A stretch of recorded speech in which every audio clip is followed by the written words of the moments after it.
Hello, hello, hello, and welcome back to the Citadel. Today, back by popular demand, which in my case means double digit views for my last stream, is Encased. Yes, I remember the name this time. Encased, not entombed. We'll see how long that lasts. I don't think it'll last long. Anyway, we're back with Encased. We started yesterday, a little bit of a slow start. Fought some rats, fought some holograms. Uh, Hopefully we'll see some more interesting stuff today. We're on the road to Nashville. I believe it was Nashville is what it was called. I'll be corrected very quickly if that's not the name of it, and we'll just laugh about the stream title at that point. Um, and yeah, so yeah, we're at a gas station rest stop area. We've helped the guy fix his turrets. And now we're going down into the cursed basement to get an artifact uh, doohickey that's supposed to protect us against anomalies. Um, yeah, and when I left, I was contemplating whether or not to use my electric lockpick to break into a case. And I mean, I think I've decided I'll use it because I can hold on to it forever, but there's no point. So, yeah, welcome. Hopefully, we'll have some fun today. Hopefully, everyone's doing good. And yeah, without further ado, let's get started.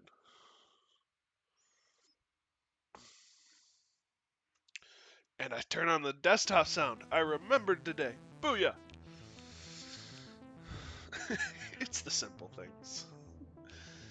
Um, Continue should get us right back where we want to be.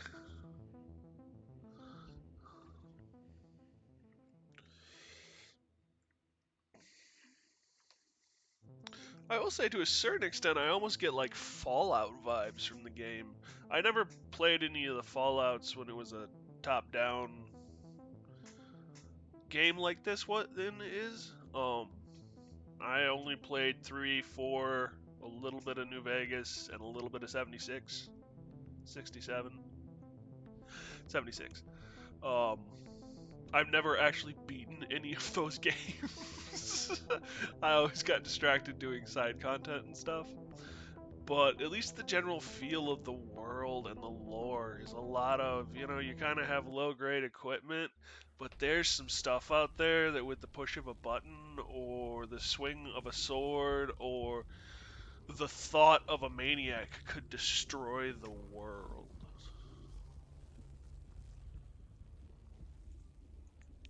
So we are going to use the lockpick.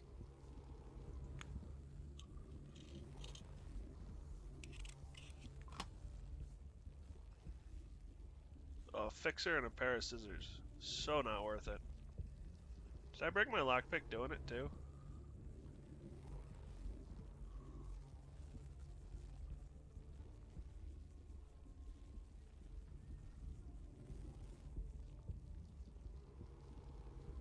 Well, crud. Take all. Chemistry workbench. See if there's anything we can craft here. That's right.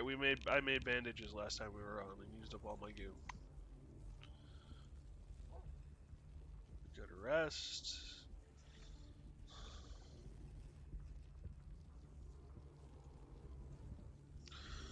Looks like everything is golden. Trade, search, empty. Okay. Toolbox? What's in the toolbox? Looks like I missed a couple of things. Oh, got a pipe wrench.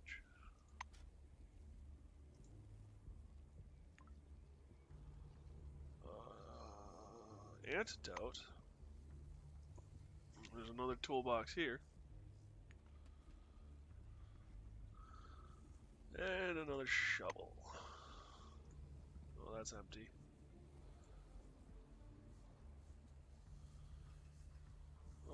Before we go downstairs, I'm gonna go back over here and do some trading.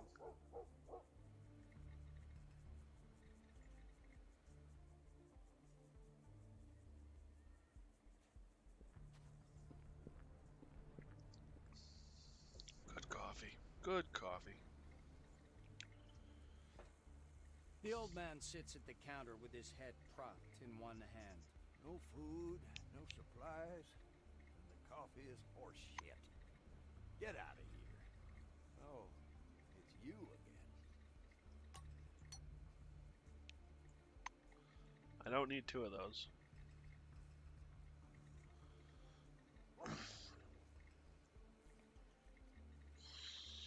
I could heat up the canned ham.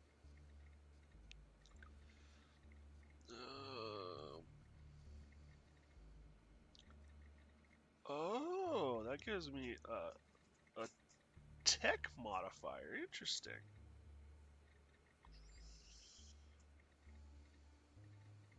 When equipped, +5 to tech. Huh. Well, I'm not going to worry about it.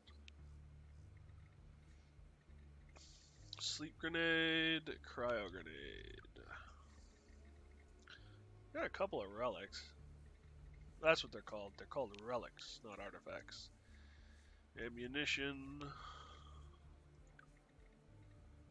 food and water. Show soda. Minus thirst, fired up for 300 turns. Cherry soda in an aluminum can. The logo is a disco ball with a black to white gradation and a big label reading show. Okay.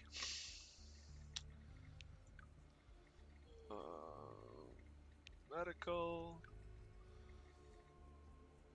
Doohickeys are us.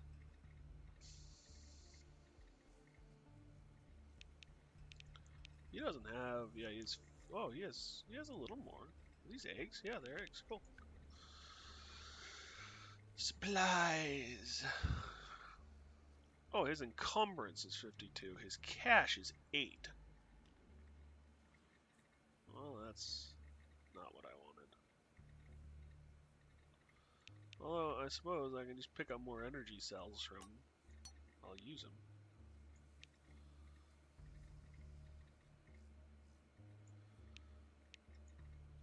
$20...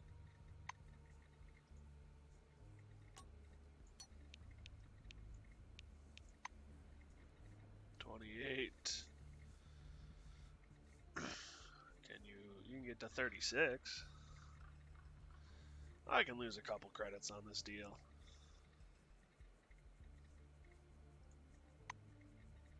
Plus, it reduces my encumbrance. Move away.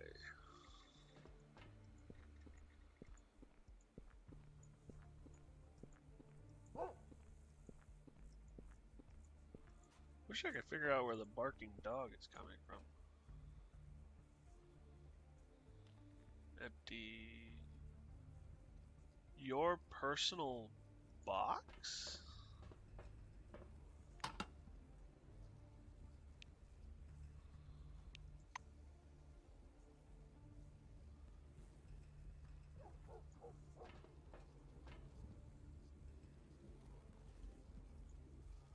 Is that different from...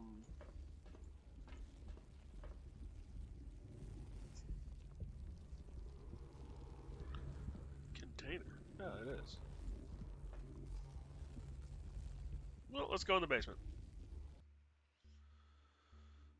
Okay, we read that one last time.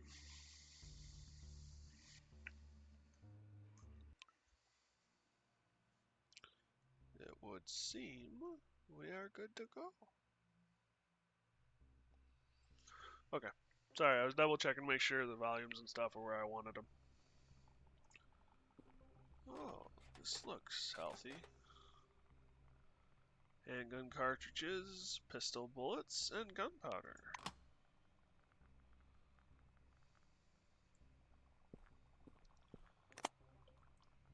Medkit, take all.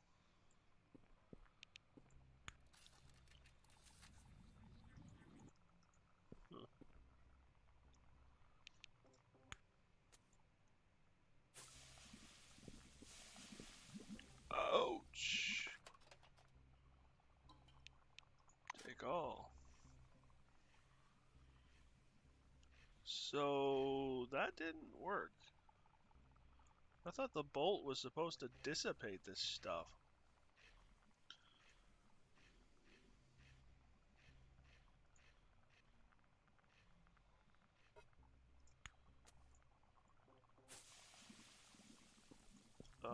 Did I just run right through the middle of it? Yeah, I think I did.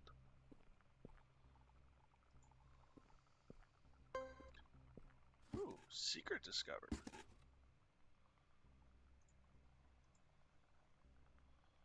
Temporary.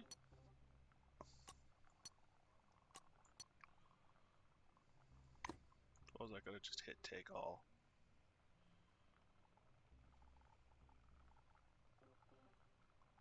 Vent shaft.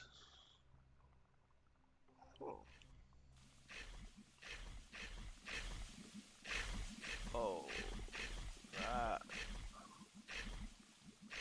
that looks healthy. There's a tree. Oh, I bet this puts me back there.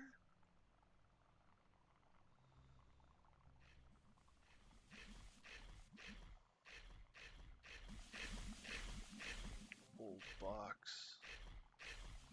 So how greedy do I want to be? Ammunition box.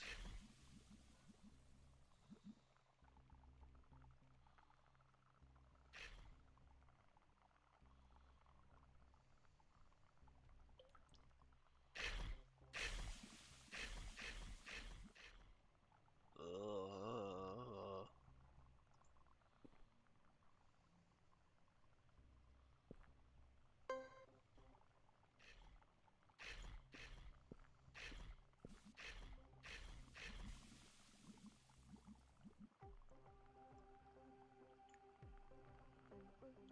can I shoot it?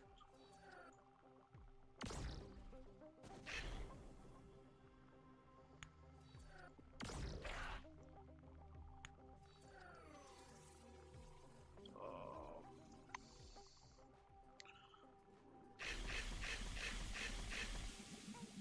It heals it. That is not fair.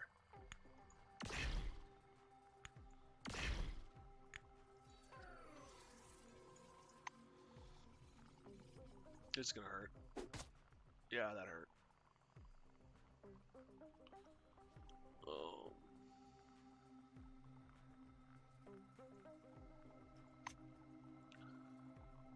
Medkit. Use on myself. And then...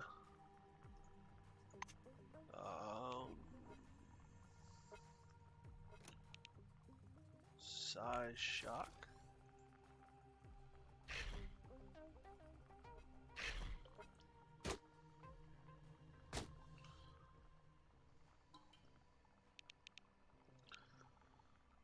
I could just castle and go behind him. That could be fun. Not.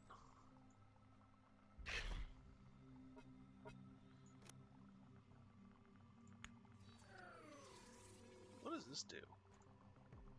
Not that I can do it. 7 to 9. Causes electric shock for 3 rounds, dealing 1 damage each round. Target. Okay, so it applies an electric shock condition. You missed. At that range, you missed.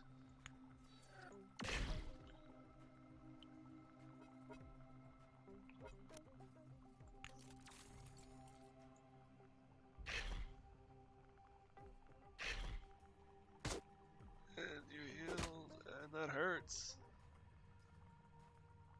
Make it stop.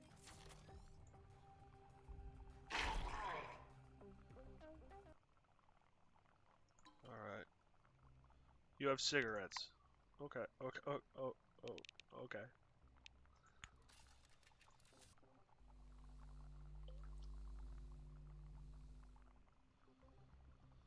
Oh, so that was a person. What is... Oh, anomaly protector.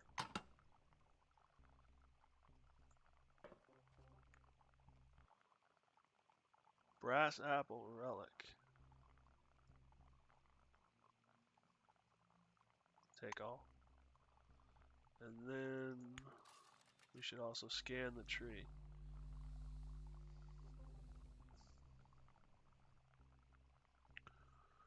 Got forefathers points. And I'm in pretty bad shape up there. Yeah, well. Device built principles of electrical core. Can I? No. Alright, so what does the brass apple do? Action points, starting AP, maximum AP. Encumbrance and precision are minus 15 to precision. It's actually worth a fair bit. Huh. So, alright, before I go any further,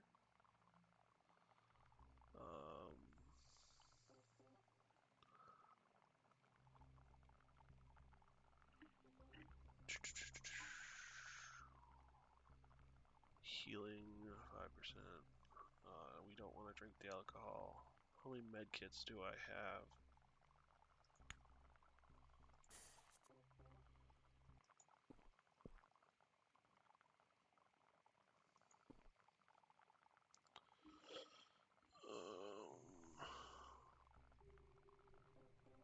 So there's a med kit.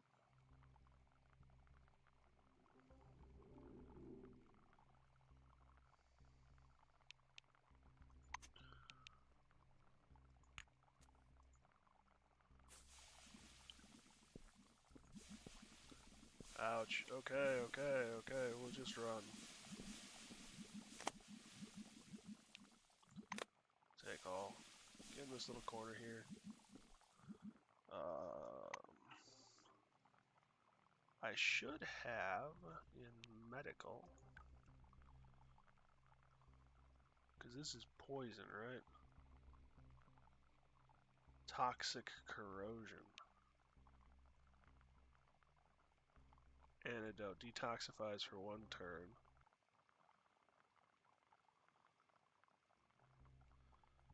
Energy med kit. Rat away. Dismiss. Dressing. Bandage. Stops bleeding. Okay, so that actually doesn't really help me right now. Okay.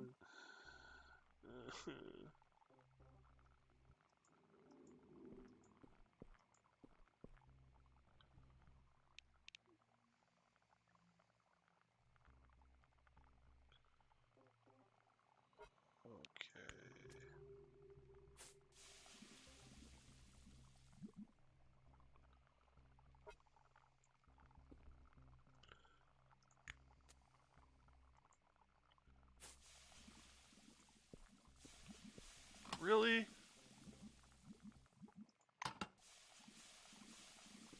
Damn it.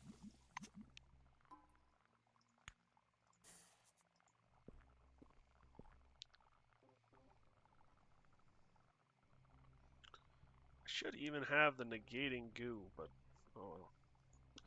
Or doodad. This is where it'd be really nice to be able to just actually like hand control a creature, but I'm done.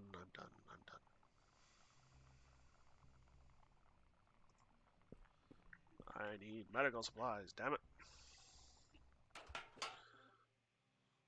That did not work the way I wanted it to. I should have just grabbed and gone.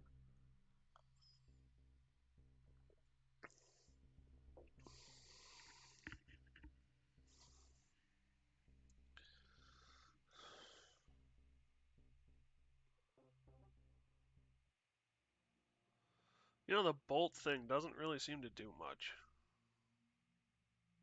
Suppose there is a way to pause the game. The escape key pauses. So if I hit this, it brings up that menu. Got it. Okay.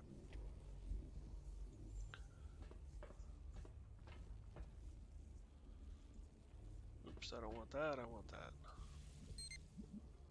Sterile bandages. Oh, I picked up cloth.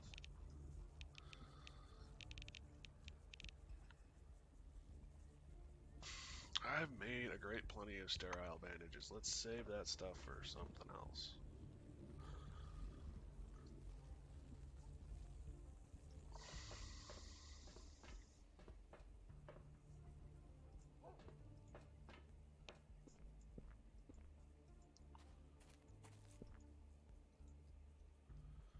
As you exit the shed, you stumble across a scene from a movie.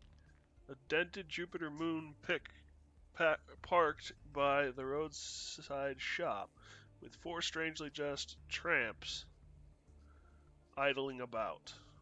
Crime rates under the dome. This is not being talked about, but the introduction of large numbers of ex-convicts has led to an explosive growth in crime under the dome. Many oranges leave their assigned objectives to join gangs that terrorize Kronos employees. Supposedly, one of these gangs has grown brazen enough to openly plunder our food and equipment trucks. Examine the car. The car is in awful shape, despite being brand new. Jupiter's first got chrome-plated fender moldings in February 1976, which means it can't be older than 6 months. The driver's door lock was, at some point, jacked open with something sharp, a knife or a screwdriver. The car is obviously stolen. Examine the intruders. The people standing around the car are so filthy you barely recognize their Corvus uniforms under the grime.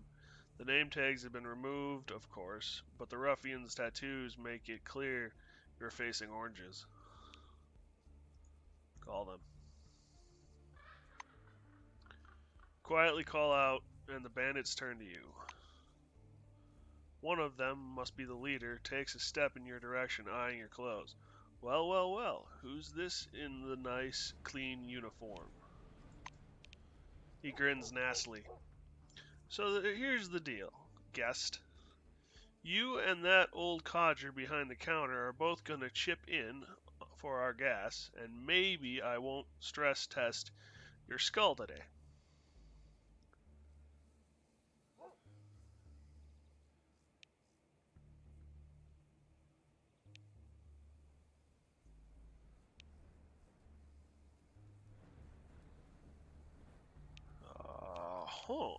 What to do?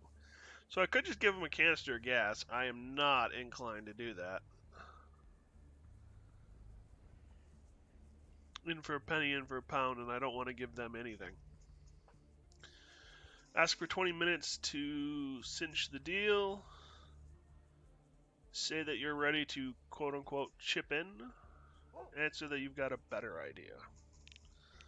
Ask for 20 minutes. Okie dokie, go cinch the deal, but no monkey business.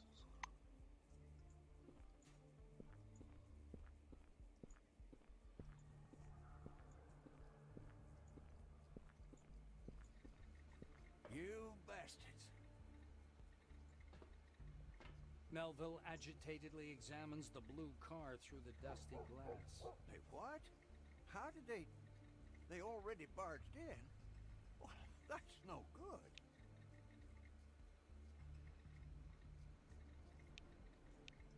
The old man gestures broadly. This is a gas station, sweetheart.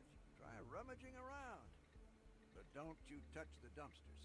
I mind them because of the darn rats. So I could give him a canister of gas.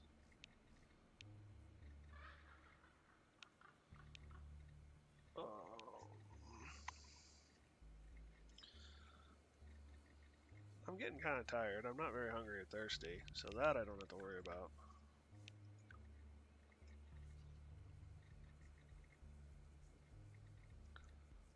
Dart gun.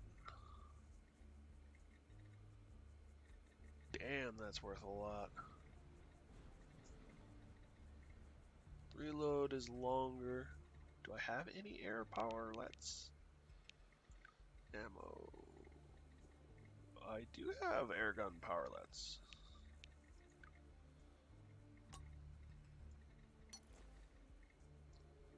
That 2 must have to do with the rank of the weapon or something.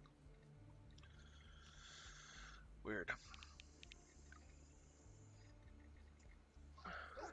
Help with action points, not with carry weight. Meh. I do have fuel. Special additives which can be used as fuel for flamethrowers. Nice.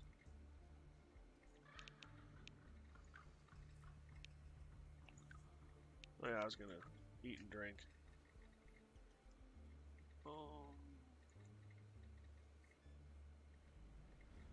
Use on heated ham. Consume heated ham.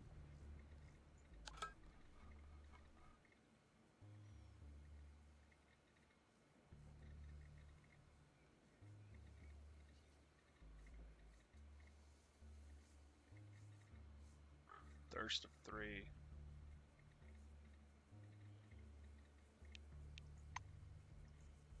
I'm coming out there, then you'll see.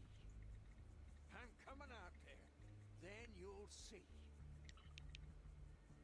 Fried cockroach egg? I don't want to know where you get a cockroach egg that big.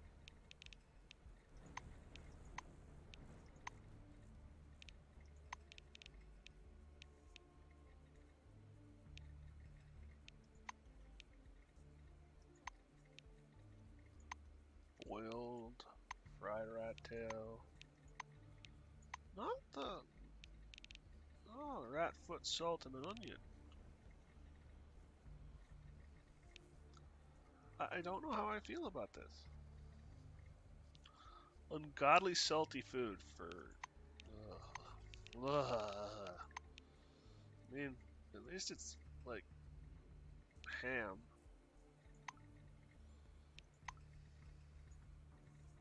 Your mother's... A remarkable woman, but you turned out to be a bunch of failures.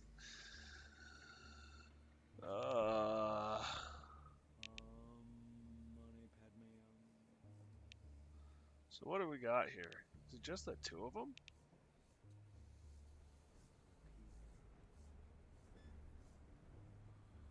Paisley, Hans Loken. Where's the car? Oh, there's the car.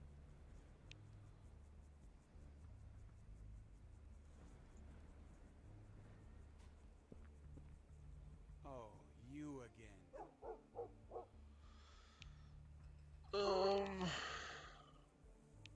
Give him the canister, fine. Well, looky. Alright, the orange incredulously weighs the can in one hand. Well, looky here, it's full. Okay, we're not greedy, so let's call it square. He turns to his companion. What are you staring at? Get your ass inside the car. We've got 2 more stops to go. The engine roars and the car skids away, disappearing in a cloud of dust.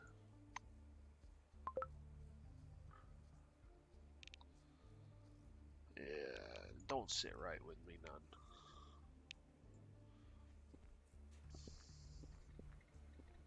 Well, you seem like a better... With his gang problem solved, Melville is visibly more hospitable. I'm sorry for bitching at you, sweetheart. My mood hasn't been great this last couple of weeks. Would you like some coffee? Because I could... The old man takes off his plastic leg and wraps it on the counter. Hey, anybody want some coffee? Coffee, come on.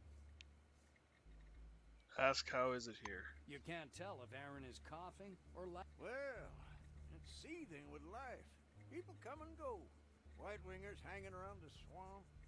One such fella came along today, walking around poking things with that scanner of his. Doesn't shake hands with people. What kind of guy is that? The old man leans close and continues in a confidential tone. I used to have a gizmo of sorts. It warmed stuff up better than any heater. And when they saw it, their eyes almost bugged out of their heads. They took it away from me. It's dangerous, they say. What else? Well, sometimes bandits show up. Get pounded on the head occasionally. Not as often as I'd like, but there it is. The old man gives you a smile of satisfaction. Ask what's wrong with the local The cuisine. blue grunts like a... Well, I cook for myself here. It's, an acquired taste.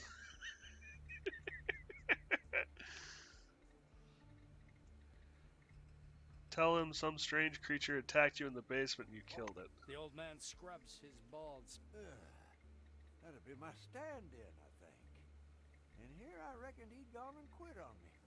It smelled a stench from the cellar. Thought a rat croaked down there. Listening to your story, he shakes his head in amazement. You say it didn't even look like a person? Oh, I had a bad feeling about this place from the start. Not good at all, I'm telling you. I think we already had this. The old man sighs in sadness. What life? I'm an old man. Life? My ass. Hey, sweetheart. Wait a minute. Hold up. The blue claps you on the arm. He looks a bit confused. I was just, I was thinking, I wanted to thank you. Maybe we could go on a picnic. You like picnics, don't you?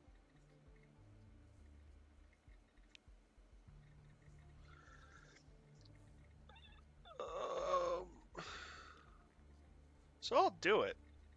But the voice inside my head is going, "You're calling me sweetheart." Picnic. You like picnics, don't you? If I didn't have a defensive weapon, I would not be going on this mission. So you don't mind sitting down and having a snack with him? Aaron smiles. His expression is both silly and sincere. Look, there's a cliff nearby. Lovely place. I got a cook pot already there. A comfy piece of tarpaulin, too. And the logs are alive. Even got a little bottle stashed away. Melville grunts, reaches under the counter and pulls out a bulky bag smelling of onion. The old man lays out the bag's contents on the counter. Canned pork, onions, eggs, and potatoes. He looks quite proud of his stash. What's a picnic without snacks? Here, I'm gonna teach you my family recipe for pulled pork. First, you have to boil the eggs, and then...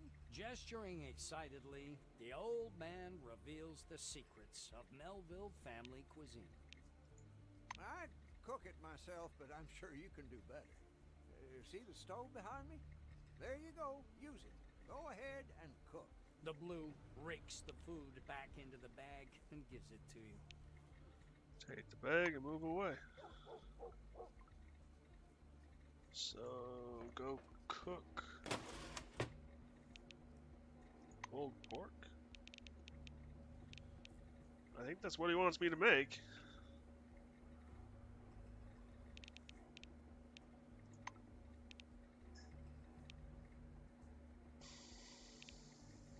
Grilled and marinated pork shoulder.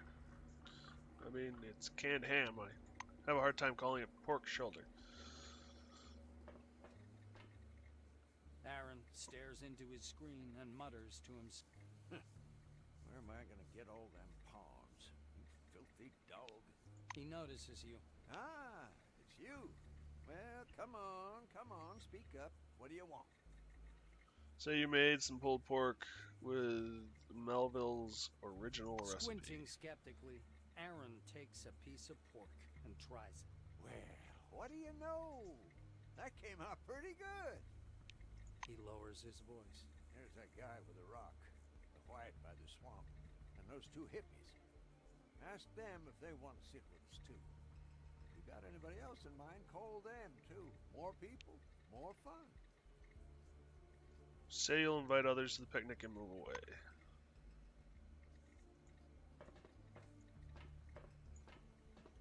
Huh. Glad to meet you. The hippie girl catches your eye and shoots you a playful smile. Will you sit with us? Your Her finger moved constantly as if weaving invisible threads. Ask her if she wants to go on a picnic. She nods calmly. Are we going? The girl tugs at the silver sleeve. He nods calmly.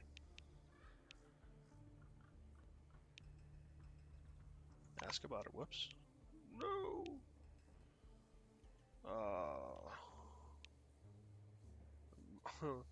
Admire positive worldview. Have a good Move one. away. So I think that got the professor too. Yeah.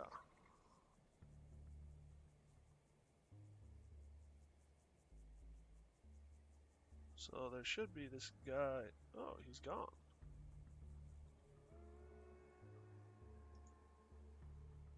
Unless he. Oh, he might not be there because of the fog of war. Yeah, there he is. Travis Brightman.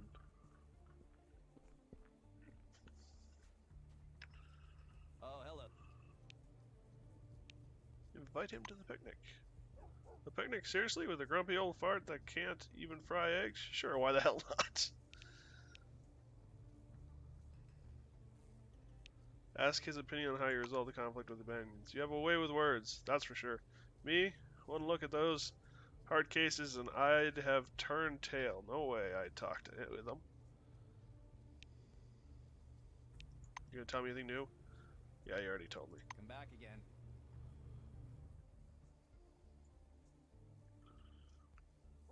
So, there should be... We're gonna save real quick. This will jam the computer up. There we go.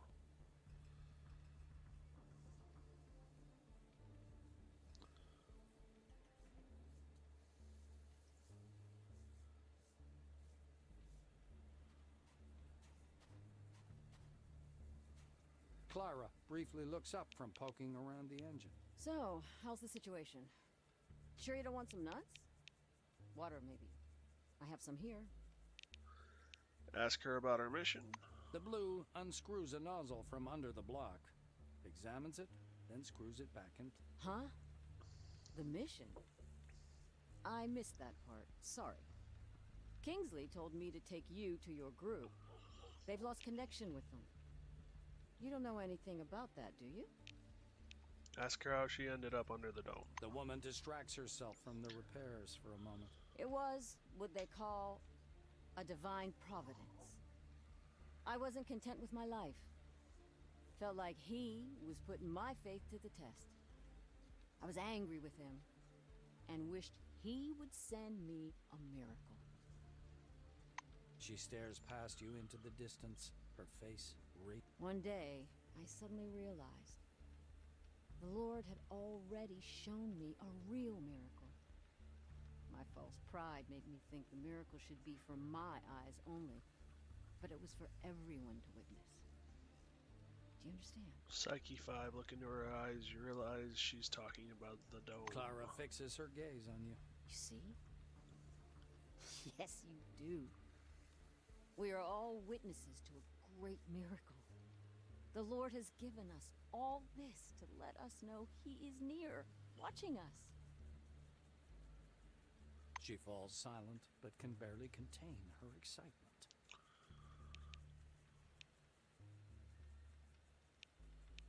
Tell her a weird old man from the gas station invited you to a You picnic. see doubt in Blue's eyes. I don't know, Try to convince her. Clara looks hesitant. but we're on a mission. She wipes her hands with a rag draped over the truck fender. All right, but not for long. We'll do it in half an hour, right? Say you'll wait for her here and there and move away.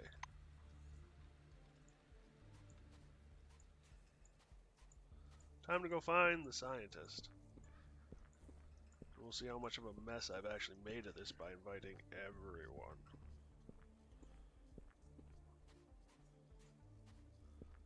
Kind of fun to invite the turret.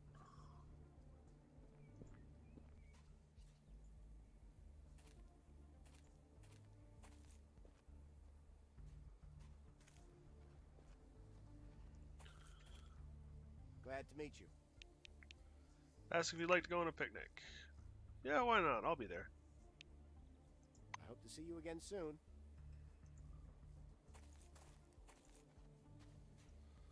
Alright, before we go any further, I have a character to level up.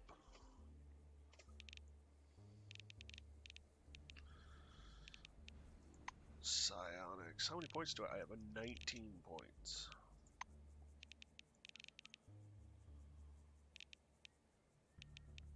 Tech.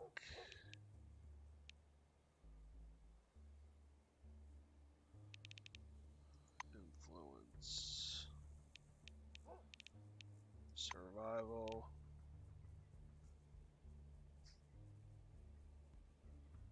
Capacity is nice. Melee weapons, contraptions, psionics.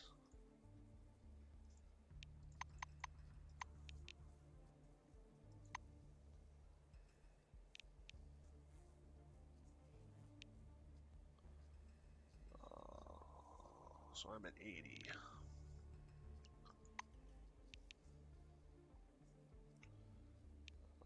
High-tech weapons is at 30.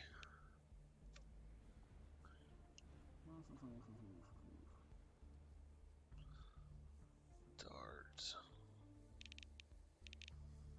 Melee weapons.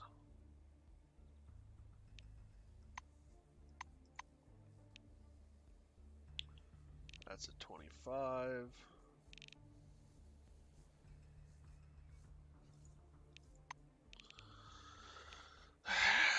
Things to do.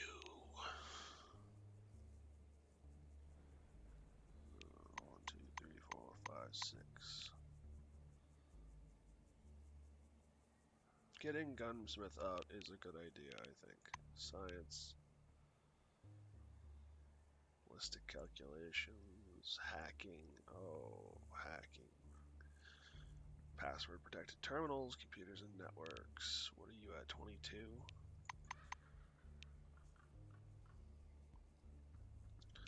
Next level, I can take you up the rest of the way. Like to put some points in high-tech weapons since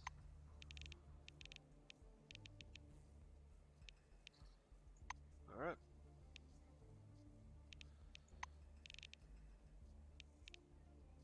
I should raise my influence up to 90 soon.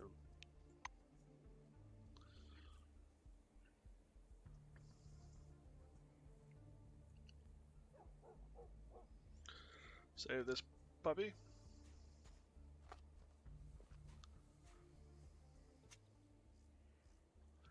Melville leads you to the cliff, carrying a battered old hamper with some chipped plates inside. With a cunning smile, Aaron reaches beneath the fallen tree and takes out a dusty bottle of scotch. You stoke the coals of the expiring campfire, and the flames reluctantly blaze up in response. Examine the plates. The plates look awfully old, as does every single man-made thing in this place. There's a very faded geometric pattern on the chipped rims. On the back of the one plate you see the contoured Cronus logo and the engraving number 1972. Look closely at the bottle. Wood dust lends the bottle a noble look, but a closer look at the faded label puts everything in context. It's cheap hooch called Danny Dawson, the color of which reminds you of a furniture polish. Ugh. Finish lighting the fire and sit down on the fallen tree.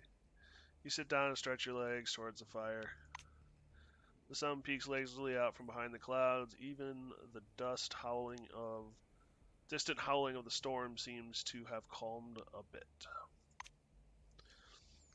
Clara sits down beside you and pensively smokes a cigarette. She's covered in dirt and engine oil. Travis Bartman takes out a collapsible cup and silently hands it to Melvin. Black relic dust sparkles greasily on his fingers. Aaron mumbles and jokes with the others while sitting out plates around the campfire. Hey, sweetheart, are you just gonna be sitting there or what? Get the pork out. I'm starving over here. Hehehe. Pulled pork. Serve up the pulled pork. You've got to give it to Melvin's family recipe. The pulled pork looks appetizing and smells delicious. McReady carefully rinses his hands with antiseptic before taking a plate. At Kronos, we usually swear at the food rather than praise it. But I gotta say, the pork is perfect. The corporation really knows how to pick their suppliers. You're sitting on a log gazing out at the hazy desert and scarfing down pork with half an ear. You listen to what's happening around the campfire. Melville shovels down his pork, sparing the occasional suspicious glance for the two hippies. Come again, Vimana?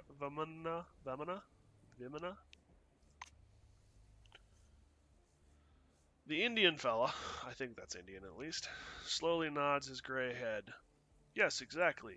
Vimana are not like aircrafts or flying saucers. It is, in a broad sense, any means of transportation, however complex or large scale. Well, that's handy, the old man laughs. You don't know how it works, but it can do anything. Quite an engineer you are. You ought to work in Blue Wing. You'd show 'em how to build machines. Aaron laughs until he's in tears. Rebinth, the Indian gentleman, I'm just going to refer to him as that because I think that's an Indian name, smiles benignly and condescendingly, but still looks somewhat tense. The pork platter is nearly empty. The picnic is coming to an end.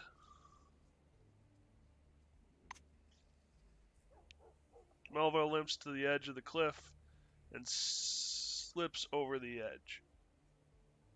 And spits over the edge, excuse me. Well, that was a nice little sit down. Alright, last one back washes the dishes. Hee hee. Hey, don't you all jump up at once. Alright, I'll wash them myself. Put your dirty plate aside and leave. The old man's coffee is terrible. Uh-huh. And so is his temper. Well, that was a nice little slice of life.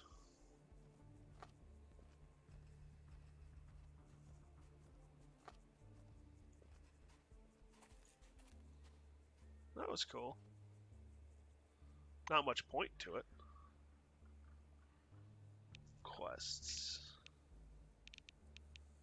Newcomer in Concord, inventory control, picnic. Yeah, that's completed. Current trouble. Series of strange events. Oh, that's, yeah, and then my story.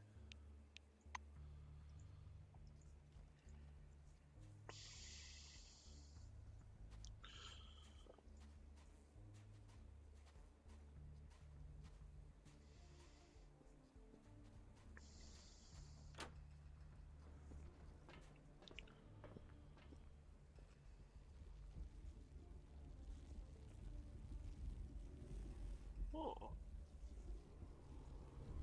There's some over here.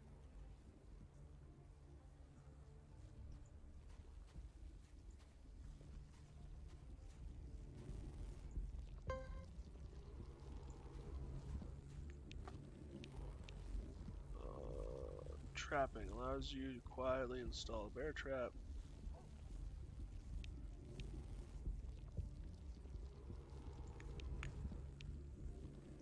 Mine clearance.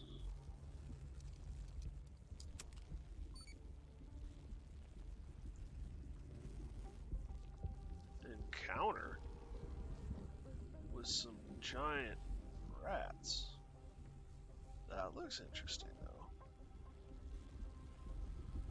Oh.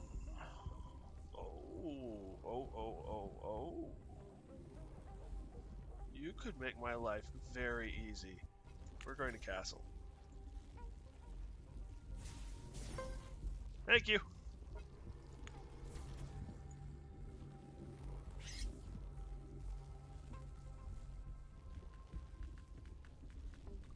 No fair.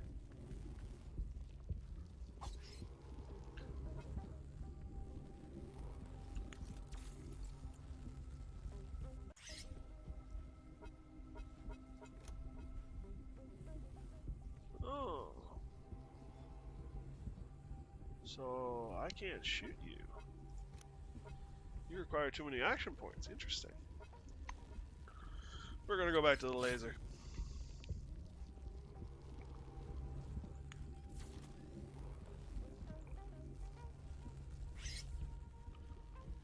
Oh damn, there's a mine there too.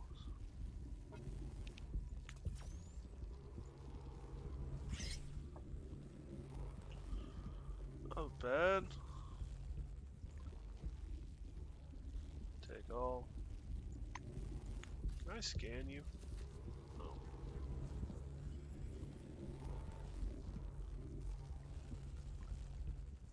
Take all.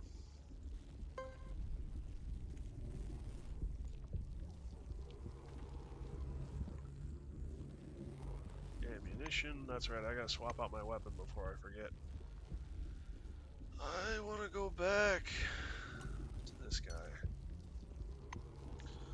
Allows me to get more rounds downrange. 16 volts.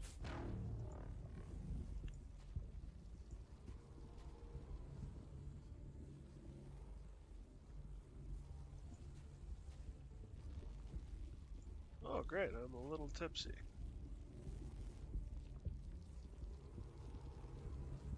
Refrigerant barrel.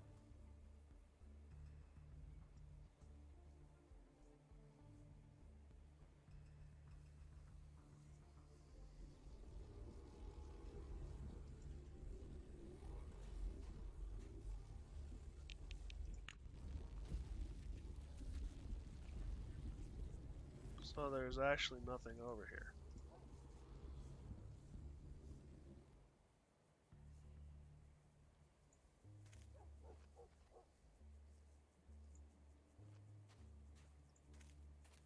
Oh, there's a large container over here.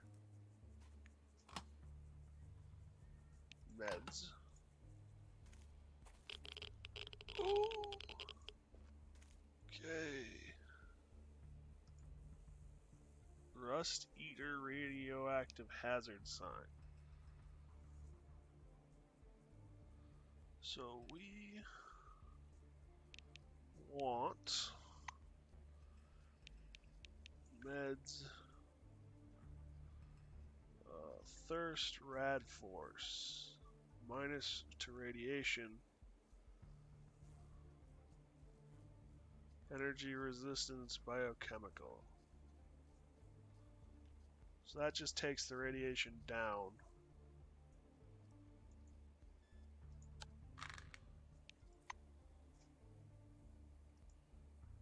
Search the safe. Take all.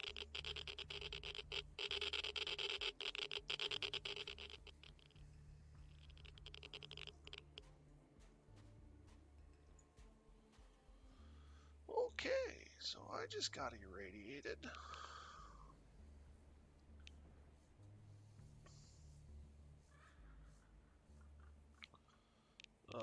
Let's check out the character. See where it says about radiation. There it is. So, well, I did get irradiated. It just really wasn't that much to care about. And if I consume this, my radiation goes away. I'm getting a little peckish. I'll drink a water. Rat eyes, tails, arms.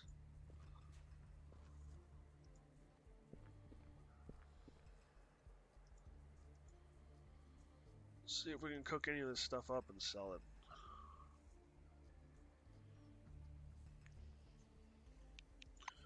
Fried rat eye. Craft maximum fried rat tail. Craft one.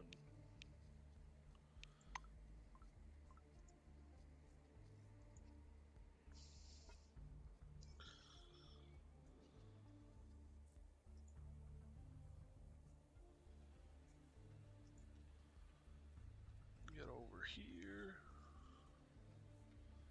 Hit that save again.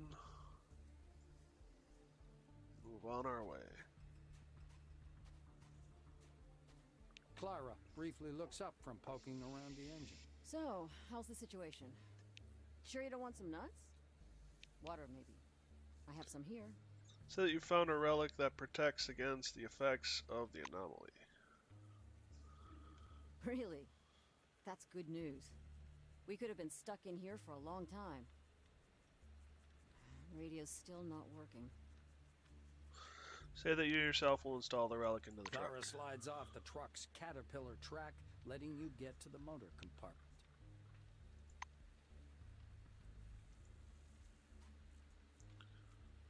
Anomaly. You lift the hood. A strong-smelling gray smoke clouds the hot, oil-stained engine. Ugh. This car is going nowhere until the engine cools off. Install the relic under the hood of the truck to protect it from anomalies. You insert the relic in the space between the filter and the block. A strange thing happens. Thin, translucent roots sprout rapidly from the relic, wrapping themselves around the cylinder block and fuel pump.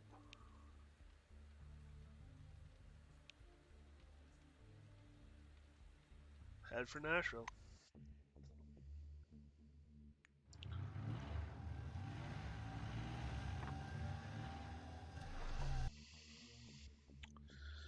When Howard offered me a transfer to Nashville, I did not hesitate for a second. To my understanding, Nashville is what the Dome should be. This is a place where employees are able to lay hands on the most incredible wonders of ancient technology. You can call me romantic, but there is place for pragmatism in this whole story. I have no doubt that my career will go uphill at Nashville. From the Diary of Monty Collingwood, Silverwing. So I'm out of coffee and I need to take a bio break real quick. So we're gonna take a couple minute um, intermission. Rendition was the word going through my head. Intermission, and I will be right back. Thank you for joining me. Hopefully you'll be here when I get back.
And we're back. So, anyone else get the feeling that I'm about to step on a landmine known as Nashville?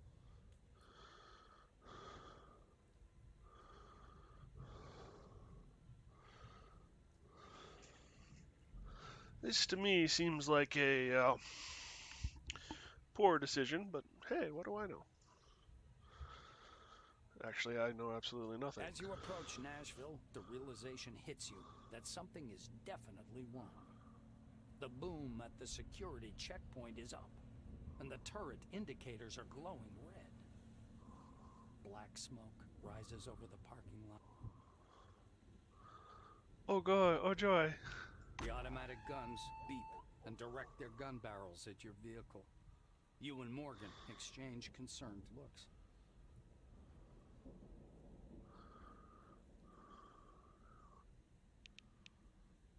Death proof. Yank the wheel and batter your way through one of the turrets. This attempt is unsuccessful. The tow truck spins out of control and crashes into the security booth. A burst of bullets from the turret pierces the vehicle, covering you with shattered glass. The Blue tumbles out of the open driver's side door with a grunt, and you follow her.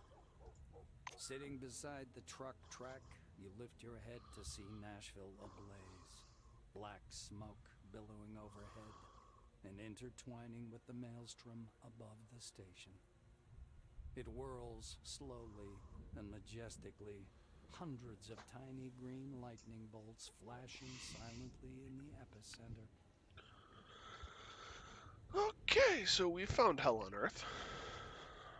Clara lifts her eyes to the sky, mesmerized by the whirlpool of clouds. We need to scout the surroundings. You nod in agreement. Morgan is right. It's time you figured out what happened here.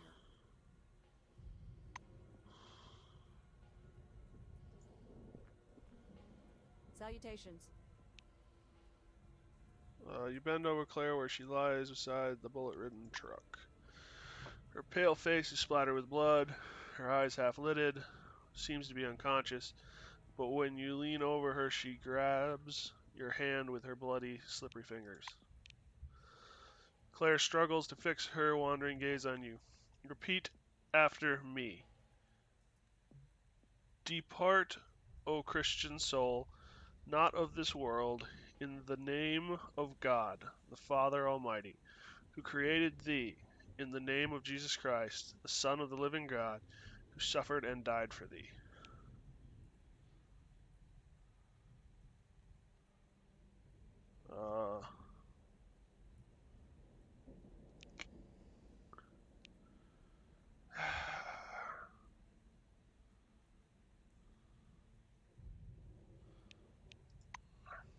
Thank you.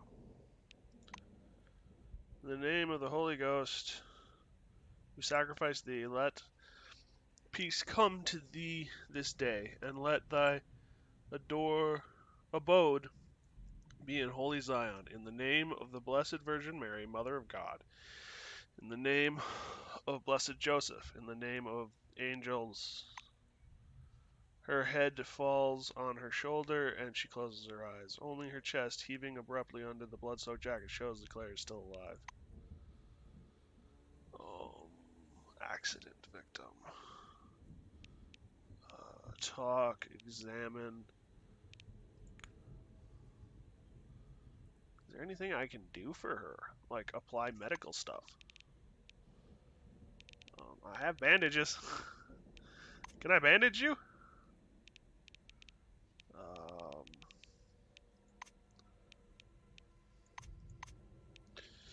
I.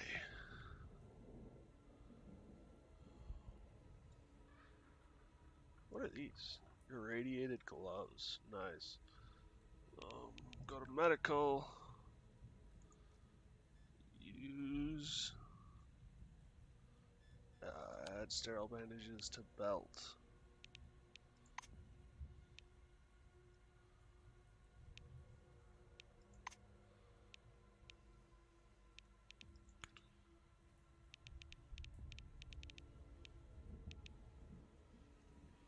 Can I use sterile bandages?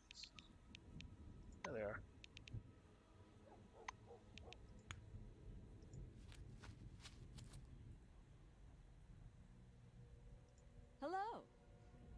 Morgan comes to her senses a few minutes after you've bandaged her. Incredulous and somewhat surprised, she probes the snug bandage and looks up at you. You've been sent here by angels. I'd swear to it on anything. Anything. Tell her a simple thanks is more than enough. Morgan looks at you, her eyes welling with gratitude. Thank you. She peeks carefully out from behind the engine compartment. The turrets are aimed at us. If we run, we're as good as dead. What do we do? For the entrance.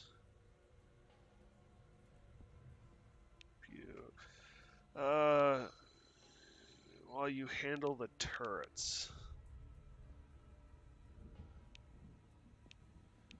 Why don't we have her wait here while I handle the turrets? Guards you for several moments. You can tell in her eyes that filled with horror, awe, and hope. Or maybe a mixture of all three. I'll be praying for you, she replies. I want to trade. You've got money! And bolts. A bolt. Well, you've got money, which is what I actually really want, so... we'll get rid of this. Transfer all. Transfer all. Transfer all.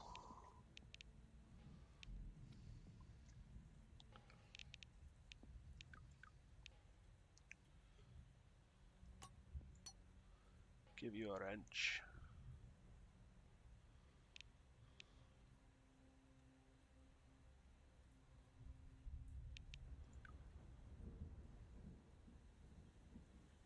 Hand-to-hand and tech.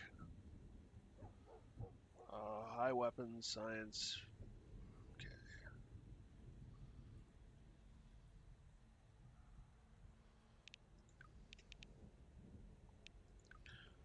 Definitely have enough ammunition.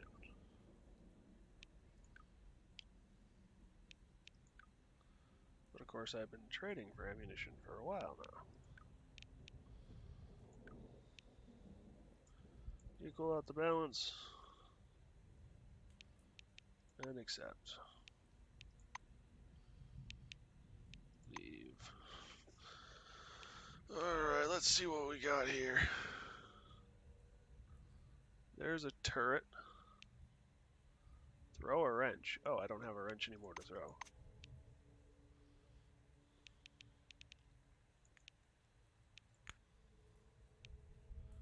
Chimera turret. There's a turret as well. There's a turret. Damn. Oh, damn. Oh. Damn.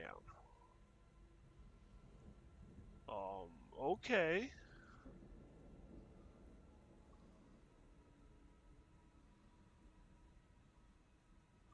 I'm starting to wish I hadn't seen that. Can I use the scissor lift?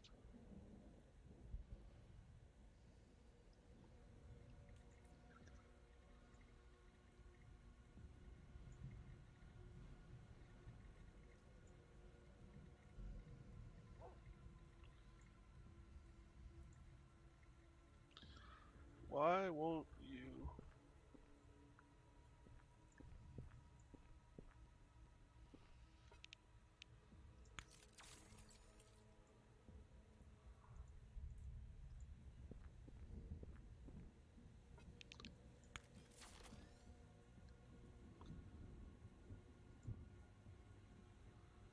Unbelievable accuracy. Way is blocked.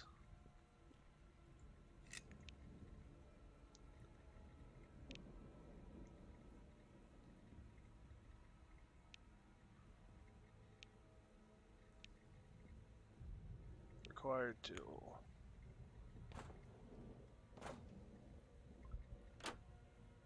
Okay, so we're in now.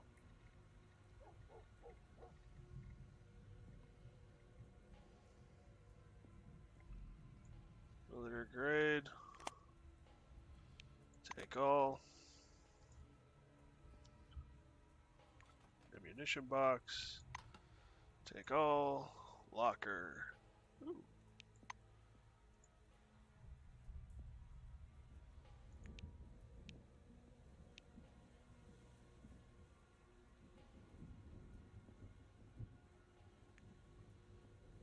It's on cooldown.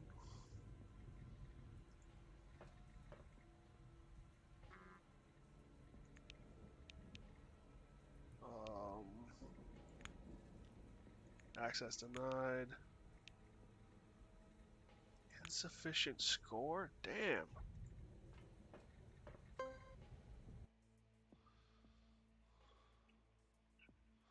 A couple of blues told me some amazing things. According to them, there are creatures living in the Nashville facility sewers whom they call shit goblins. They steal tools, ruin equipment, and fling sewage around, but they can also lead you to a hidden catch if you leave canned food out for them. And if you treat them kindly with a bottle of beer, they'll even fix your broken equipment. Their presence can be recognized by barely audible swearing. Truly wondrous is the folklore of these simpletons. From the diary of Monty Collingwood, Silverwing.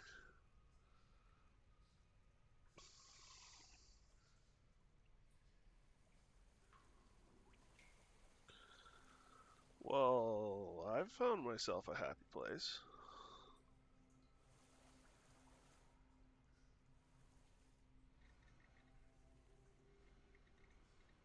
There appears to be a server room down here, at least.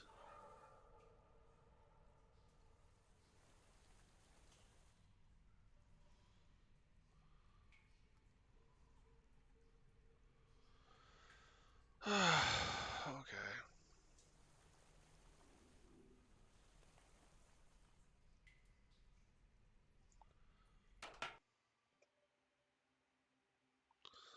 I'm gonna real quick check, because my cooldown should have been affected by now, so that I can look and see if I can actually break into that locker.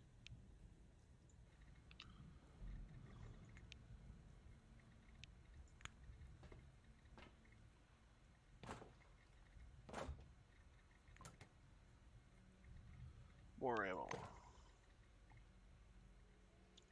What do I need? Insufficient ability, required ability is 25. Software hacking.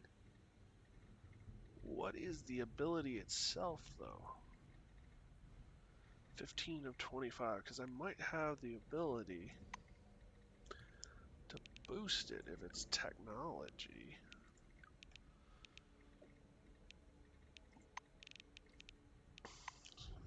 Not criminal, is it science? Criminal 15.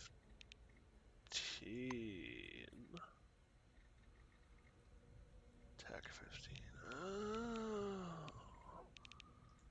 I need a criminal up. Grants you access to password protected terminals. Heavy weapons 15. Okay. So it relies on my criminal, which, I mean, let's be honest, I haven't been putting anything into. Yeah, criminal. Why I was looking over there, I don't know, but okay. Well, darn. Back in the hole.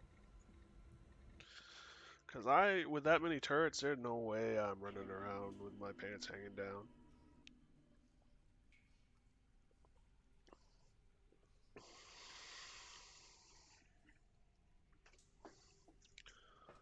Okay.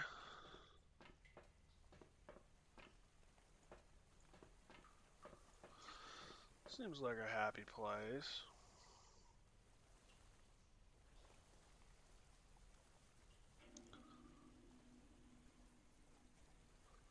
Light vehicle parking?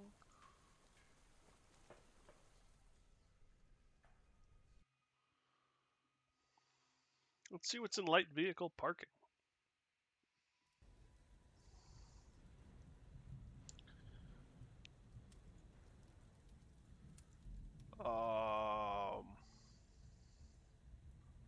Not much. Not much at all. Back in the hole.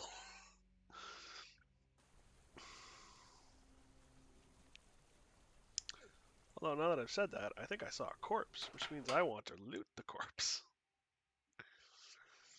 I gotta remember to hold Alt down, which will show me things I can interact with.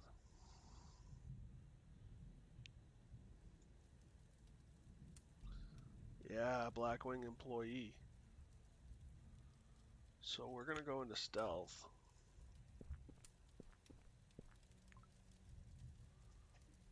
Security key card. Control the turrets. You got coffee and cigarettes, take all.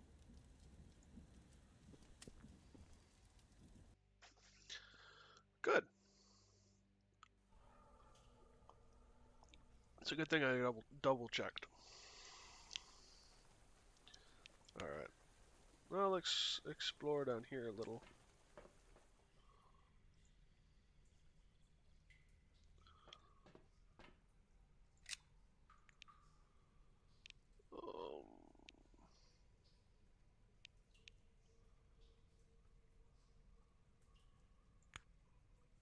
See if that'll shatter the door.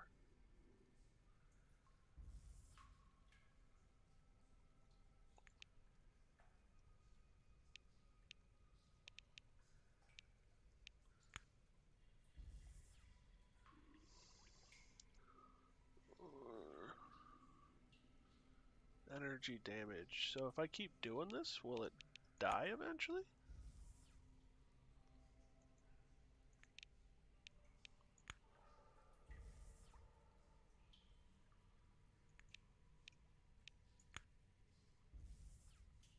Critical.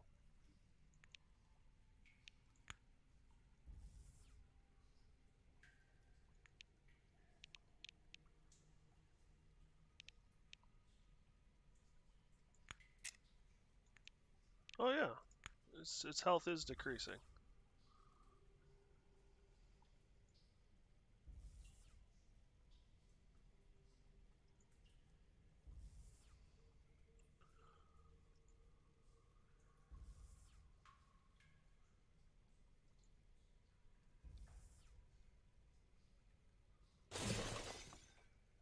Oops.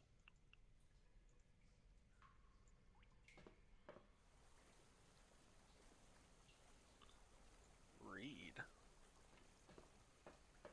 Main entrance.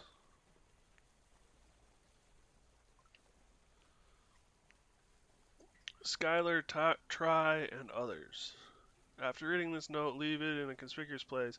Many newcomers have joined our team lately, and not everyone knows where the tools, access cards, and keys are. As for the ventilation shaft key, I have it, and it's to be used under my supervision only. If I discover any secret copies of this key, it means someone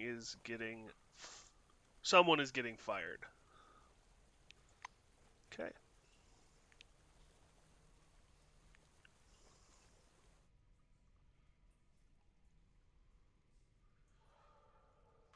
Let's save.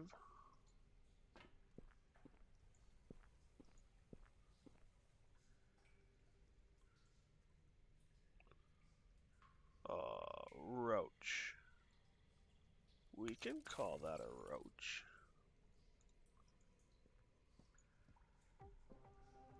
I wouldn't call that a roach.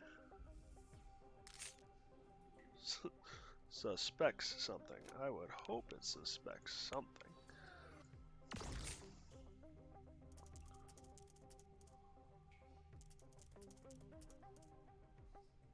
Oh, fudge. If I'd shot that,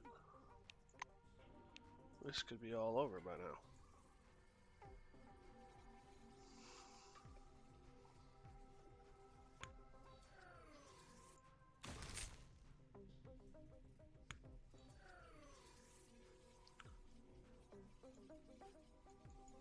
Not enough ammo? Damn it.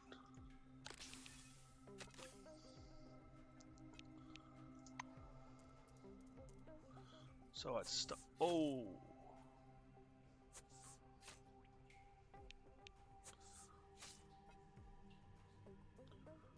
So you can shoot poison. It's a nifty trick. That wasn't at all where I wanted to move. I would suspect something.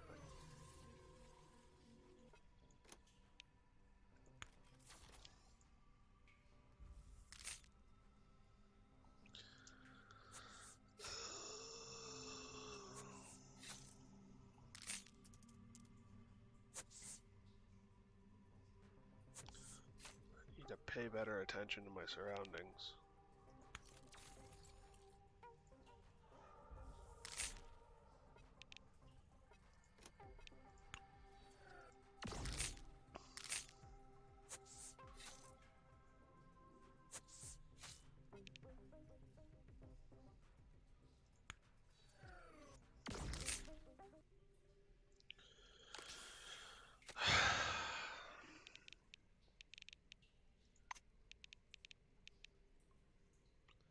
Med kit.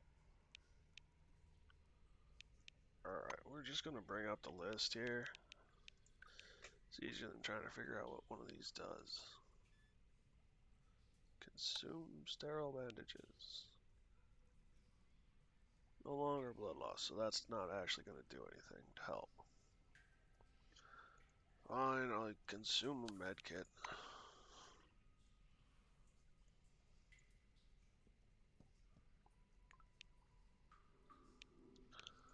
So there's the roach eggs that I was being told about.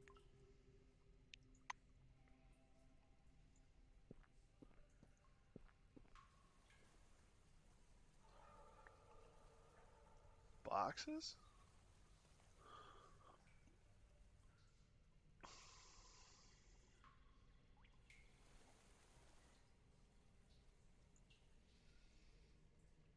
I missed some boxes. Well, darn.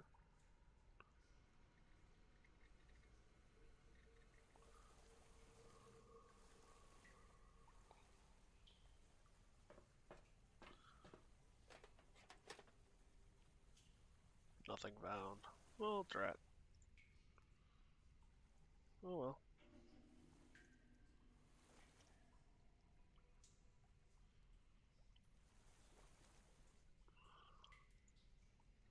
So you can beat your way through things if nothing else.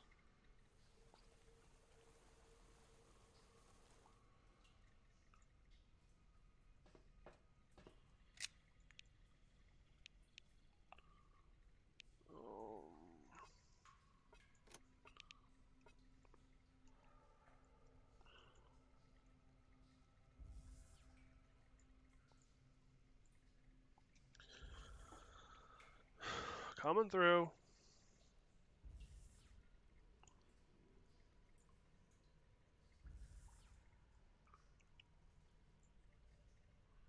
Unfortunately, the door is in my way.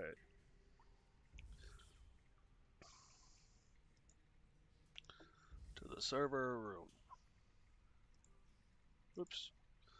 I just clicked on myself there accidentally.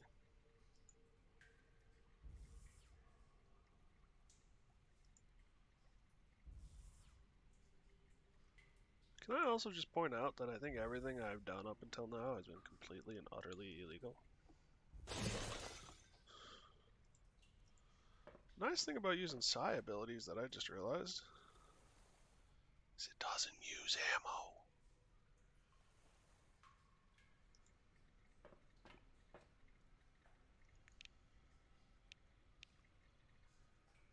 Tool required. We could be here a while.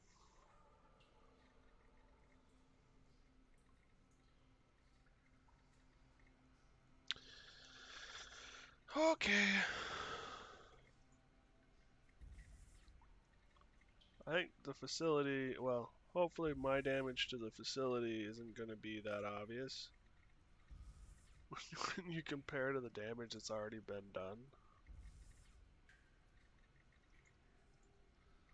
This isn't a load-bearing door, is it?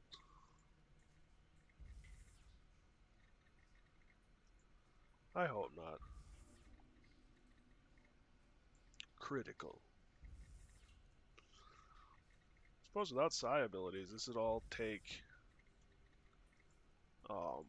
ammunition, and that would be a big deterrent.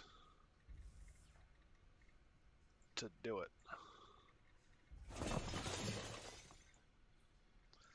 But in the end, that's all a door is. Various devices? Bolts, nails, and grease. We'll take that. Nothing found. Drat. Oh well. There's a locker. Oh, an Andromeda upgrade. Airplane. Narcotic substance named after the famous band. It has a bunch of different nicknames as well. Arrow, Clouds, Blue. It colors the world with fantastic lights, significantly enhancing perception. Forbidden under the dome. Oh my goodness. And there's a lot of other stuff here too. What's in the safe? Can I attack the safe? Damn.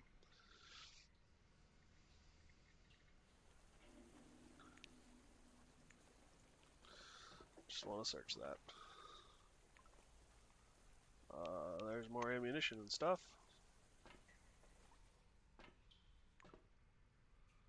More. Damn.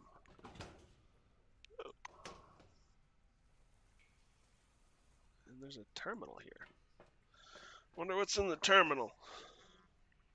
Access denied. Shouldn't.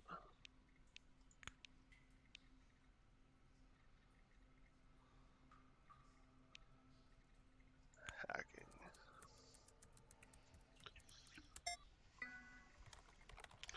An old computer drones sleepily on an empty desk covered in coffee cup rings. Main menu, users page. Greetings, Benito. Please select an option from the following menu. Mail, open email. Safe open. Open the maintenance crew safe. Ooh. What's in mail? Query executed. Yates station. The commission arrived just now, and I got screwed because of your laziness. Here's a reminder. The exits to the station must be masked. The door to the air shaft in the western sector that leads to station level 1 must be locked. The key must be stored in the safe, not in a mug on your desk, not in your pocket, in the safe. Do what needs to be done immediately, Benito. The next time I get screwed over because of you, I will personally screw you. Okay. About weapons and cockroaches.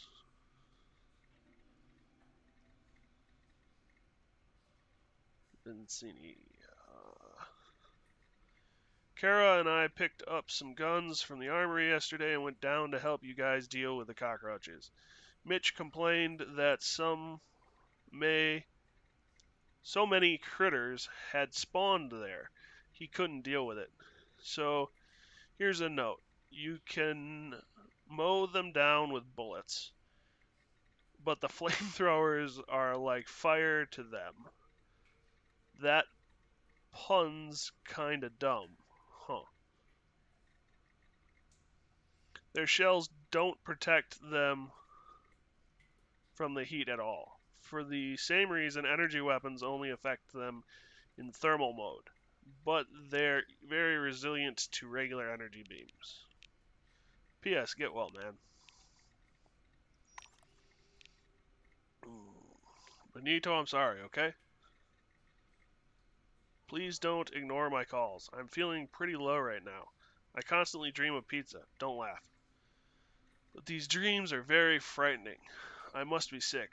Whenever I fall asleep, I cannot simply wake up. I have to exit the sleep. Like literally find a door and open it, and only then do I wake up. For 3 days in a row, I've been looking for the door longer each time. Benito, I'm imagining pizza delivery guys. Today I saw two on the residential floor, and one in the office. I'm still trying to understand, was I dreaming or not? pick up the phone next time I call. So something weird's going on. You enter the command. Log out. I got in the safe. Oh, fry bug. Ventilation access key. High-tech weapons technical manual. Upgrade of high-tech weapons. Let's see what we got. We want to go to documents. Is it not in documents?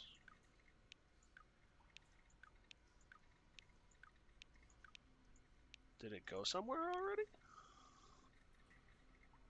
Here it is.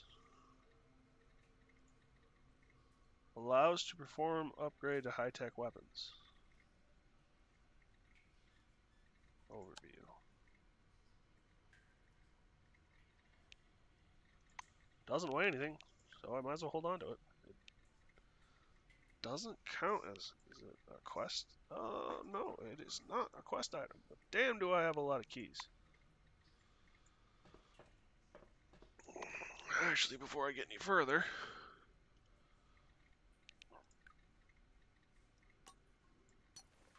Replace that there.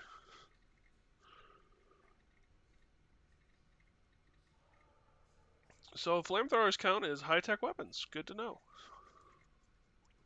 Holy damage of fire.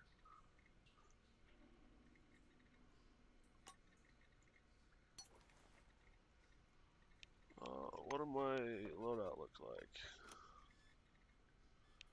2 shots, period. Spray. Spit shot. Versus...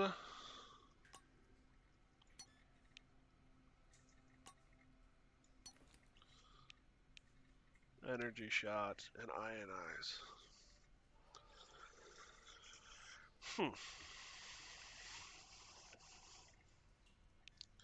I think I'm going to stick with the energy weapon. As much fun as a flamethrower would be.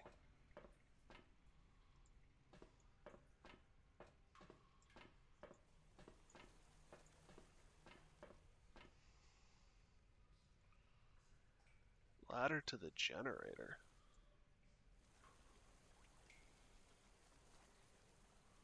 Freight transport parking.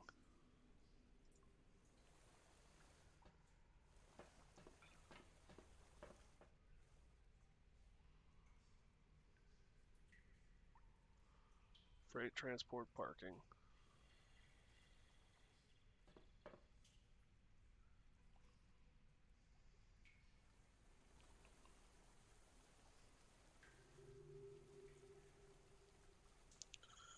Main alley.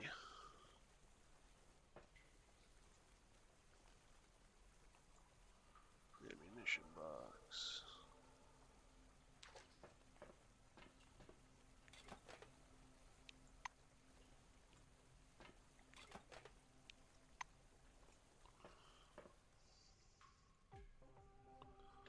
These things don't look very friendly. Alright, before I start shooting, let's see.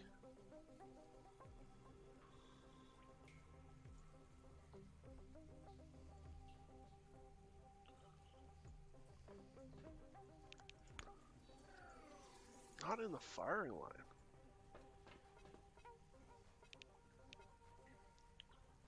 Now it is.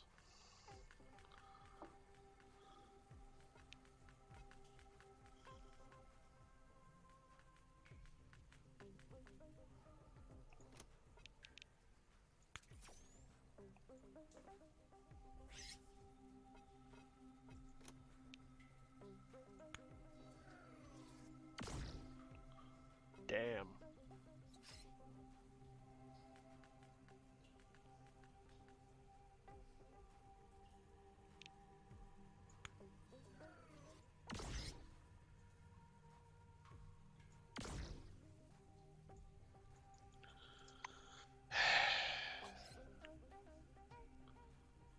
Dip, duck, dodge, weave, dip, duck, dodge, weave, dip, duck, dodge, weave. Ow.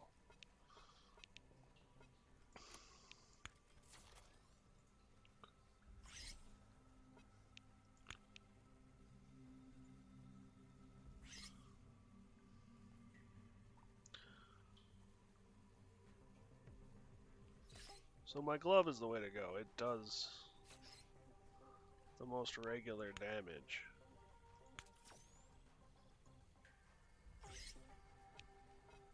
And it doesn't require ammo.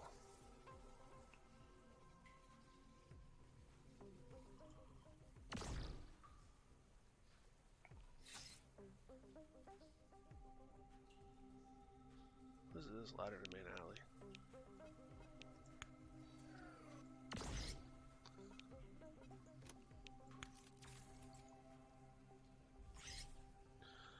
Okay.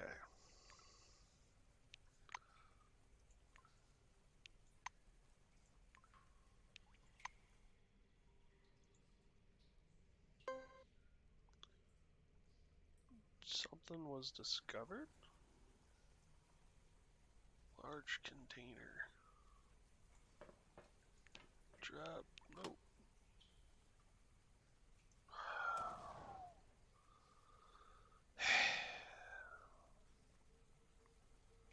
How much did that hurt?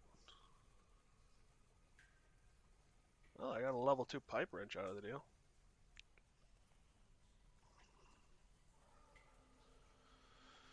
Melee weapons technical manual.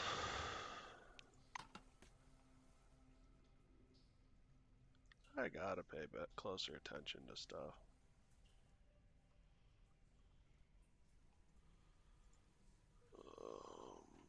I also gotta just bail when I click on something and I learn something.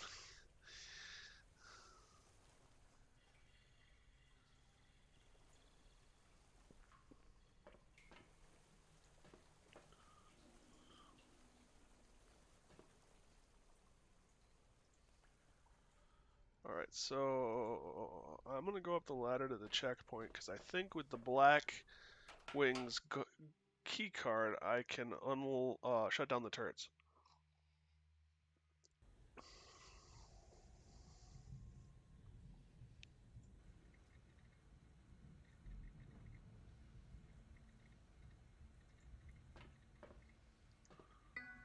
Password used. Yes, the security booth seems to have been abandoned in haste. Chairs are overturned and the walls are riddled with bullet holes. The control panel is covered in blood, but the indicator suggests it's still operational. Examine the panel. Careful examination shows the panel is separated into 3 blocks: emergency indicators, security monitors, and the parking lot turrets control board. Check the conditions of the turrets. According to the board, the turrets are in paranoid mode. They will fire on anything that moves. Reboot the system. You come across a reset button covered with a plastic cap. You push the button, you hear an unpleasant sound, and then another. All of the lights in the control board are flashing. From now on, the parking lot security system will recognize Cronus employees as friendly. Examine the emergency indicators. The alarm has been risen on all Nashville levels. Non-critical systems have been switched to sleep mode. Now that the parking lot turrets control board has been rebooted, they're on your side. Take a look at the security monitors. The surveillance system is failing. A few displays show the parking lot and others show driveways and entrances to Nashville, but most show nothing but static. Okay then.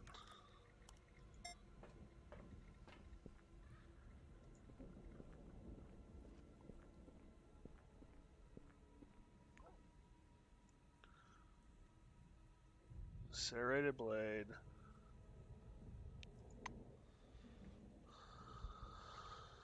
I wonder if the Orange Wing employees were also special that were left here, sent here, whatever.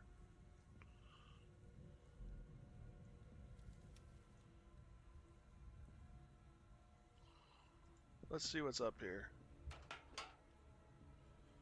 Oh, you aren't going to show me the inside? Gotcha.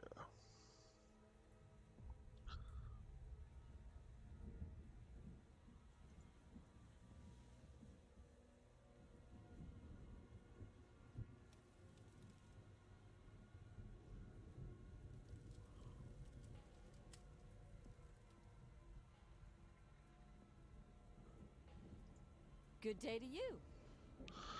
Turrets aren't dangerous anymore. She can leave if she wants, for her mission here is accomplished. Blue gives you a confused look. I've got liabilities. By liabilities, I mean that. Glancing back at Nashville and the stormy sky above, she falters and ducks her head to her shoulders. God bless you. I'll try to find a car and drive away from here, as you suggested. Can I talk to you and, like, sell stuff?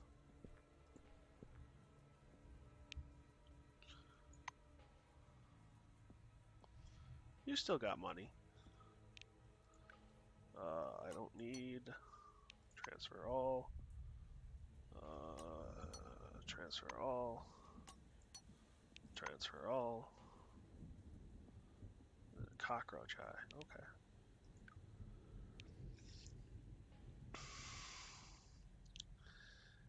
Airplane I can get rid of easily. Not a huge fan of illicit substances. You know, I'm sitting here going, cigarettes must be worth a small fortune, and then I remember that this was back before cigarettes cost like $5 a carton. I worked in a gas station for a while. Cigarettes are awfully damn expensive, but that's 2020 versus 1976 when everybody smoked. A pack a day kept the doctor away.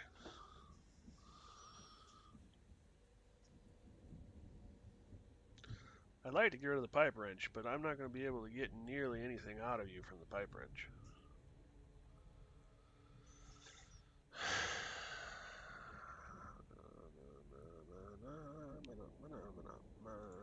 We'll accept.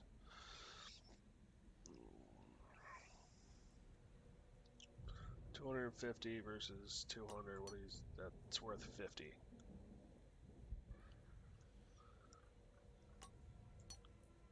$64.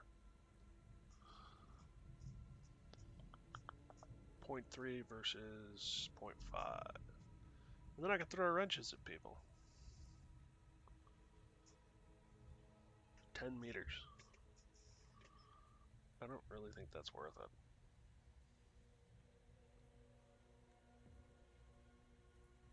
Meh. Decline. What do I get for this? 18? 13? I'll accept the difference. Continue. Okay.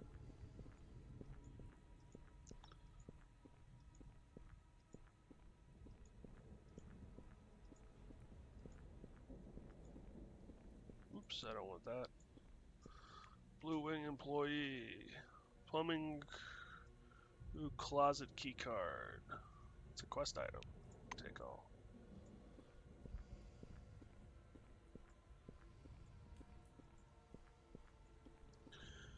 So paranoia mode is no one's getting in or out.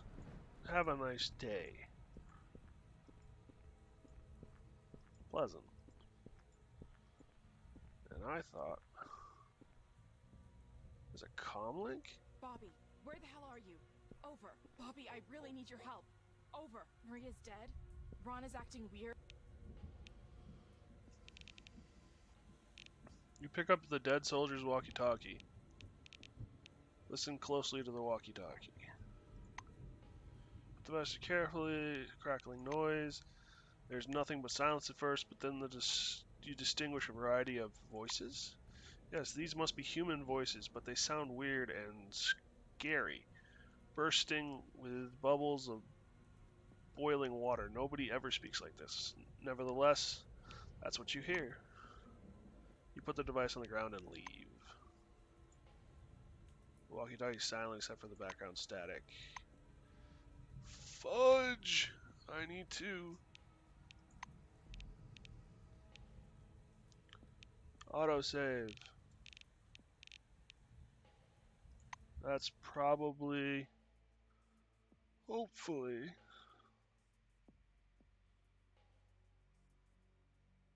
So they're drowning.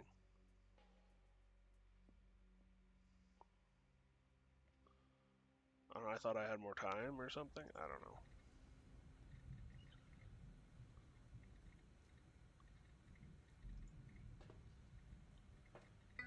Password used. Examine the panel. Check the condition of the turrets. Reboot the system. Examine the emergency. Take a look at the security. Leave. Okay.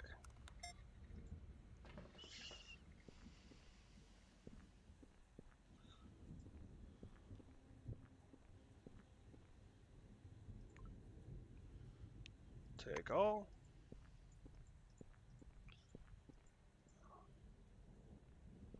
Go to her. Oh, hello there. Trade. I'll try and make this quick and simple so that we aren't here for long.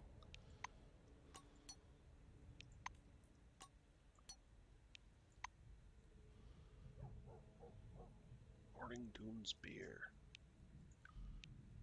Beer sounds like a good thing to have. What else did I get rid of? I got rid of the blue.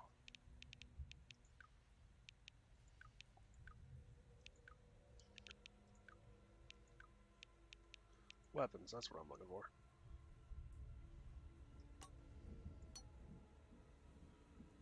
No.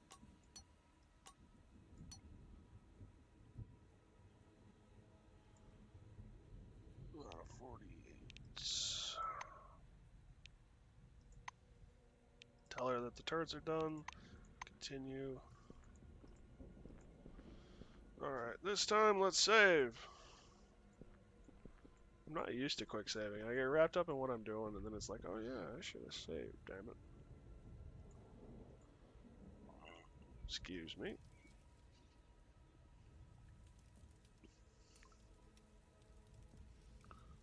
Weapon parts, take all.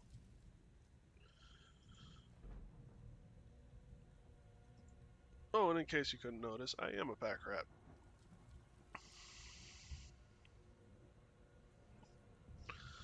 Though, in my defense, there really hasn't been a good place to sell stuff yet. Bobby, where the hell are you? Ask if anyone can hear you. There's no reply. The walkie-talkie is silent. Put the device on the ground and leave. So there is nothing to be done. Take all.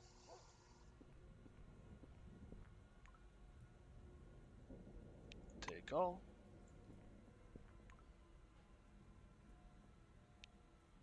Take all.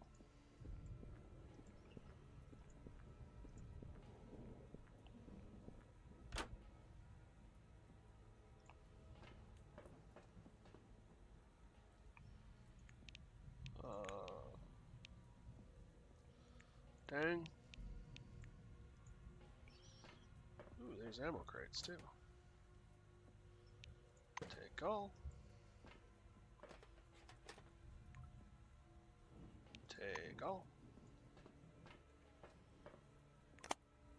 Take all.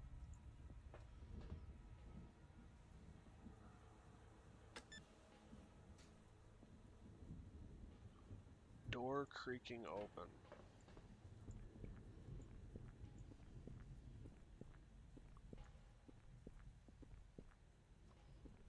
Main elevator.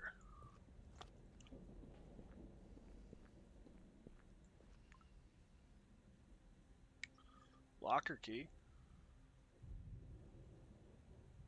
Take all. This is probably the locker key to in here. No, no, no! Get back here!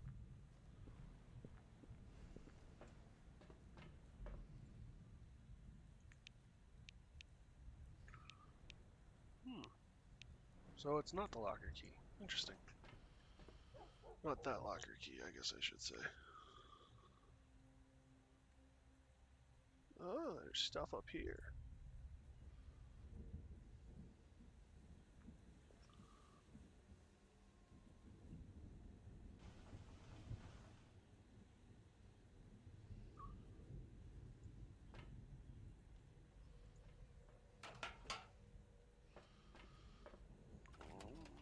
I got a hammer. Hammers are good. A shiv, a crowbar, and a comic book.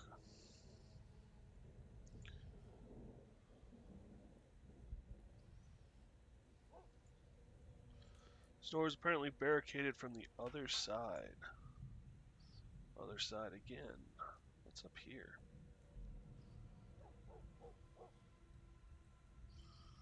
Some tractors.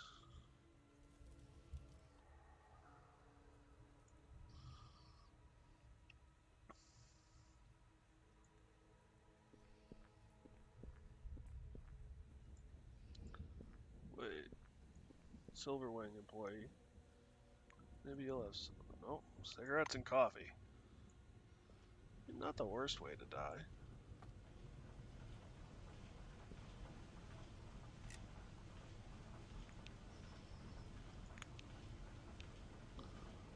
Oh, cool. Crowbar can force your way through. I'll just do it by hand because I don't need to use the crowbar, but...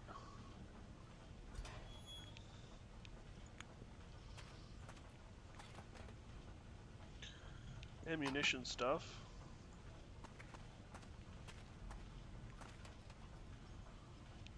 Other stuff. Oh, so this is the generator hole. Can I... So I can refine... Oh, I can make bullets from that ore. Got it.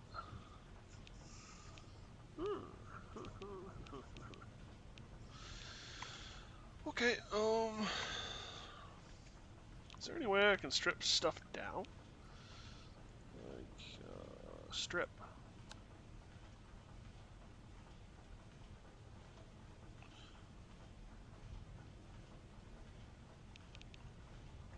I don't know what that did. I mean, I assume I got components and supplies for it, but I don't know what that did.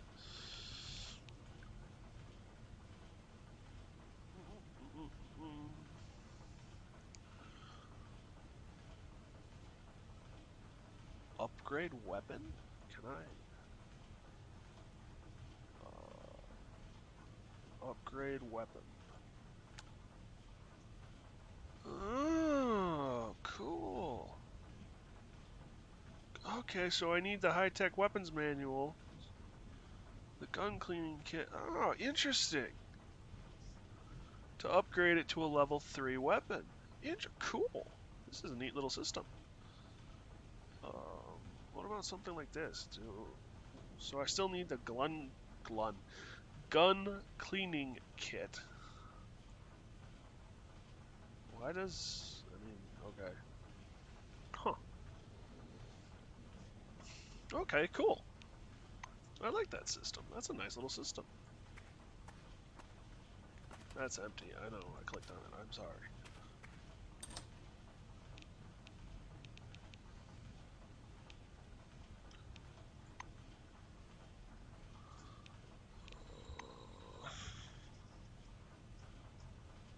Craft maximum.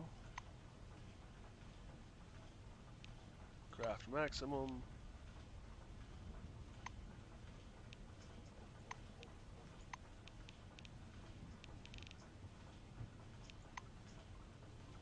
I gained experience. Woo!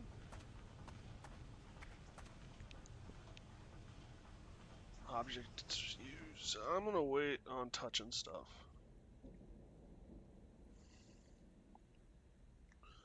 Go check out the parking lot first.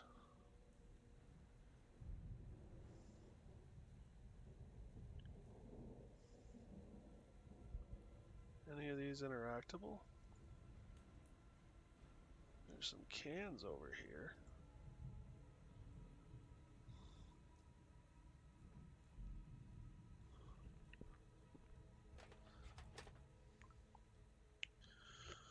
More ammunition. I mean, that's a thing. Let's save real quick.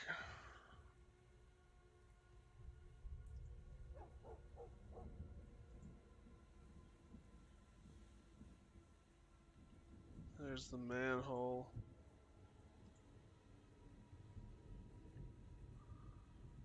There's another man. Ooh, lightning across the screen. Cool. We already searched you.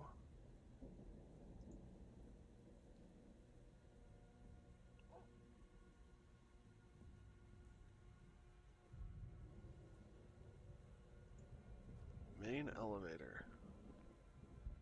Nashville's main elevator doors open with a drawn-out screech. A harsh smell comes from the dim, dirty compartment. The smell reminds you of a quartz lamp. As you step onto the elevator platform, you notice a woman in silver wing uniform. She's standing in the corner facing the wall, head down.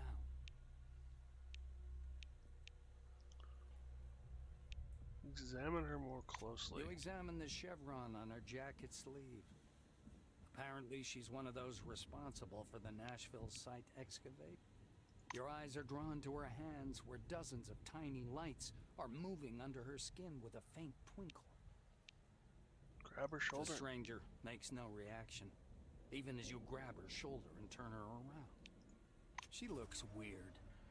Her face is completely slack, as though she were under the influence of a powerful anesthetic. Her eyes are wide open, though. Bright white rings glow around her irises.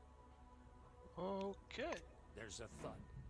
Something heavy falls down behind your back, making the platform You reflexively jump aside, just in time. A body lands where you were standing a moment ago with an unpleasant crunch. And then another one, right next to it. People begin to fall onto the elevator platform from the darkness of the shaft above. The elevator platform is shaking. A speaker on the wall comes a caution, overload. Please vacate the platform. Caution, overload. Please vacate. The strained overhead cable snaps with a blaring twang. You fail to leap from the platform in time. It plummets, whatever remains of its emergency braking mechanism screeching unbearably. Do nothing except panic. Try to resolve. Lay down on the elevator floor to soften the blow as much as possible.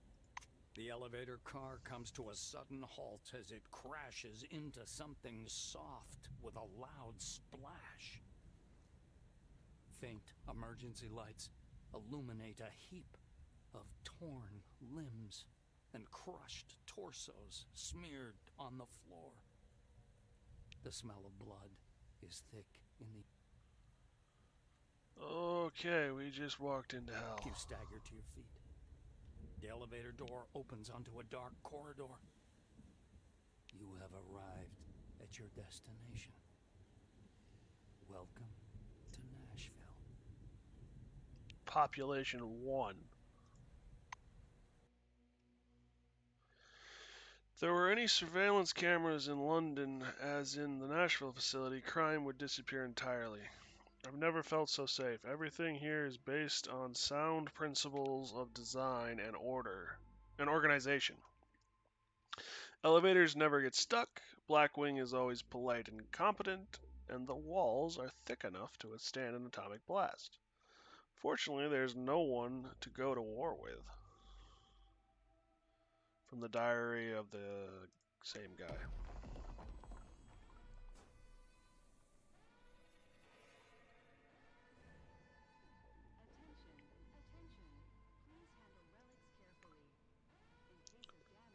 Nashville base employees Selectron. Yes, please. Alright, let's... Oh, servo shell. Prattle. Am I drilling? I think I'm drilling.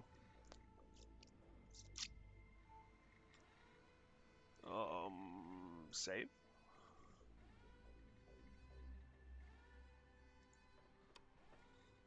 Code red. General.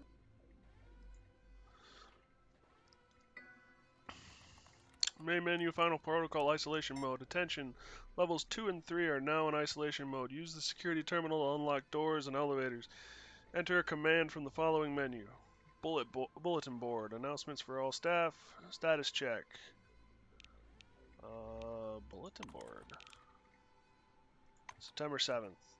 Volunteers wanted. Dear employees, volunteers are requested for newly commissioned mining areas. Guaranteed overtime. Contact your supervisor for more information.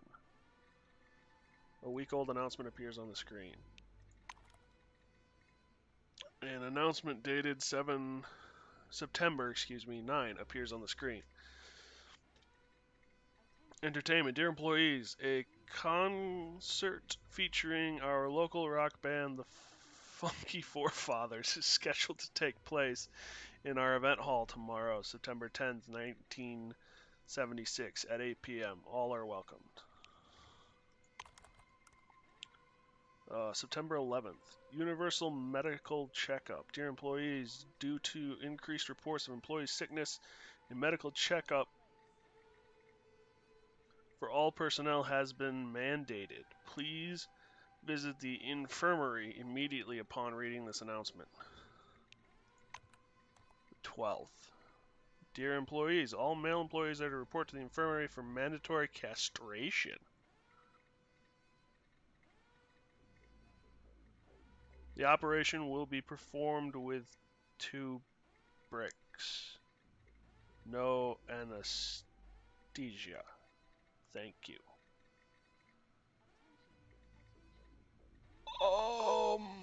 That hurts. Okay, somebody left the rocker. And wow, okay, wow. Yesterday's announcement. Serpent, dear employees, I'd like to inform you about the serpent in my...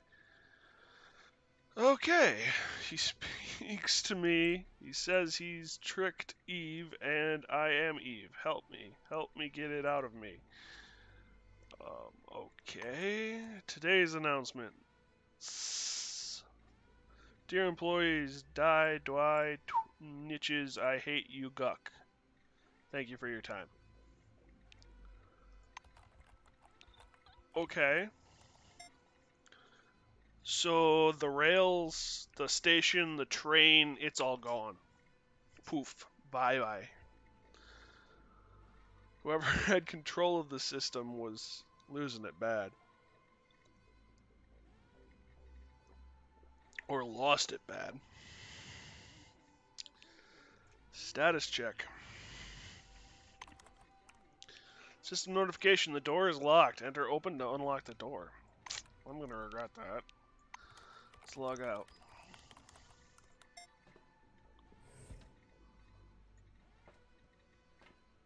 Sharp metal sound, intercom.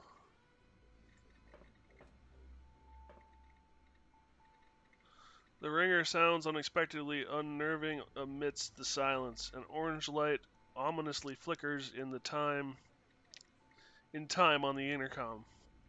No one answers. Behind the reception desk is nothing but empty chairs scattered in disarray. Pick up the receiver. Someone is breathing heavily from the handset. Ask who's on the line. Another unsettling, stifling inhale is abruptly interrupted with words. Speculid. Totally speclid. Phenomenon. Woof woof. Try to figure out what happened. The voice grows on, groaning and howling. You can't tell if it's tinged more with anguish or euphoria. Guards, unity, woof, speckled. Then your conversation ends. Receiver beeps repeatedly. The line has gone dead.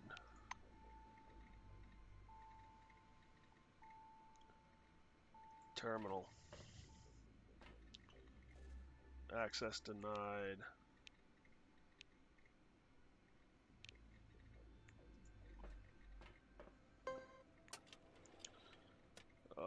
Take all. This, I think, leads to got here?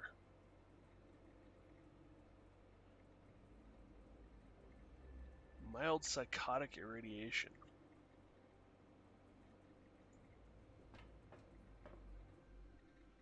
You approach the ventilation access grid. The bar is slightly rusted.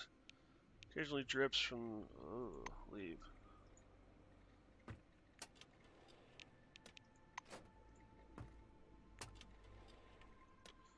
Glue.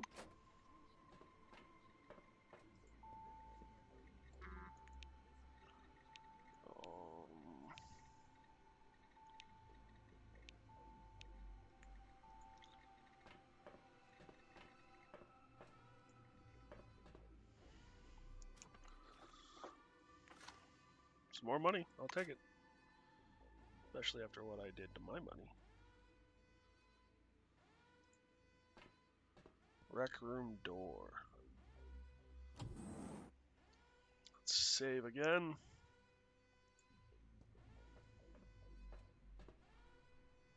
So there's army cots. I don't really want to sleep in here though. Is there anything? Oh, there's a flower pot. There's a briefcase. There's a magazine. Security room key.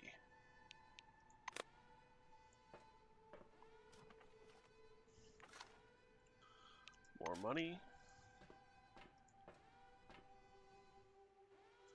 On the floor, shoved almost entirely under the sofa, lies a porn magazine.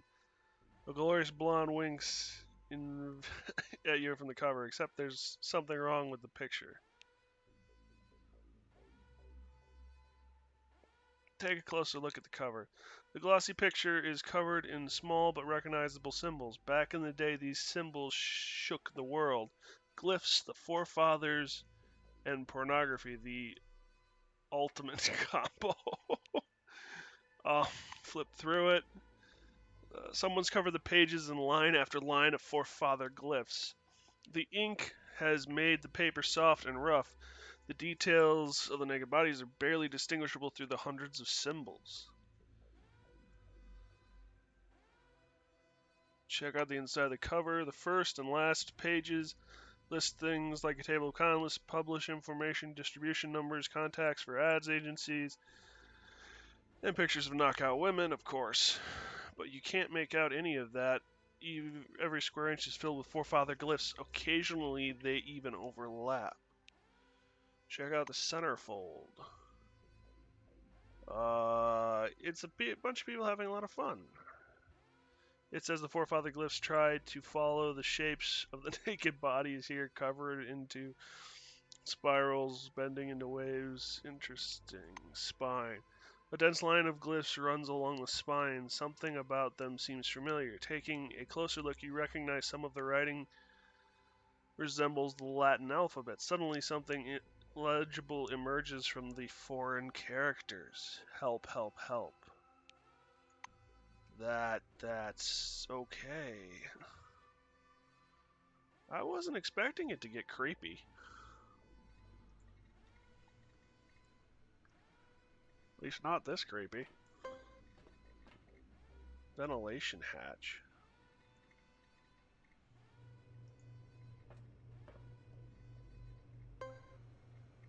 Oh. Well, that works.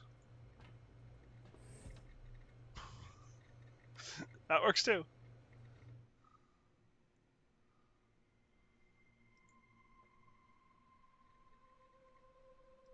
Read note. Consider this note my official report. I, Major Seymour Hobbs, head of security for C-12 Nashville, take full responsibility for all decisions leading to loss of life. I activated the final protocols and locked the door to the security room. I will remain here to stop anyone attempting to break through or interrupt this protocol. I act as my duty demands, but I cannot live with it. I don't know what else to add. Tell my family I love them. Major Hobbs, Blackwing.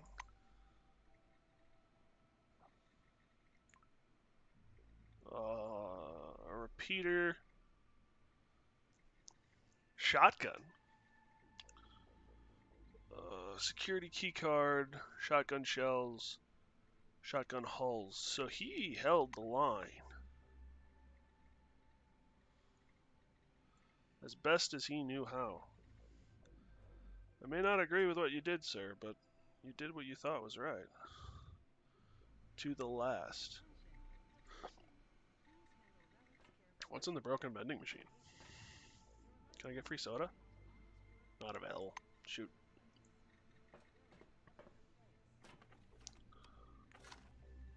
Dirt.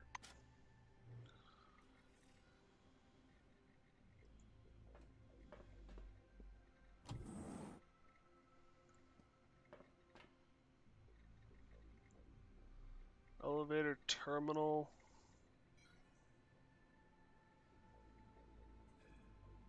Search locker. Locked. Wow. Ammunition box. Take all. Take all.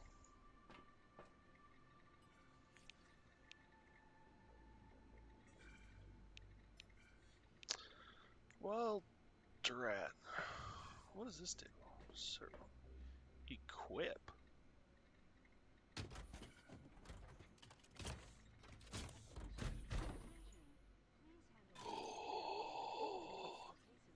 We are invincible.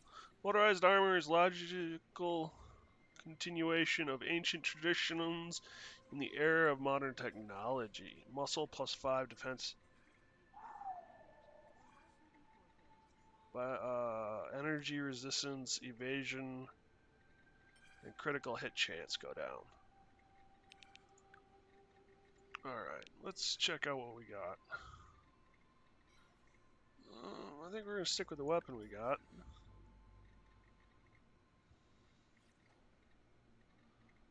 This gives me hand-to-hand and tech. That gives me science, high-tech weapons, and biochemical resistance.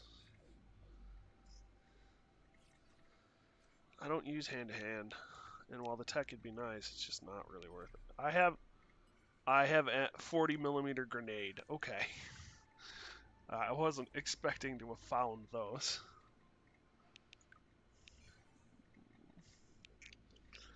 Health is okay, encumbrance is getting up there, but we just added more with the servo suit. Servo shell, excuse me.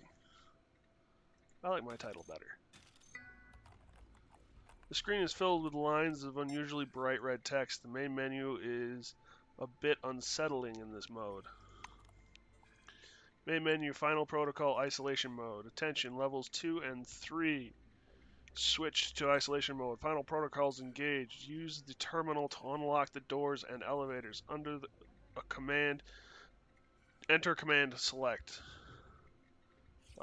Safe open. Let's open the vault. Enter unlock. Data, and then reboots the terminal in normal mode. The locks have been partially reversed. The complete cancellation of final protocols, please access the primary mainframe on the 3rd level. Log out. So, by greed, getting into the safe. Betamine? This drug was created as a combat stimulator for Blackwing. Increases strength and endurance, but was not adapted for use after a short-term effect. The patient experiences problems with perception. In addition, the drug causes addiction. Yeah, I'm good without that. Inspections on apparently a part of something larger looks smaller than your typical relic. Could be worth something for us for its sister components. Searching for its sister components and cigarettes. Those are some nice cigs to put in a safe.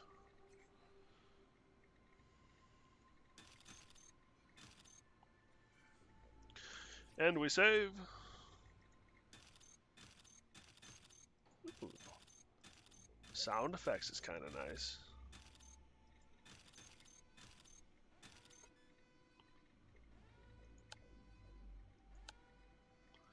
I wish there was some way to tell, like, when he's got his weapon equipped.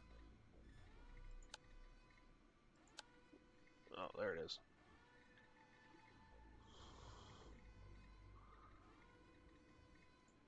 Oh, that's empty.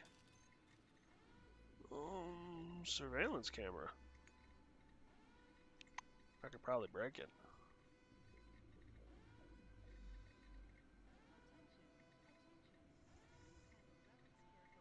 Notebook.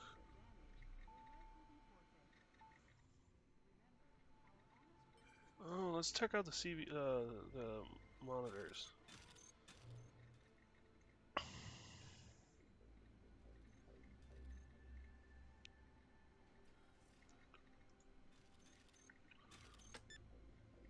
You stop beside a bank of black and white security monitors. First, they all seem to be displaying static images. However, you soon realize that people are pacing back and forth in the corridors and rooms. There are several switches on the control board under the monitors. Judging by the labels, each switch controls cameras. Okay, in a particular area.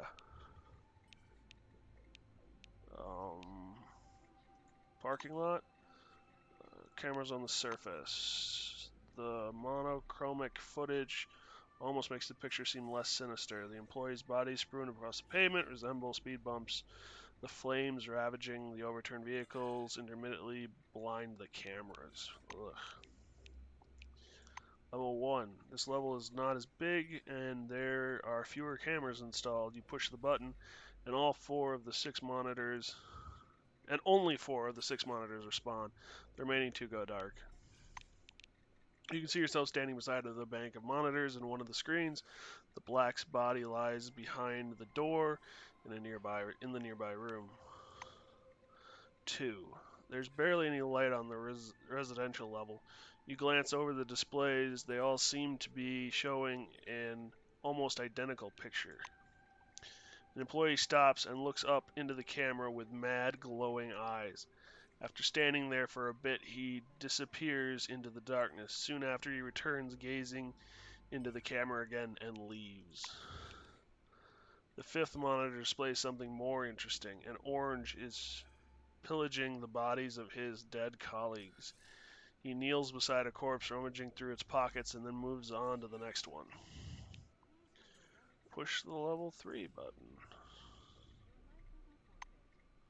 The office level isn't deserted.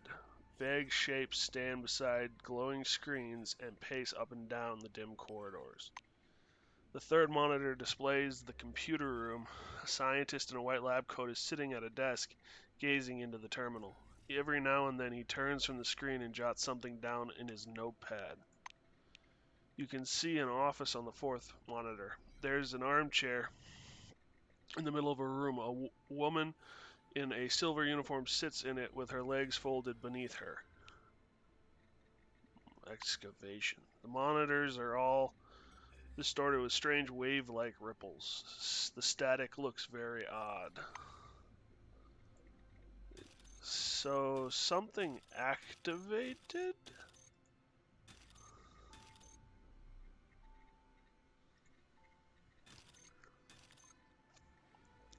Inspection of a group of excavation site workers on their way through the security perimeter revealed the following items, all forbidden. Short iron bar with a sharpened edge and a handmade grip. Weapon type Shiv, 2 units. Pack of Wayward Extra cigarettes, 1 unit unopened. Oranges are smoking Wayward. Some nerve they've got. Peter didn't forget to share. Don't forget to share, you stingy prick. Satchel of bentonite crystals. So this is stuff I found in the safe. Item of unknown origin and use, 1 unit. It's a relic. Send it to the eggheads. They get the big salaries. Let them earn it. All above the items, moved to the vault.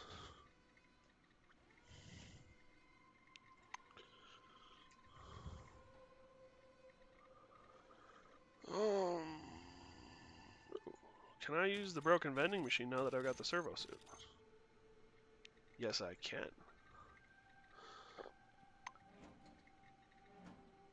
Wrap your arms around the vending machine, tilt it toward you, and begin shaking it from side to side. You hear a dull noise.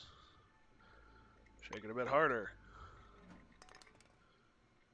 This time your efforts are rewarded with a second object falls out.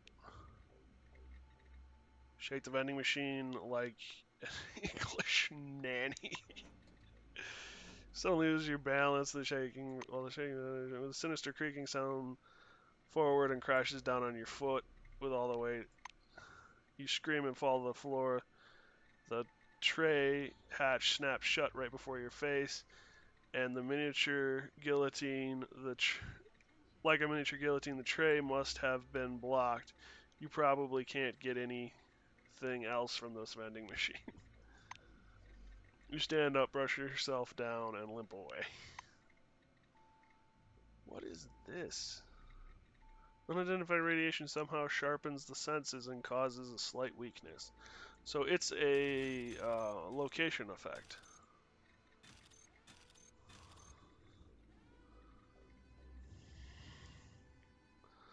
Save one more time. Alright, I'm going to check something with the saves. So it's just... Yeah, quick save, quick save, quick save. Okay, so it's just... Is there a number of quick saves? Yeah, it would appear to be. Okay, that's not bad. Create save, save. We're going to go with okay. And we'll use this.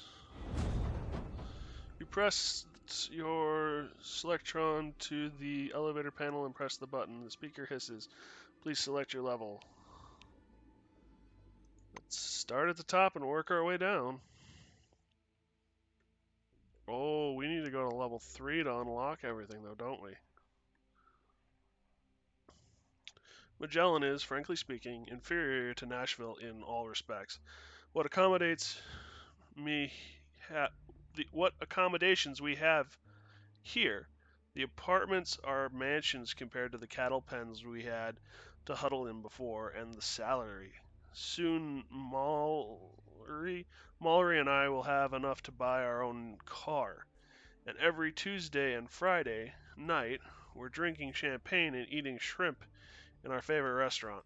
From the Diary of Monty Silverwing. Come on, don't be shy.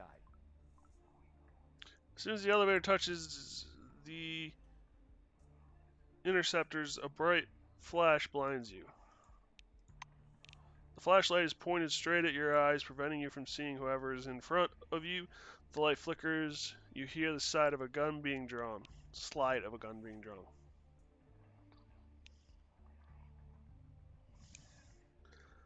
Inform the stranger calmly that you aren't going to harm him. The flashlight's yellow eye freezes in midair. The stranger steps forward. He's wearing worn-out orange overalls and patched pockets. His metal badge reads Tim Gosberg. He examines you curious.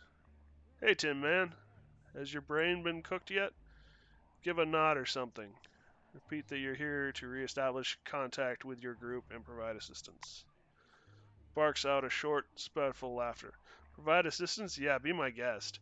Maybe you could start by putting Mary's guts back in her belly, then knock some sense into all these people. Oh, and Ducker is still freaking out in there, so give her a punch too, to help her recover.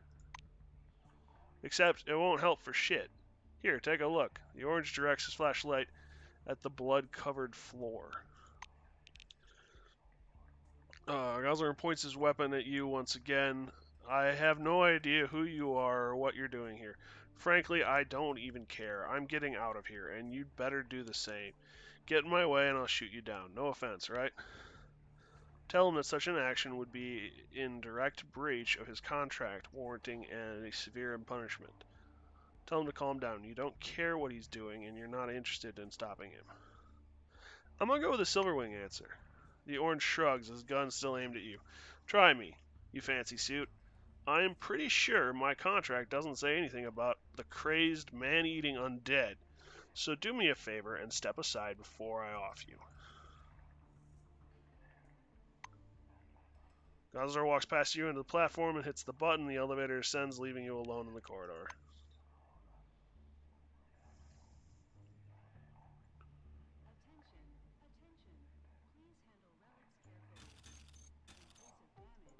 That thing's mean!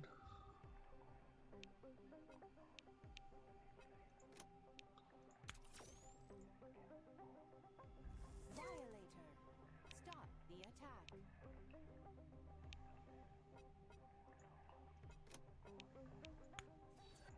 Structural damage located. Energy damage. Structural damage located. Ow, ow, ow, ow, ow, ow, ow. Ow. Damn.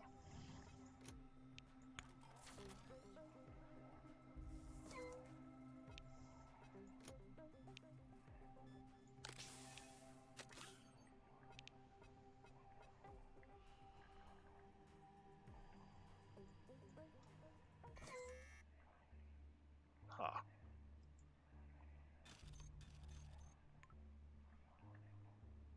Assault rifle cartridges.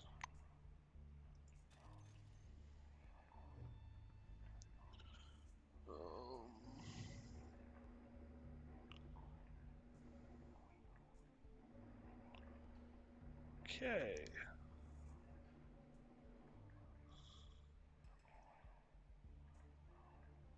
This is a happy place. There's 2 turrets, so I don't have to worry too much as soon as I take out both turrets.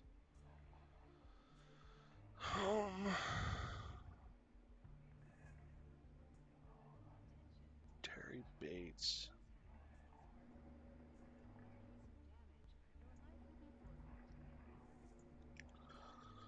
Use door. Door is locked.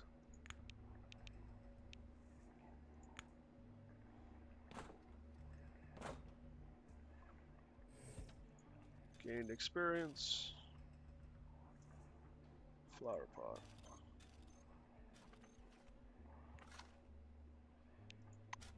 You know, I can't complain too much. The screen shows nothing but static. Kitchen stove, mirror, wash basin, toilet bowl.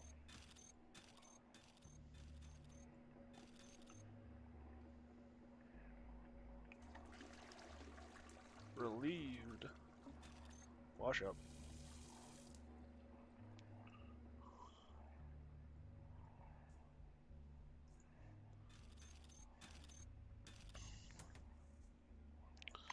Nothing there.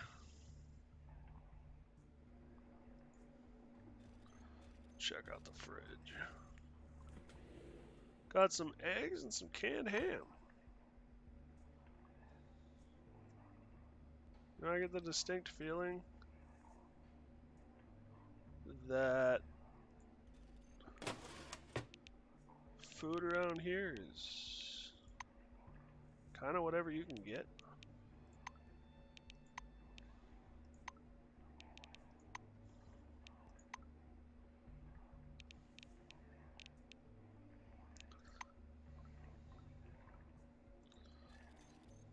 I'm glad food doesn't go bad.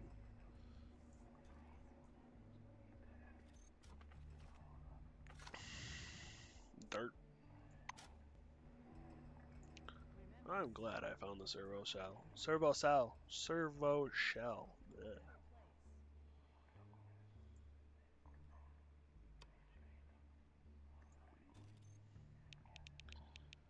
Um, fixer. Is this damaged? How can I tell? No. It doesn't seem to be wear and tear, so that's refreshing, reassuring, nice, helpful.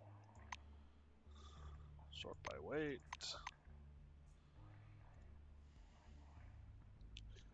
I like junk. Medical. Is this... Oh, it's an antidote. Med kit, energy.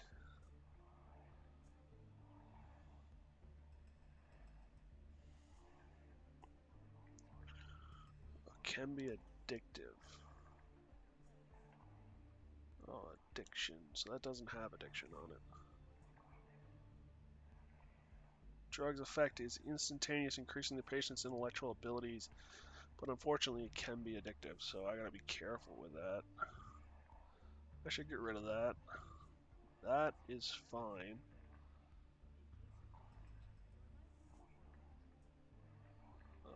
Cause addiction.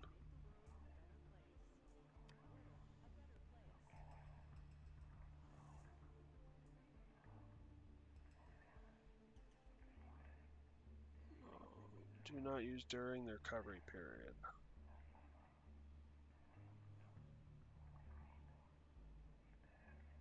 Promotes increased blood flow to muscles and brain for a short period of time, increases reaction rate, sharpens perception. Med kit. Radiation against radiation.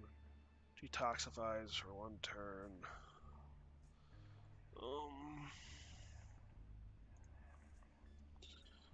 Consume.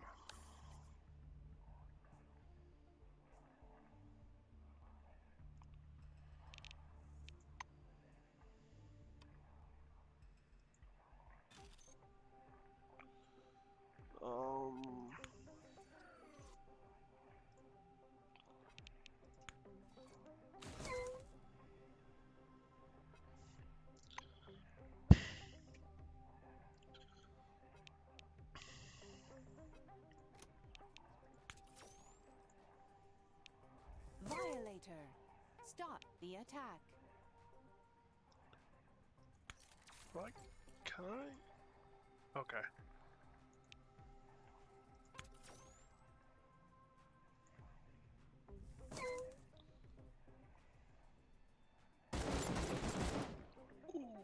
Okay.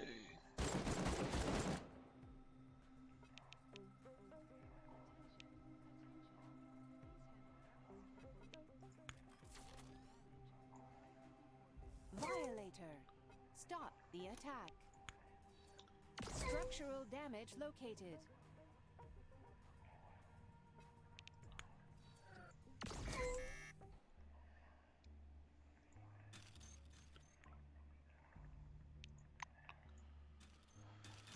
Okay. That was fun.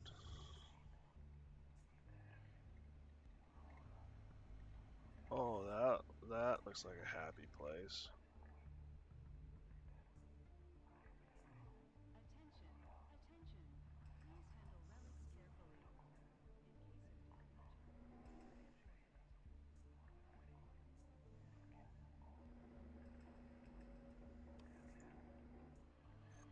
Alright, we'll go back here now.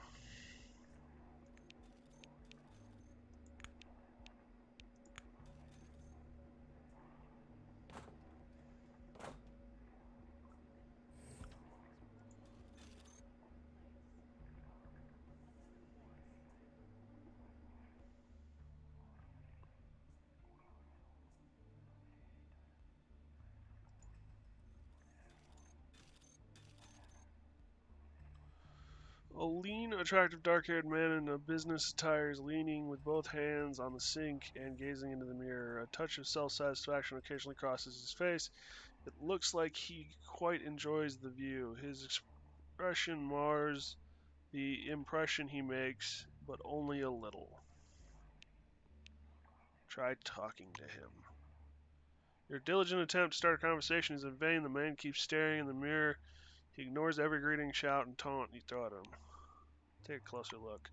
Dark-haired man is wearing a distinctive uniform of silver wing, a study in style over practicality. The squarely pinned badge informs everyone who cares to know that this is Harold Fang Jingtor, The title below says he's deputy head of the Nashville HR department. Look in the mirror too. You figure it can't hurt to assess your own appearance. Unsurprisingly, everything about your reflection seems to be more or less familiar. You're you're dissatisfied with some parts and content with others. It's just an ordinary reflection. Except you feel something odd when you divert your gaze from the mirror, as though someone else is being reflected apart from you. And the dark-haired man, you turn back to check, but there's no one there. Oh, great. Can I shower? Ooh. I can shower.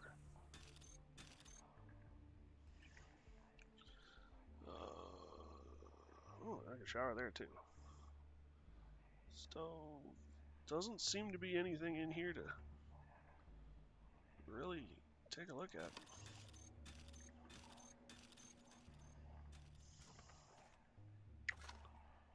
Some money. That's what I was hoping for.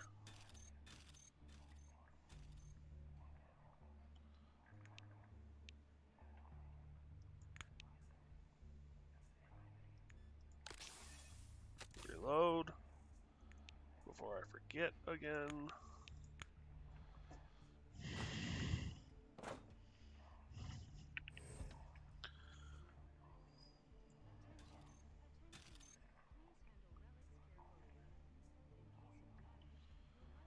Okay. Search the flower pot. Airplane. I don't need any more dirt. Shower stall, briefcase. Let's check out this briefcase, see if there's anything in here. Oh, that's a big bust.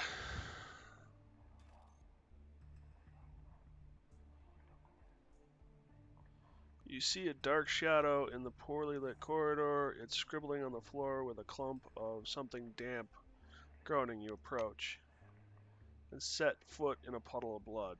The floor tiles are stained with it. The orange is on all fours, his abdomen ripped open, smearing blood all over the floor with his own intestines. Try to persuade Bates to stop scribbling on the floor with his guts. His face is gray and it's not easy to reach a madman, but you know how to do it. You take Terry's hand, look straight into his eyes, and persuade him that the floor is clean now, and he no longer needs to mop it up.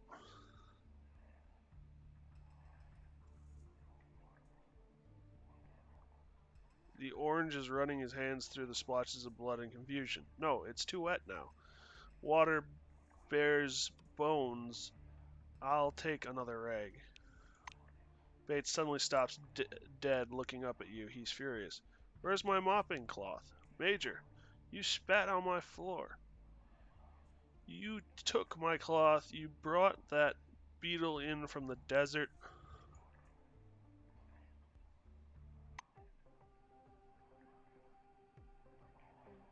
He has officially lost it.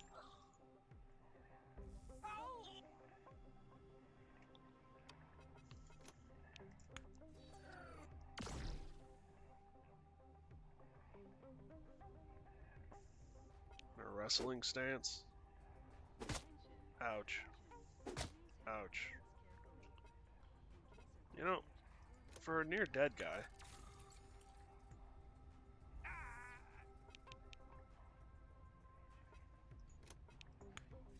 You seem pretty spry.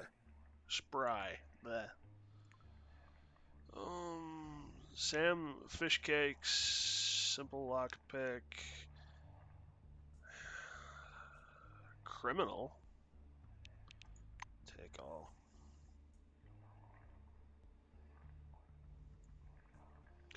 Nothing but static.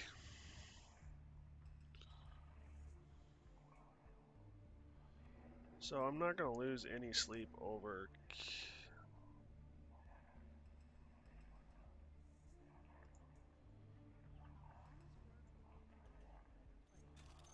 killing an orange. I'm sorry, but when they attack, I'm not going to lose sleep over it. I don't want to kill everybody, but ventilation access. I wonder where that. Oh, that must put me out over here.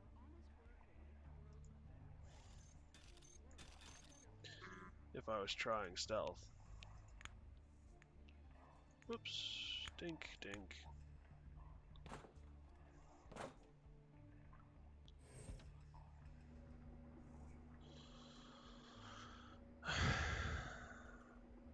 Saved.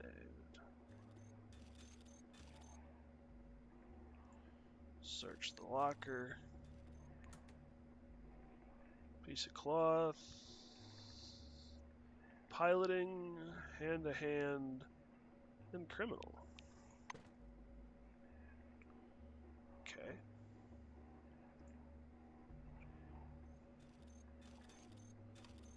What have you got in your fridge?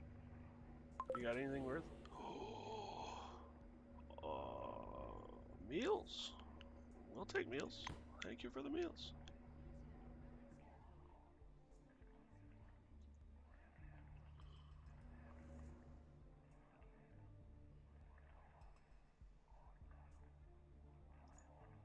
Something is growling. A lithe woman dressed in laboratory assistant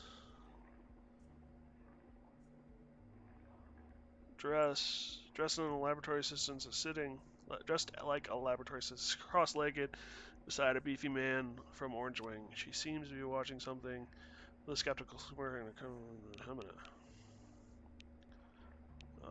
in a visual manner. Her name tag confirms she's a lab assistant, and her name is Melissa Correa. Correa? Her olive skin, gleaming eyes, and straight dark hair also hint at Latin American descent. Her full lips are twitching as she murmurs under her breath. Listen closely. White's voice is pleasantly deep. Nevertheless, you can tell she's being capricious, apparently dissatisfied over something. It's you who is stupid, Shimon. Shimon? All boys are stupid, and your cartoons are silly. All you ever do is punch each other. Some things are more important than that. That's what Mom says. Her tone becomes angry, almost enraged. I'm not going to America. I'm going to have a family and lots of kids, and the first thing I'll do as their mother is forbid them from watching Captain Hina. Take that. Suddenly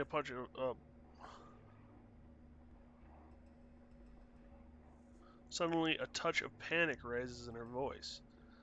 Shimon, wait, it's dangerous. Don't do this. I'll tell Mom. You hear me? Stop it already. Don't, Simon.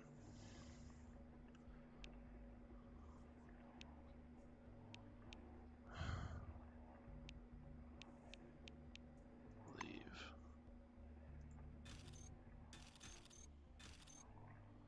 A bruiser in orange jump overalls sits on the floor beside a young woman in a white wig. His expression is excited, even beaming. His eyes are wide open. Look at his orange. Patchwork sewn distinctive Simon Cardozo, cargo hauler. Taking a good look at his shaved head, sack of muscles. Shave-headed sack of muscles. Okay. Covered with tattoos from eyebrows to fingertips.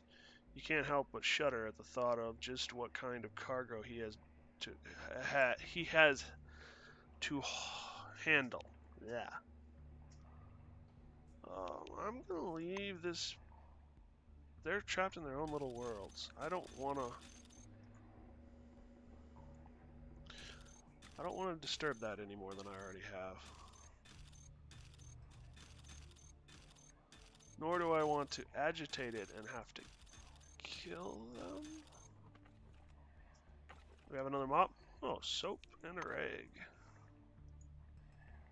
There's a closet. Selworth.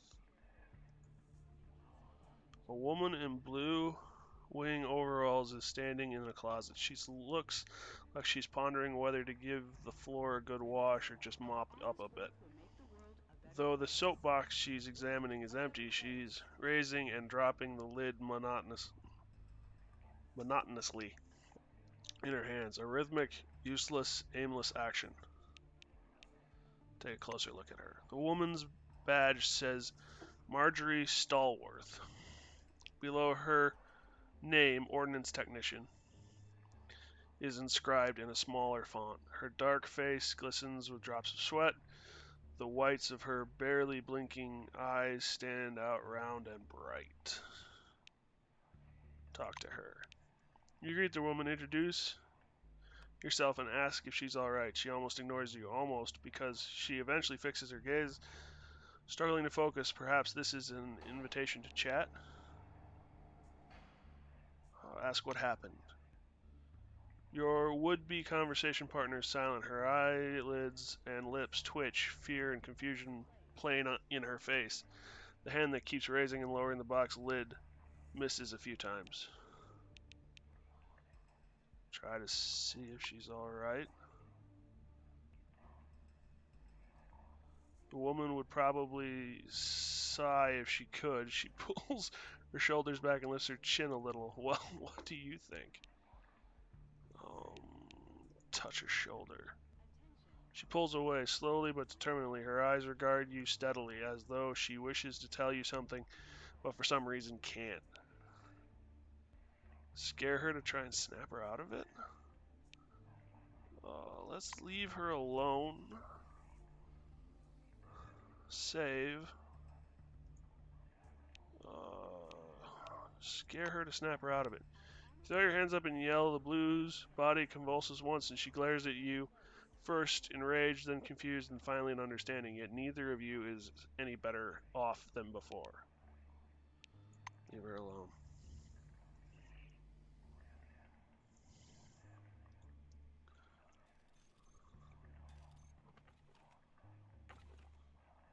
Ooh, I got him up. Wonder how many of those I'll have by the end of this.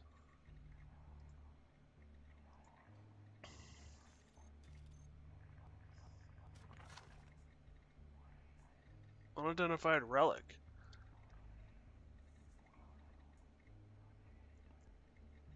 Invasion up.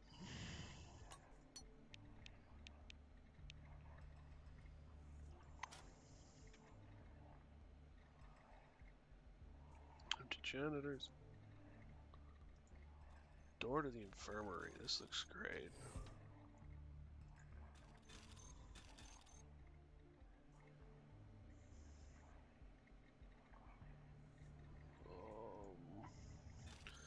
We might be able to get some medical supplies here, though.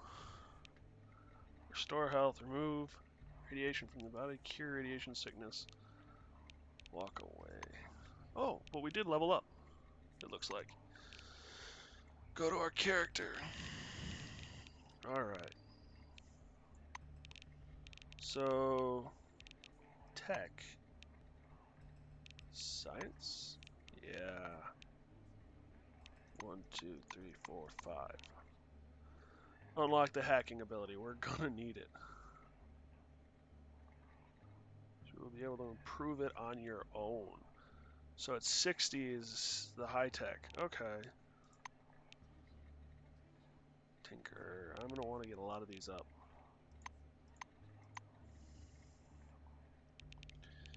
85. Get criminal up to 20. Let's go to combat. We're using psionics quite a bit.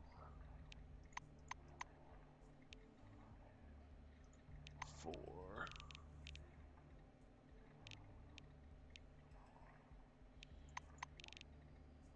40.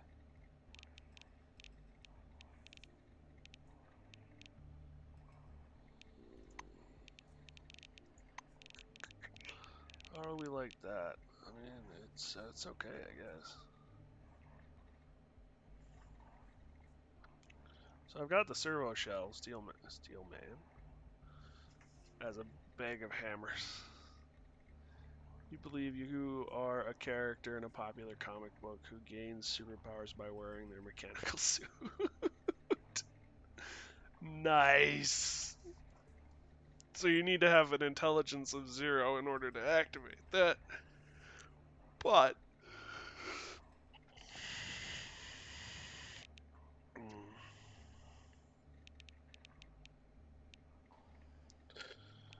getting influence up to 90 sounds like a good idea. Resilient leader, party heart, like a dog chasing cars. Art of excuse. Criminal plus 15, wow.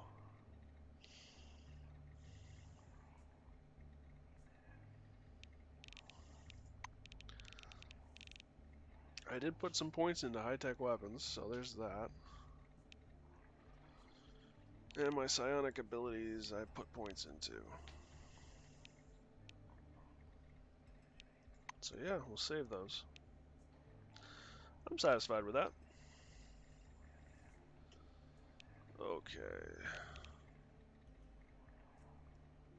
Critical hit chance is 0. Okay then. I need to work on this. I need to work on that. Damn it. Oh, okay. Although maybe once I get other members of my party, I'll feel more comfortable with stuff. Shower stall, shower stall. Broken toilet.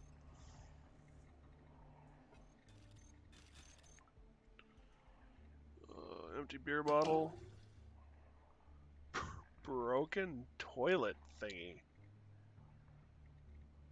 Strange gizmo, smaller than typical relic. That's funny. There's blood everywhere. I was hoping I'd be able to find... There's a terminal. Hoping to find medical. Words on screen read Dr. Grod records on the condition of station dwellers with comments and illustrations. 1, 2, 3, record me. You see a list of commands starting with cases below. By adding a square number to the command, you can view the corresponding patient's information. First entry. There was a long queue for aspirin at my office today, like in East Germany. I'll have to place my next order ahead of schedule. Lydia complained of faintness and anxiety. I examined her but found nothing amiss. I gave her a mild sedative. At last, I have a few minutes to listen to some Wagner. Entry 2. Lydia came again this morning and said she wasn't able to sleep. She said many others are having the same problem. I had a heart-to-heart with her, and she admitted the brigade stumbled upon something psionic. People have been showing up all day long asking for sick leave. Almost all with the same symptoms. Indigestion and xerosis. I am mortally tired, but who will do the job if not me? Who cares if I have to slave away all day without a break? I should put on some Lizette. He always refreshes me. Third recording. A weird day. She knocked on my door. I opened, and there was Lydia with her own eyes in her hands.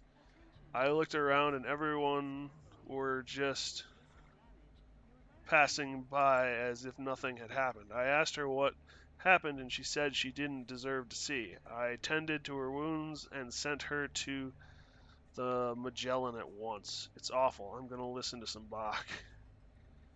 Entry 4, record me. Something happened. No one has been coming for a long time. I looked out of the office. There were some inadequate people walking around. What are they doing here? This is my yard. They should go away.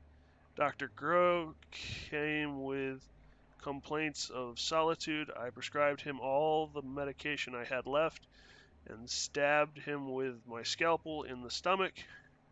Now he's sitting at this computer and typing this message. I think he reads my thoughts. Close the list and leave.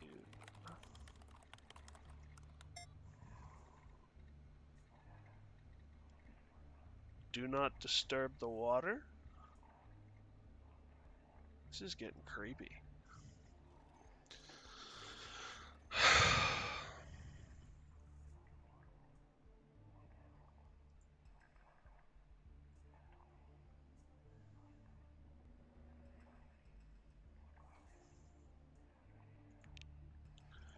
Force it.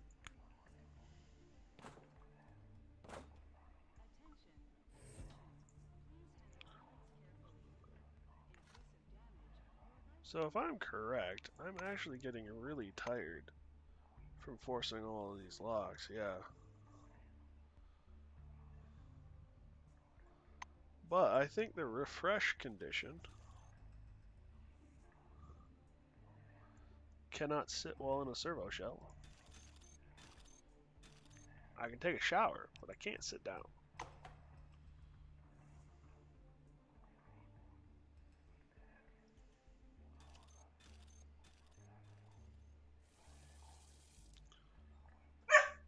Initiative heat resistance, okay.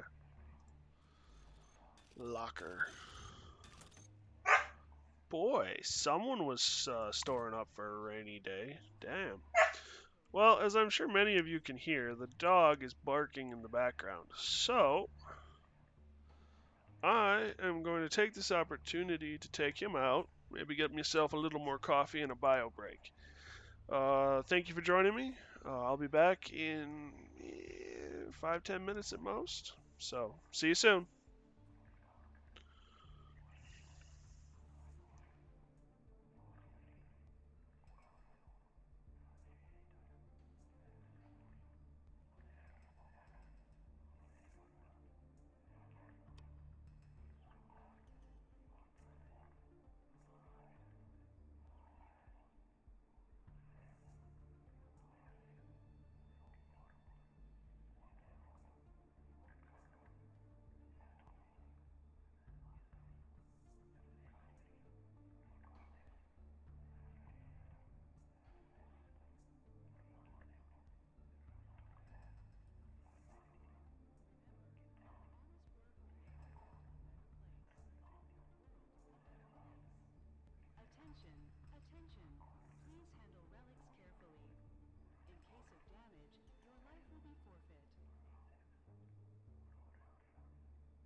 Okay, I'm back.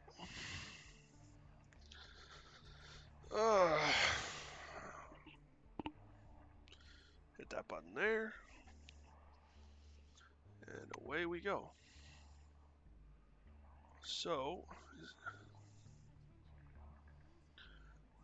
I'm going to test a theory, which is if I take a shower,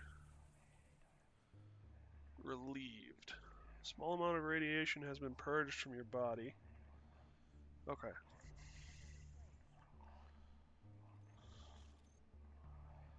So I gotta be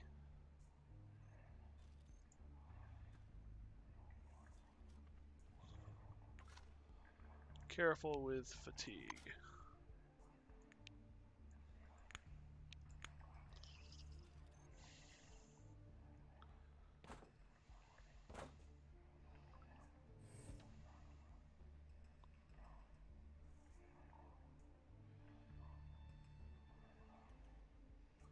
Gets mild fatigue.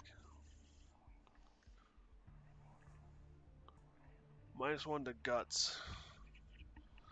Okay. So, consume. Okay, get rid of 300 fatigue.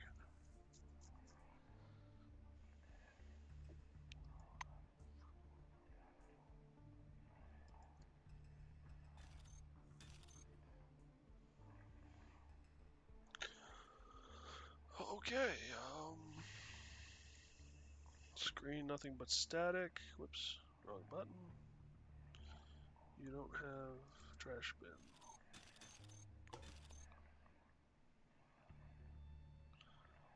Still be useful for crafting.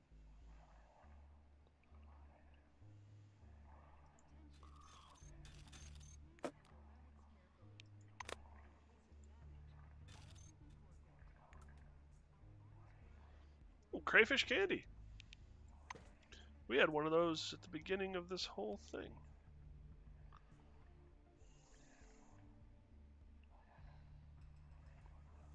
Toilet.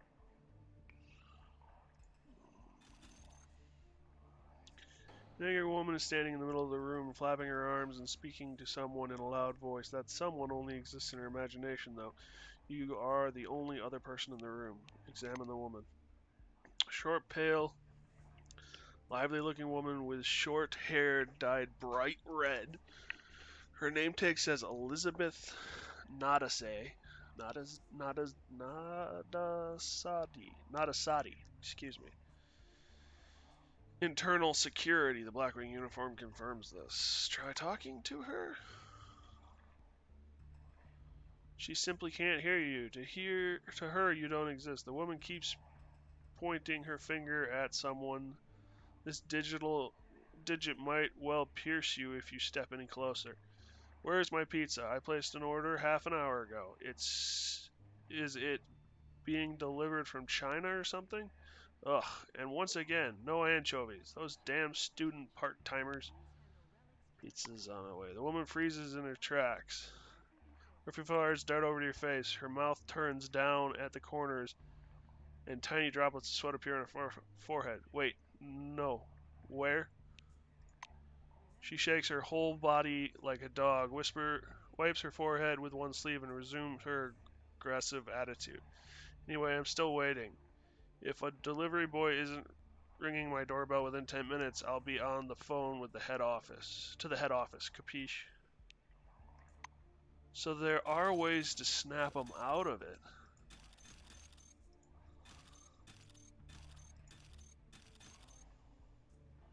We also still haven't found the people we were sent to meet up with, though. I kind of wonder if maybe that group of dead people by the walkie-talkie at the front door were the people I was supposed to meet up with.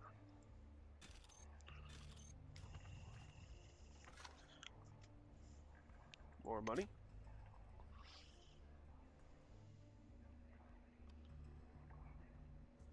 Oh, sit in the servo shell, but I can take a shower.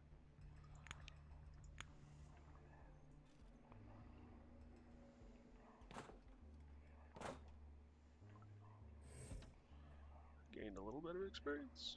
Oh. Kitchen stove, fridge, locker.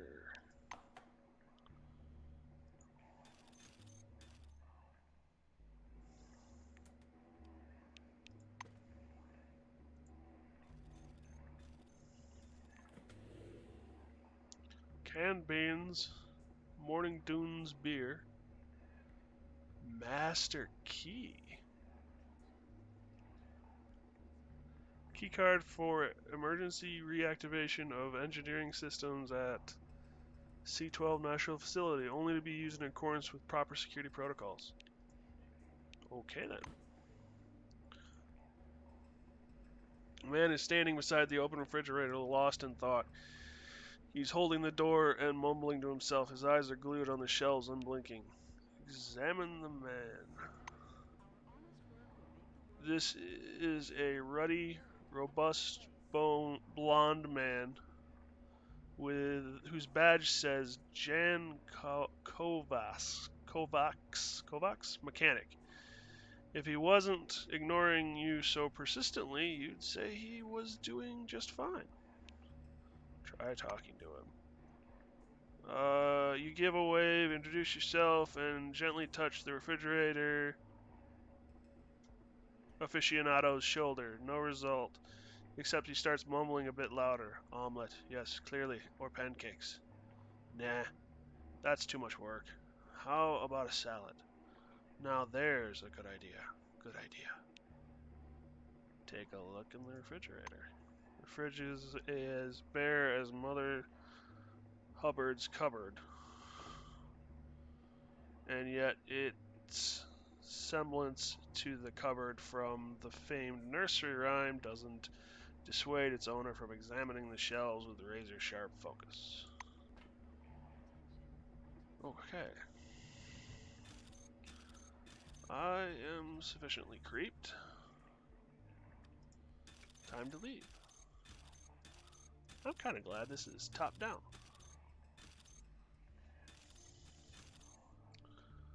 Drink machine, vending machine, access to doors, blah blah blah, empty television set. What does the TV say? Does it say anything else now? Code red. Nope. General alert.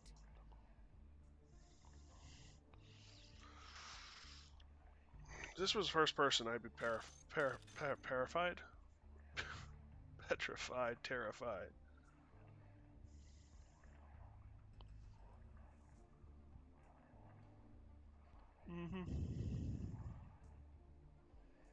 Guess I could have used a sleep gas grenade on him, but it's not my style.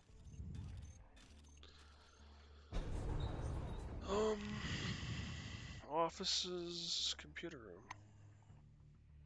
Well, forefathers, you are finished. The top brass kindly shared with me their plans for the dome. Using the technologies of the dome itself, in the near future we will turn this whole place into one huge quarry from which relics will be extracted on an unprecedented scale. Soon every person on Earth will enjoy the use of at least one item created with the benefit of forefathers' technology. From the diary.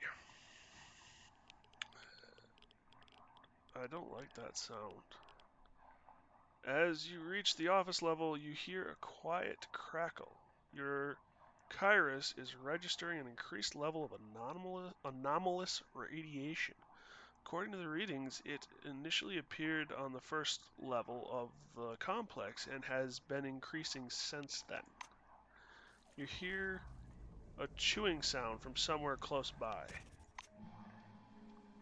You look up from the handheld display to see a man standing in the corridor. His face is covered with blood and his eyes are glowing like headlights. He howls maniacally as he looks in your direction. Louise is killing me. What possessed her to lock me in here?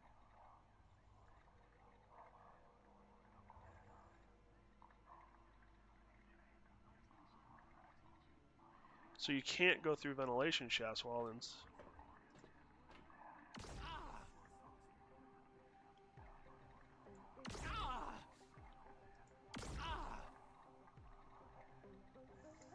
There was outsider radiation everywhere. pass through here, scattering their light around.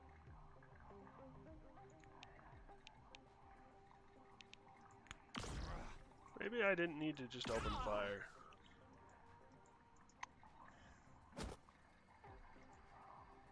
There's something that doesn't fit these calculations, but I don't understand what it is.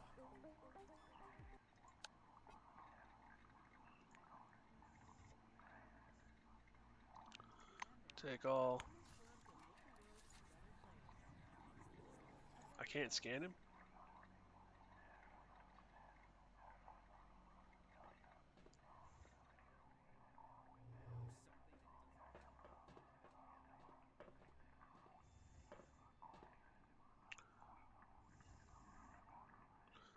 I might have overreacted.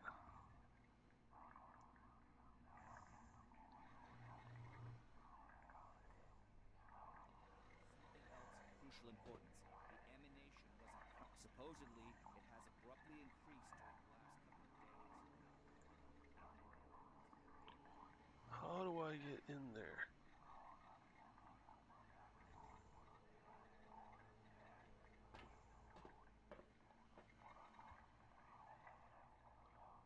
Through here.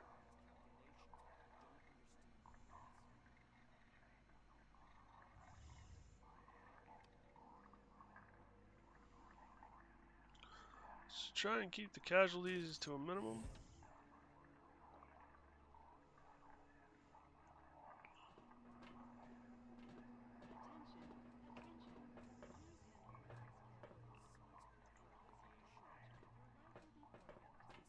Vending machine, TV set, fridge, kitchen. It doesn't. Well, I mean, God only knows if there's anything important in the fridge.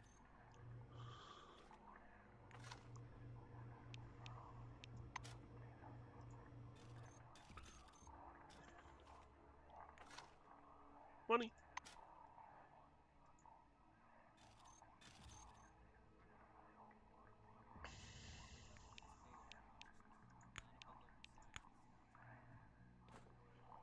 Get in the storage room.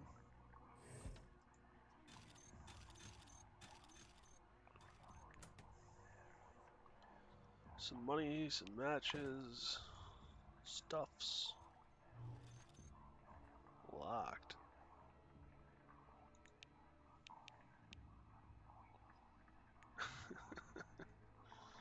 Dang.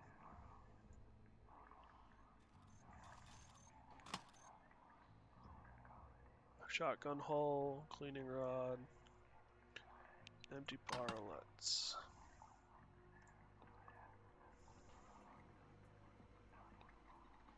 Hannah Montgomery.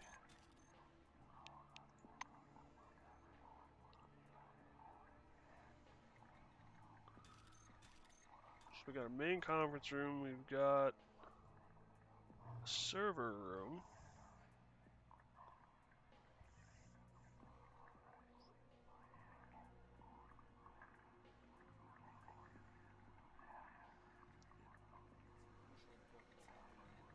We got the office cubicles.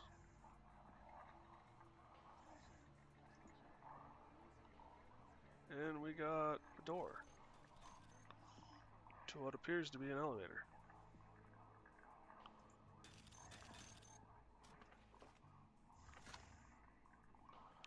Dirt.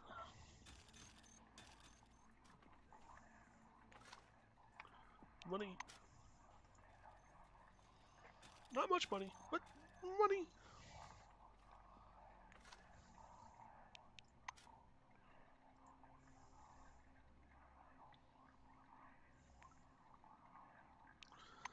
Money again.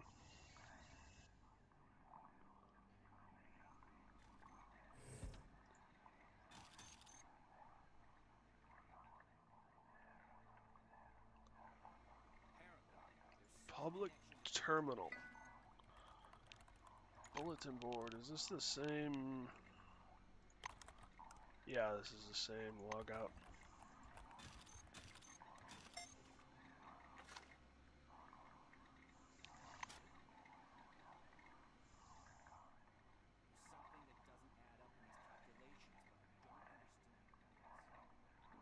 case.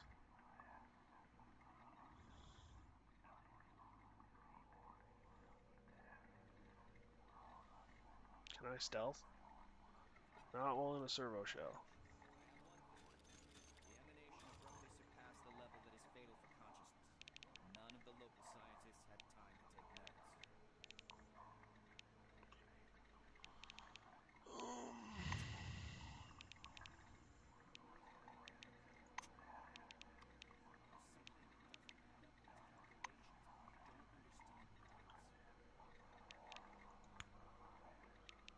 I want a sleep grenade. Sleep grenade.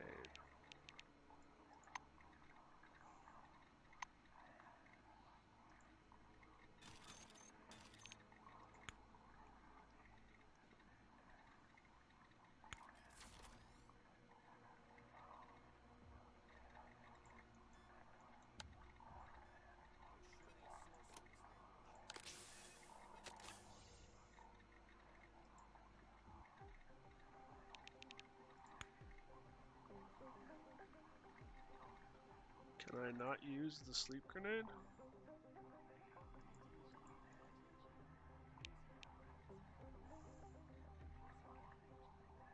Very sleepy.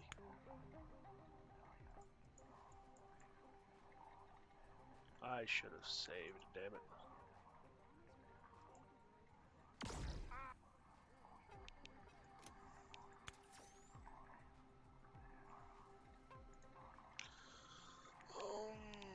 Load game. Load.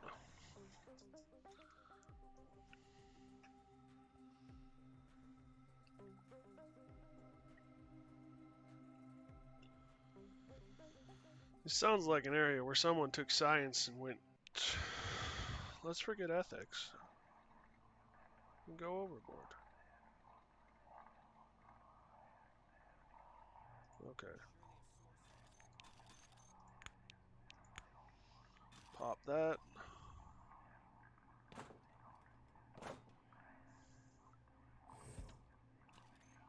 Check that. Take. Check. Nope. Check. Take.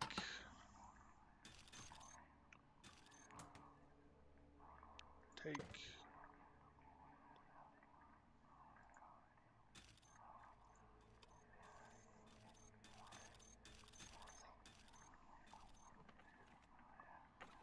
Ooh.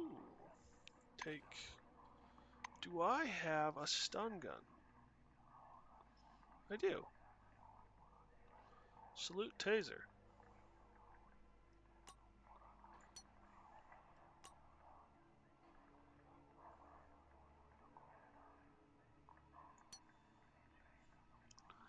Contraptions.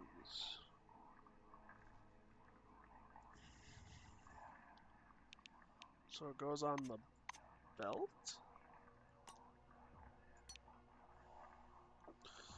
Pinnacle of self-defense technology. The voltage is turned so as to neutralize the intruder without causing serious harm to the health. Unfortunately, the range does not exceed arm's length.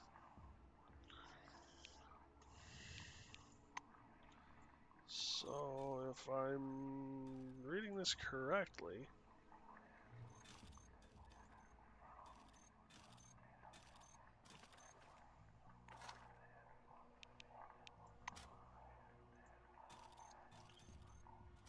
I should be able to just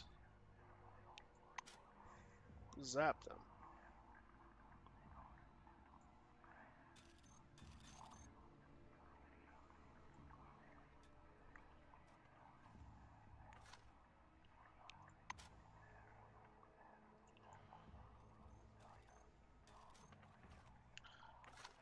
Every other one has $5 in it.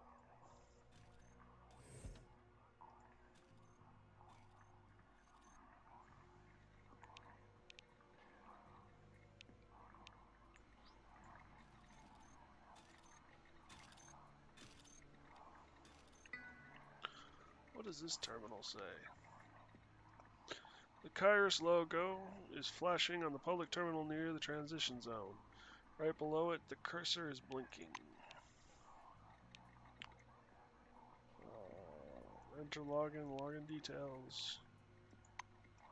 Screen goes dark, terminal emits a high-pitched beeping line after a line of delivery dates.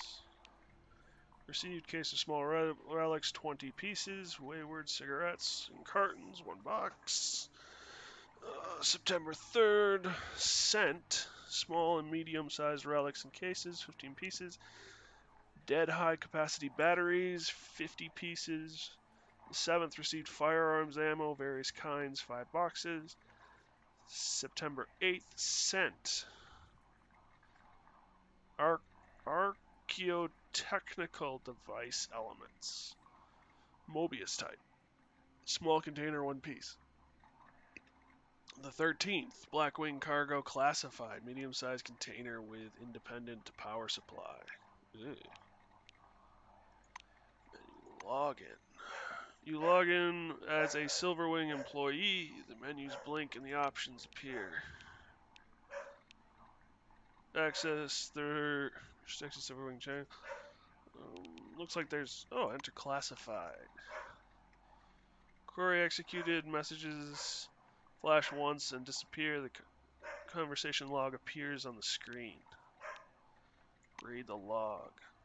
Wise man. That's abnormal. I might not be a doctor, but I can tell people are going mad. And it's not because of exertion, either. This is something else. Orbital. Don't be so dramatic. What are you suggesting? Wiseman. We need help. Let's put in a request to Magellan. They'll send scientists, doctors. Orbital. So you're saying they manufacture scientists and doctors out there? Cultivate them in a lab, in lab flasks, maybe? Wiseman, stop twisting my words around. Or belly? It's probably our belly.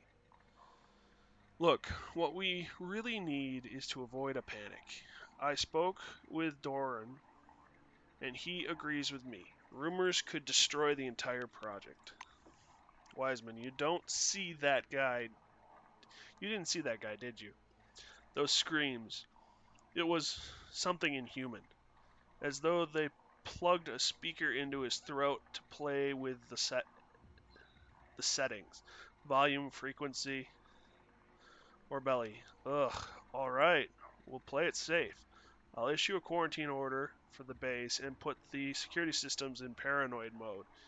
As for the rest, I'll do what I can. Okay, so things started going to crap.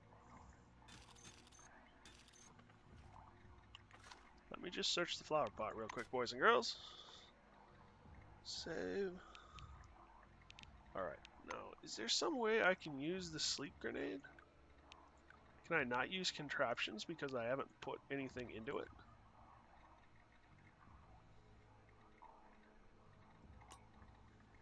Something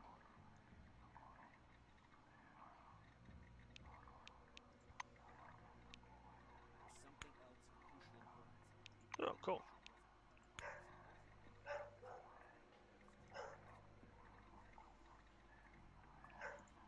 Why won't you let me throw it?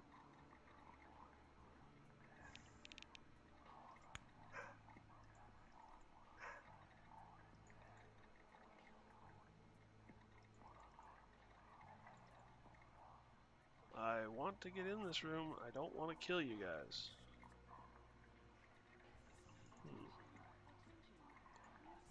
The only thing I can think of is maybe I have to get out of the suit. Unequipped servo shell. Which I don't really think makes much sense, but yeah.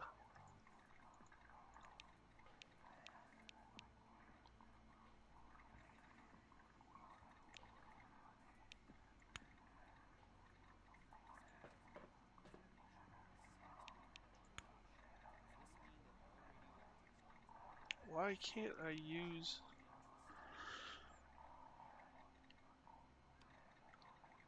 Yes.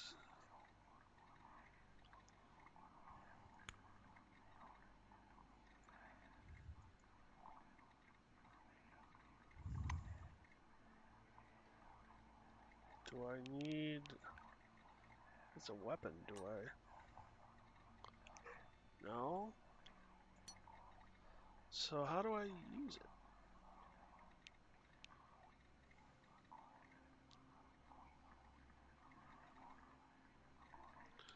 I'd rather not end these guys if I can avoid it. Character. Contraptions. So I need to have 30 points in order to throw a grenade.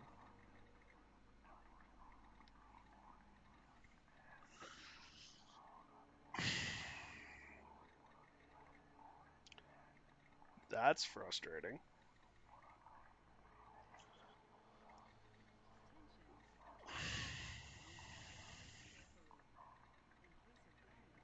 Deal damage. Taser doesn't do... Oh. I can't do any of these without... Okay, well, shit.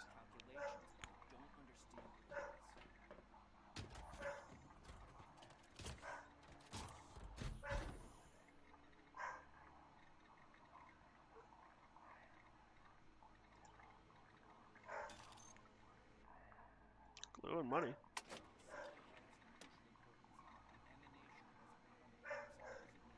Can I stealth in a suit? No.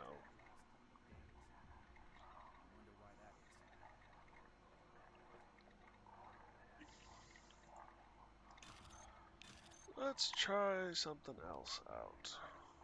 I can't use any stun.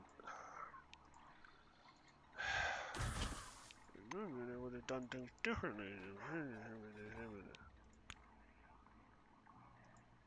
something else of crucial importance. The emanation was abundant. Supposedly, it has abruptly increased during the last couple of days. I wonder why that is.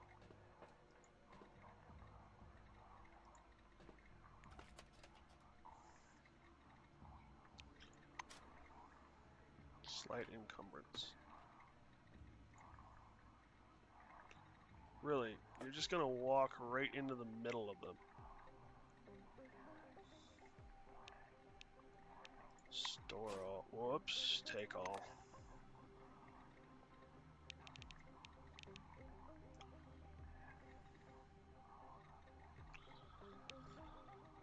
Okay, well, if you're just gonna walk right into the dead center middle, we're gonna try this again.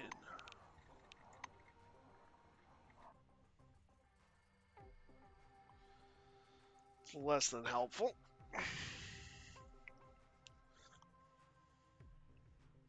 Though I will say the ability to sneak right in there is kind of nice.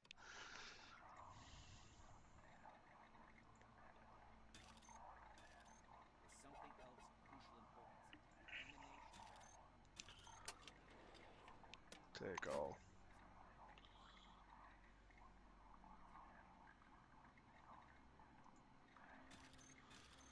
Search cabinet. Take the scissors. Take the money.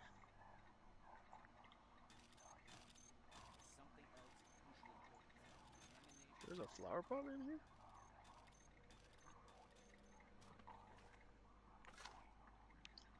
Take the money.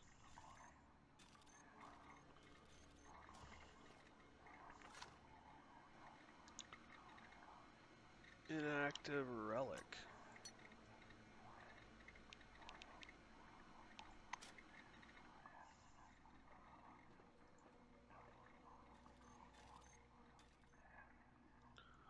Alright. There's no records about the emanation. F5. Saved. The emanation abruptly surpassed the level that is fatal for consciousness. None of the local scientists had time to take notes. Unequipped Sobro shell. Slight encumbrance. Enter stealth.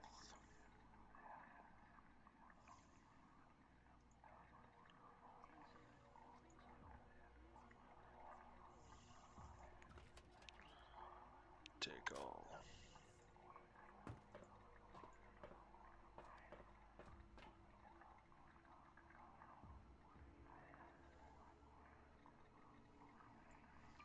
Search the pot. Take all. You have to be on that side.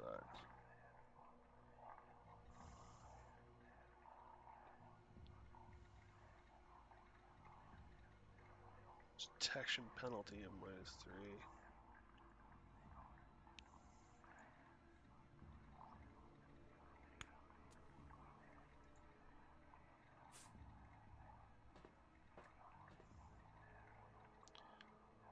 Hmm.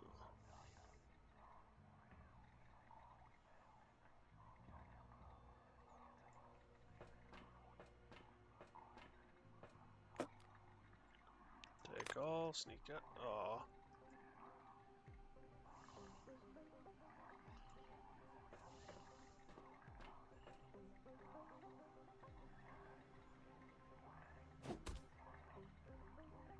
Wow.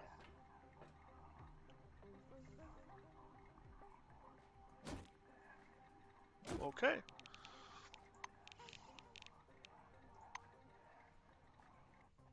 Don't deal with Blackwing. They're painful.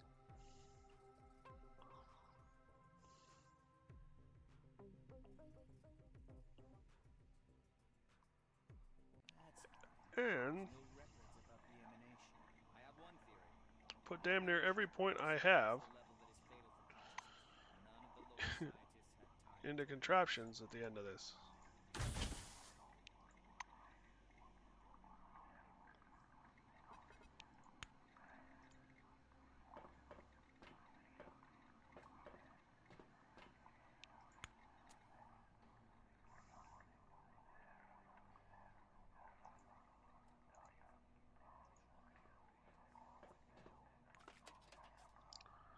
Take all.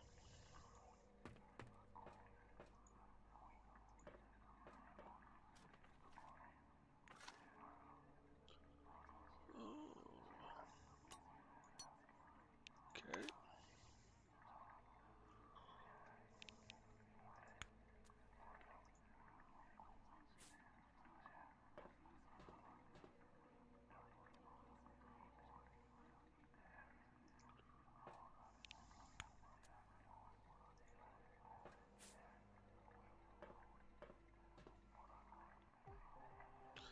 Damn it!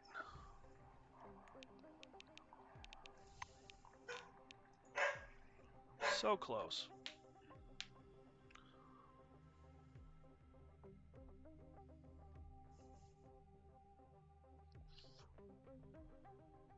That's funny. There's no records about the emanation. I have one theory. Alright. The emanation abruptly surpassed the level that is fatal. Unequip servo shell. Stealth. None of the local scientists had time to take notes. That's funny. There's no records about the emanation.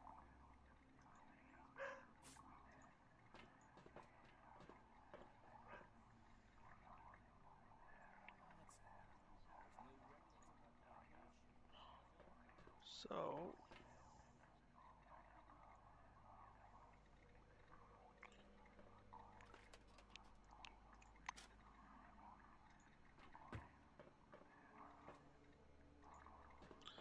what's in the flower pot? Is it a relic? Nope, it's just dirt. Darn. So, let's save now. Throw another bolt.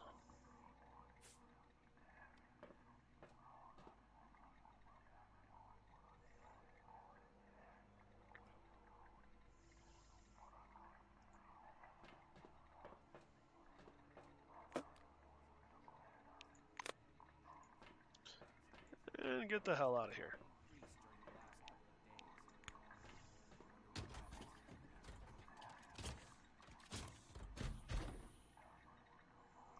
Increased during the last couple of days. Woo! Stealth mechanics for the win! Never really thought I'd say that.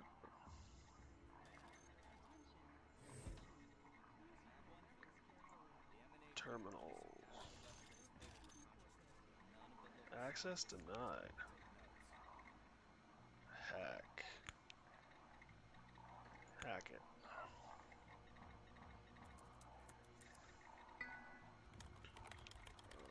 Read. Thanks to our latest research, we are now one step closer to the technical implementation of a human-machine neuroface. This new tech offers a wide array of opportunities in several branches of engineering. First and foremost, it lets us create giant humanoid robots. Sweet.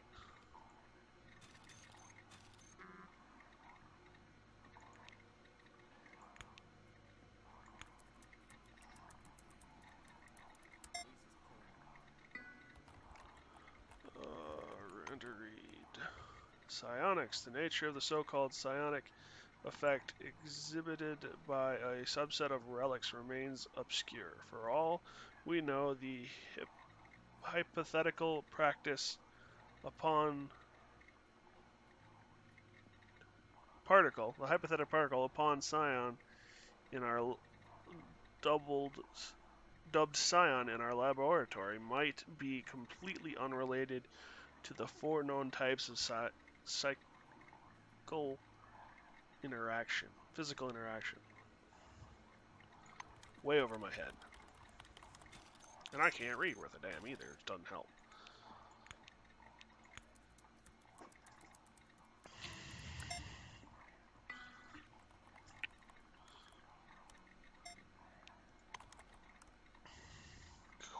Critique. The theory that relics influence the psyche in a physical way is questionable. We are likely dealing with self-suggestion, wishful thinking, and even mass hysteria in some cases. Entities must not be manipulated beyond necessity. Yeah, this looks like mass hysteria, alright. Ooh, energy. Take.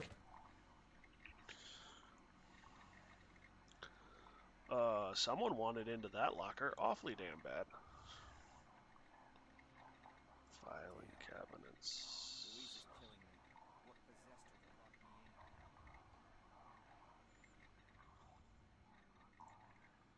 me in? Alright, we're gonna save because this is Louise.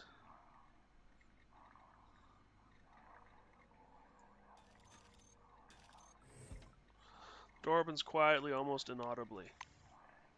In a dim room saturated with pale lamplight, you see a woman. She's sitting on a bench, head in her hands, indistinct words blurring into sobs reach your ears. You listen closely, the woman is singing. Your bright and tiny spark lights the traveler in the dark. Her voice is shaky and she won't lift her head. Sing along. The woman lets out a piercing shriek and jumps in her chair. She regards you for a while, with wild, anxious eyes. Raising her Cerberus flashlight, she examines you anxiously. Her silvery uniform is covered with a spray of mud and blood. Her badge is torn off, and in its place is a bloody handprint. In its place, a bloody handprint has been swiped across her whole jacket. The silver lowers her communicator and turns the flashlight off while keeping an eye on you. You aren't mad, and you aren't from here. Tell her Ginsburg mentioned a woman named Dakir and asked if that's her. The woman fiddles with her hair, trying to smooth it back from her face. Dakir Slazen Louise Dakir Slazen Silverwing Magellan Base. The Silver awkwardly raises to her feet. I reckon you're from the rescue team? Well, as the expedition leader, I'll bring you up to date. The mission has failed. Our technician is dead, our guard disappeared, the orange ran off, and the white is slowly going mad. That's my short report on the mission results. If you need more information, feel free to ask. Ask for an account of the situation from the start. You really want to hear what it was like? We arrived before the storm. 9:20 a.m., I believe it was. The connection was already lost by then, and there was something wrong with the people. No, not something. Everything about them was wrong. Looks up at the ceiling as she tries to remember.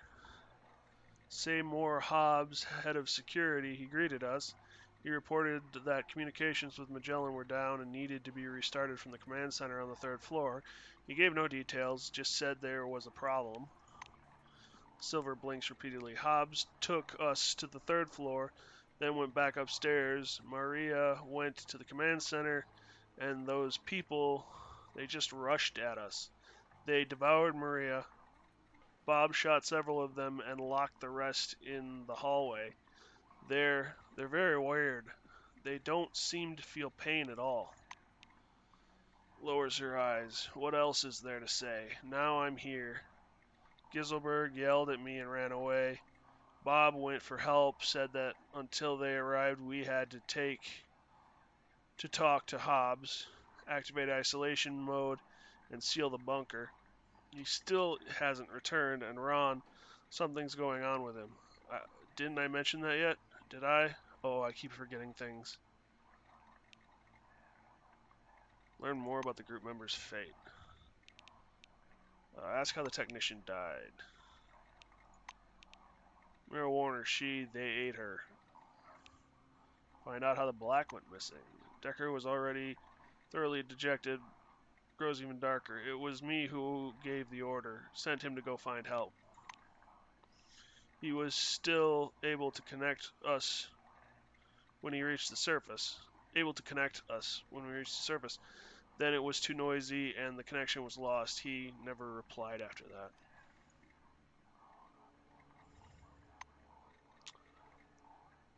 Orange who fled. Tear-stained face freezes in a grimace of distaste. Bastard, I'm glad he's gone. Where did I put my gun? Have you seen it? Find out about the science who going mad. Surround the room closely. Closed door. It started as soon as we got here. He saw these people and started laughing? He kept laughing and saying Saravsky was right. He'd approached them and touched them. I realized he was off his rocker right away. Silver shudders in fear and glances again at the door at the end of the room. I locked him in that hall. Figured it would be safer this way.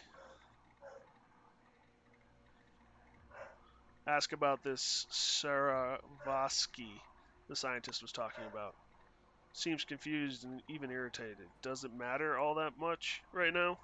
Look, what's going on here? Does it really matter what a madman was thinking?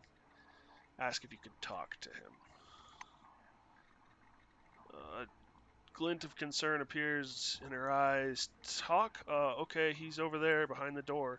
You can talk to him when we're done. Discuss something important. Learned enough. She dabs at her eyes with a handkerchief. I'm not a scientist or a doctor. I don't know what's going on here. But I do know that, according to protocol, we have to contact our superiors at Magellan first chance we get for further instructions. Ask her why she hasn't gotten in touch with Kingsley herself. I told you, Maria tried to restore the connection and died. Okay. She sits back down, hands clutching at her temples. When they ate Maria, we locked the door to the command center. Take the key. Restoring the connection is the top priority now. Excuse me, I feel weird. I think I have a fever in my head. It's just throbbing. I hope to see you again soon. Okay, so she is slowly becoming affected. Something else of crucial importance. The emanation wasn't permanent. Supposedly, it has abruptly increased during the last couple of days. The door's selectron port was clumsily broken at some point. You can hear the quiet drone from behind a small silver-plated man. Small silver plate reading computer room points at the source. Put your ear to the door and listen. You listen closely and pick up a calm voice barely audible above the humming of mainframes.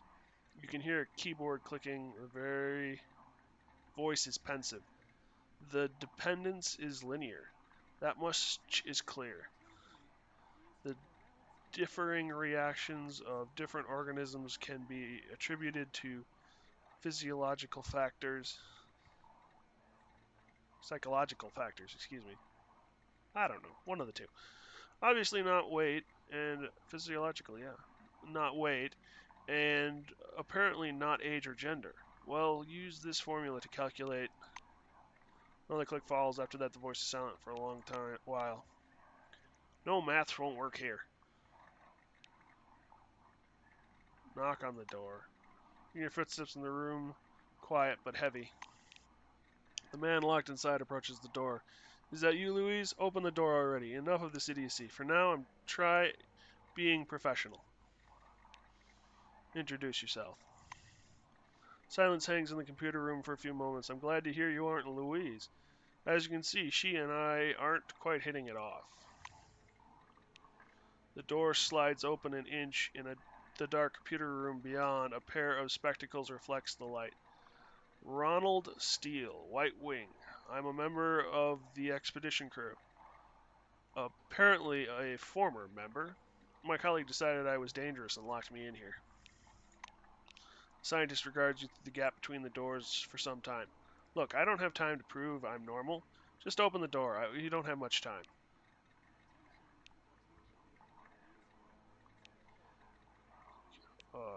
Discuss it with Louise and leave.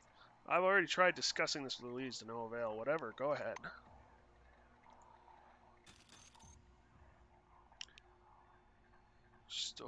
Tell Louise you should probably release Steele.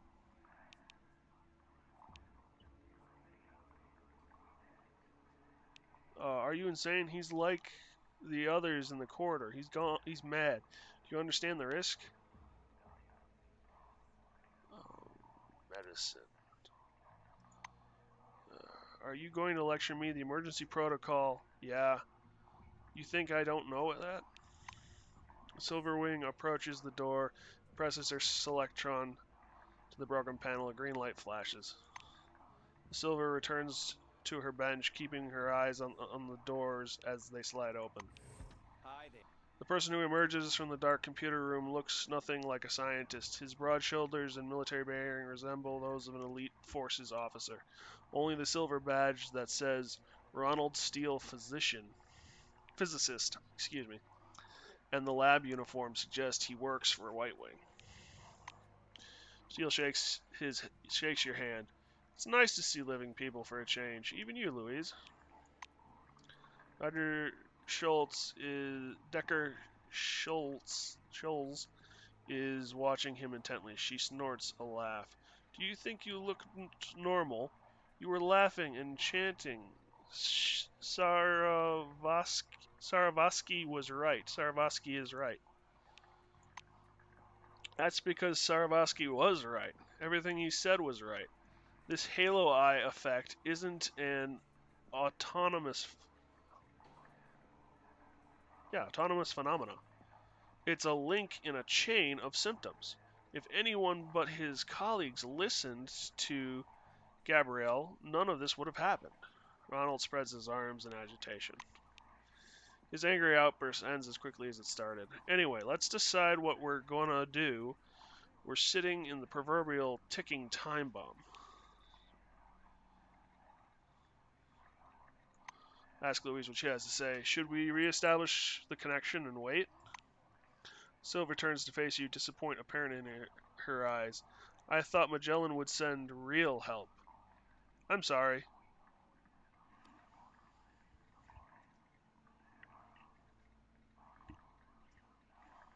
Excuse me. I'm sorry, I didn't mean to insult you, but the only thing we can do... We can't afford to wait, Louise. Disgruntled Ronald interrupts her. The White looks from Louise to you. Let's stick to the protocol. First of all, you must contact Magellan. Then the main phase of the operation can begin. He takes a twice-folded piece of paper out of his pocket. I did the calculations. It turns out that the base is in a kind of bubble. The strength of the radiation inside the bubble is uneven, and the nature of the wave propagation suggests that the source is down there in the excavation zone.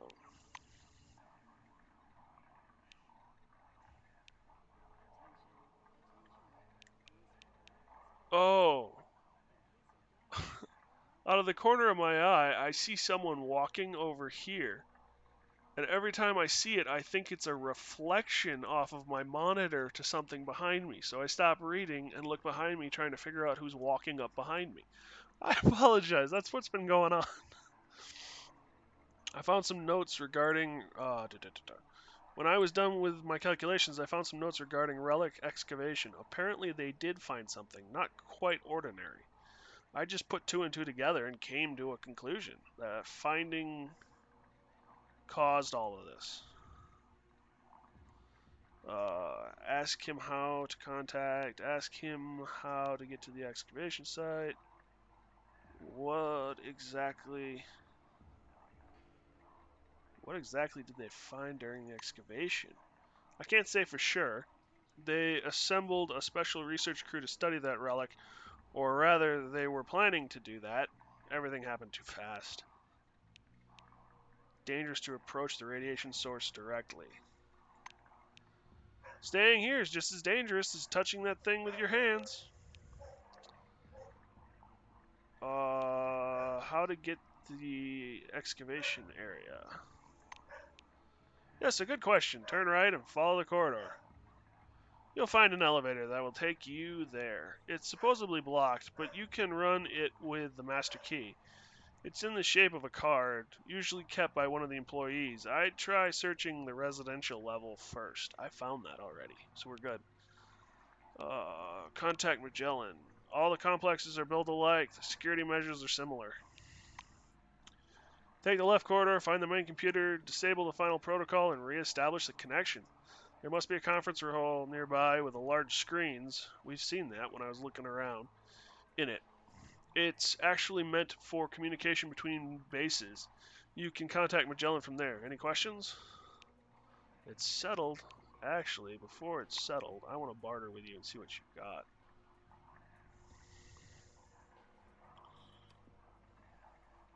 Alright, I want your med kits. Transfer all. I'll get rid of my Shiv. You can have that. My Andromeda 1 you can have.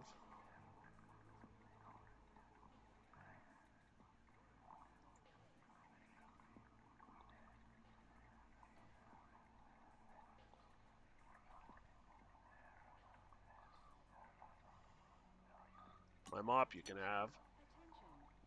My carpentry hammer you can have. Oh, I'll keep my carpentry hammer.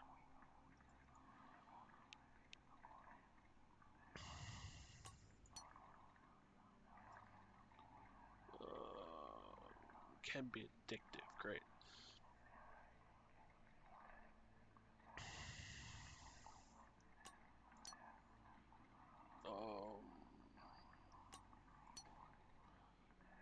Get rid of my hammer.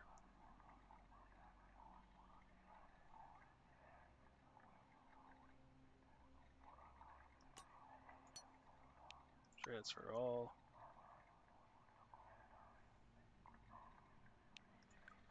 What do we got for weapons? I got a wrench. Oh, I got a bunch of these pipe wrenches. I'm losing like 200 or 30 credits roughly. Meh.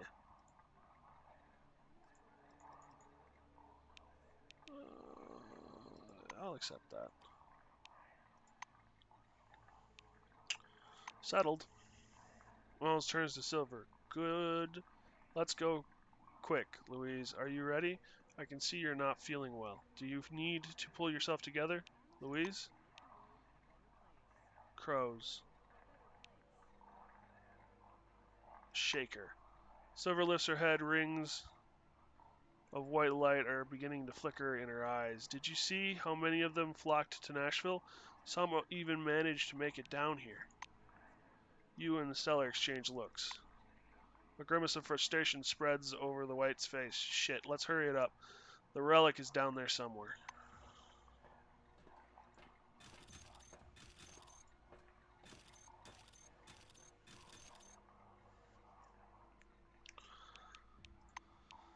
Well, I can't use non-lethal because I don't have the ability to use those contraptions yet. So I will need to brute force this, apparently, which is unfortunate. I really didn't want to slaughter my way through them, but...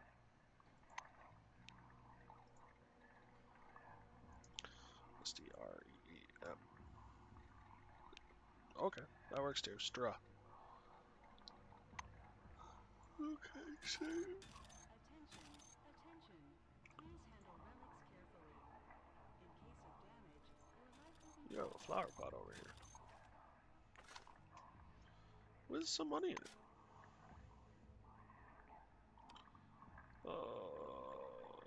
This is... Oh, so that... Oh.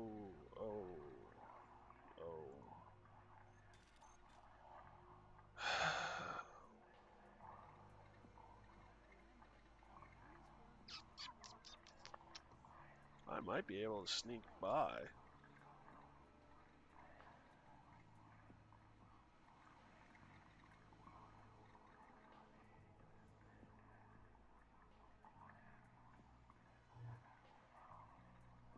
Is there a vent? Yeah, there is a vent. Is there any way to use the vent to get around?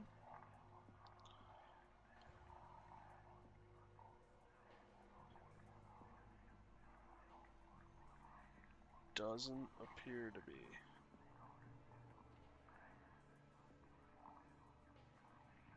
But there's a vent. Let's give this a shot.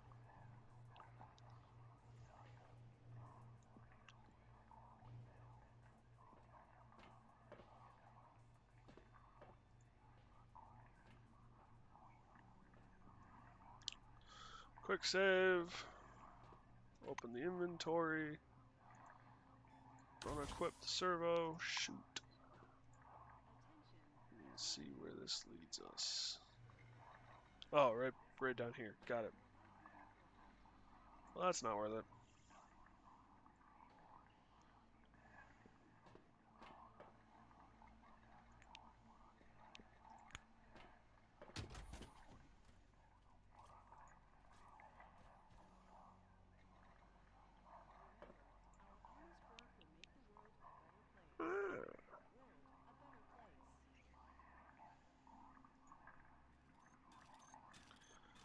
I'm just gonna have to blow my way through, I think.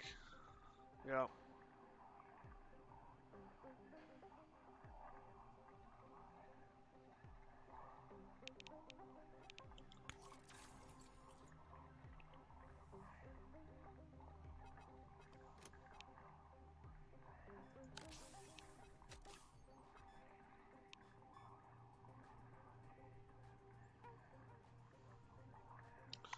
That was a waste of a turn.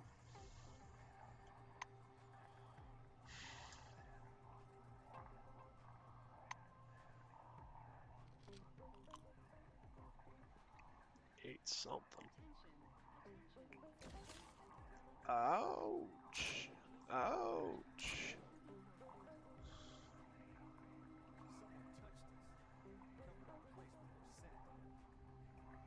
These guys have lost it.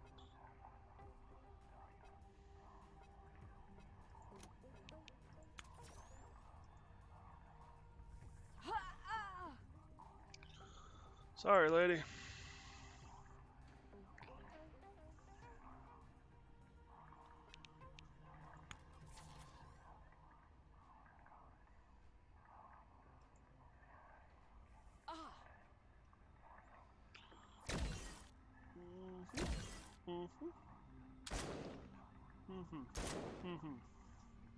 are traces and fractals. Traces and fractals. You got issues, man.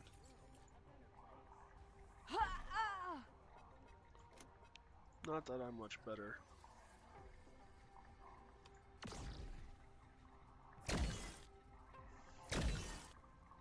Someone from the outside. Some outsider.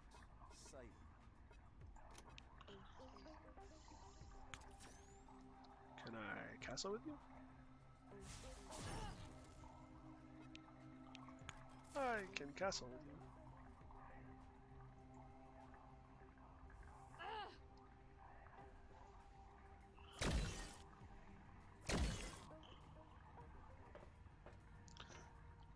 I don't really know what he does, but I don't necessarily want him that close to me.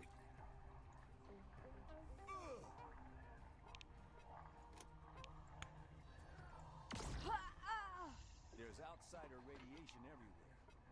Someone passed through here, scattering their light around. Arr! Arr! There are traces and fractals. Traces and fractals.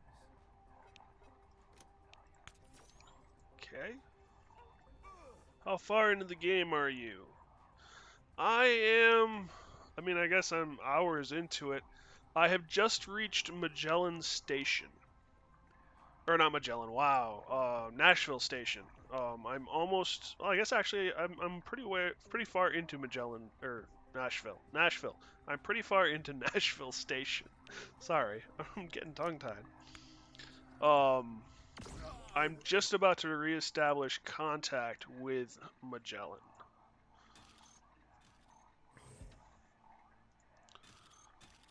As soon as I'm done looting and exploring. Is this the same bulletin board we've read before? Yeah, it is. Log out. It takes a while, it seems, to get much of anywhere in this game. Insufficient. Anything else? There's another locker here. Fiber optic cable and high capacity battery.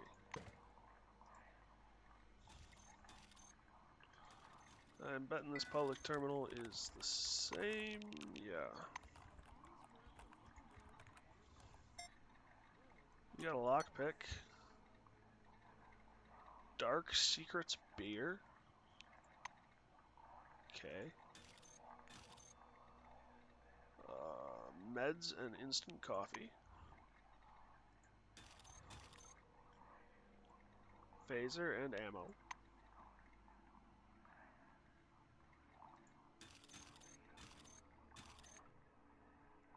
Anna Montgomery.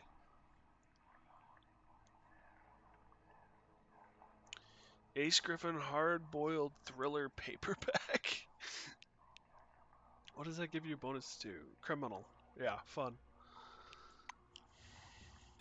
And what have we got here? Techno Woman comic book. Springs? Springs. 100 experience gain. That wasn't exactly how I wanted to gain it, though. So yeah, I'm about to reestablish connection. Because I should be able to do that from in here. As soon as I reconnect everything.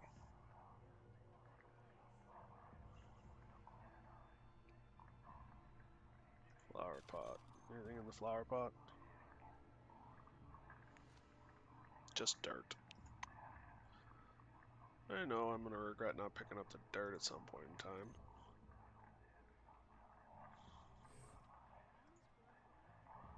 Let's see what's in here. TV set. Terminal.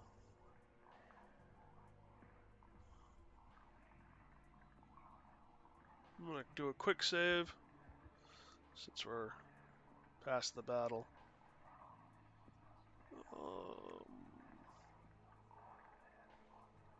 High capacity battery, ammunition, and electrical equipment.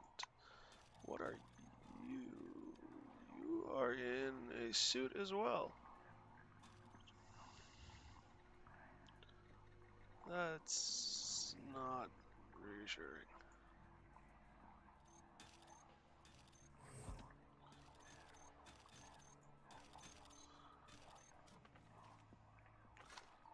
Money? Yay, money. I will say there's a lot of money in flower pots. And they say money doesn't grow on trees.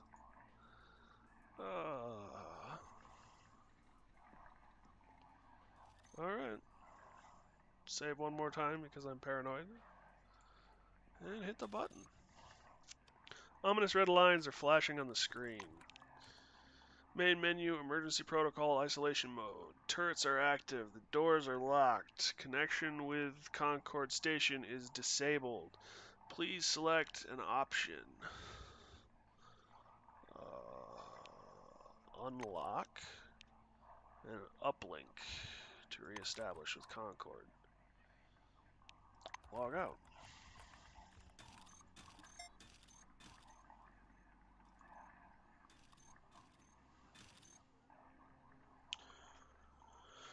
Save again. Because paranoia. Now we go through the door.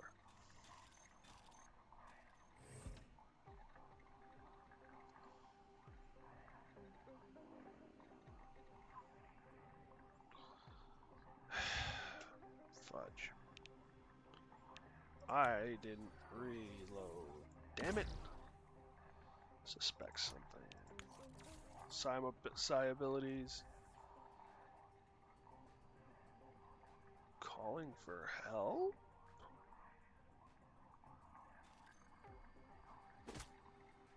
Where are they?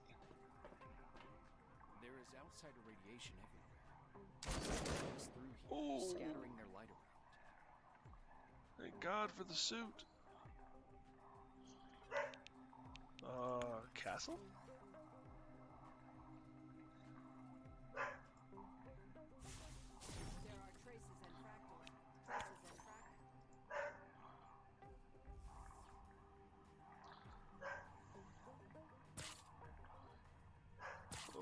Okay. Tranquilizer darts. Thank you for missing.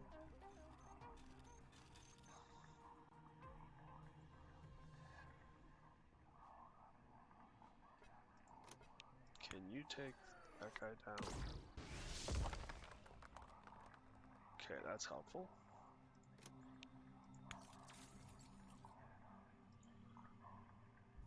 There is outsider radiation everywhere. Someone passed through here, scattering their light around. Ouch. Ouch, ouch, ouch, ouch, ouch, ouch, ouch, ouch.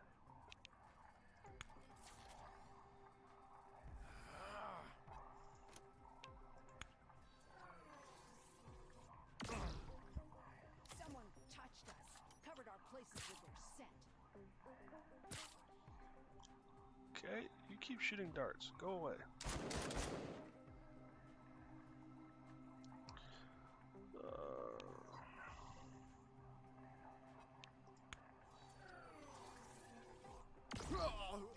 Okay, so you go down.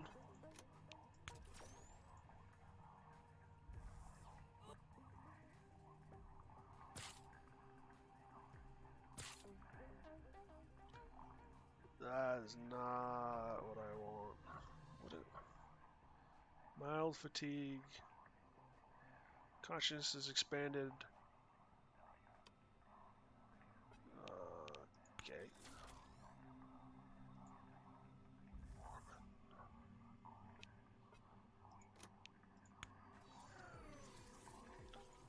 Damn it.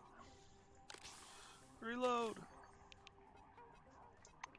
Outsider radiation everywhere. Someone passed through here, scattering their light around. Fatigue is gonna be an issue. Because if I pass out, I'm in trouble.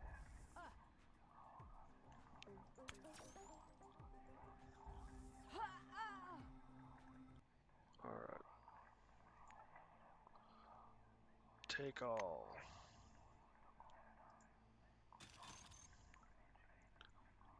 Take all. Take all.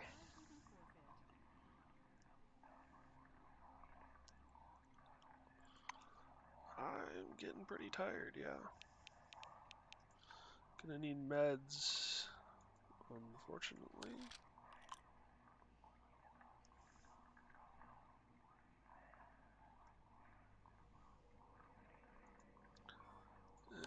consume the med kit too.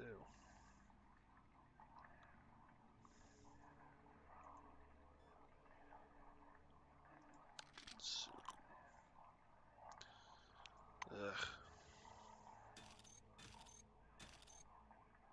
Empty, empty.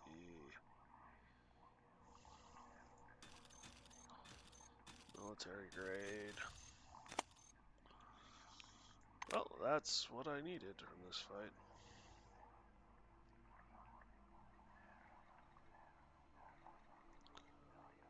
Public terminal. Mainframe. Terminal doesn't. Let's go to this terminal and see.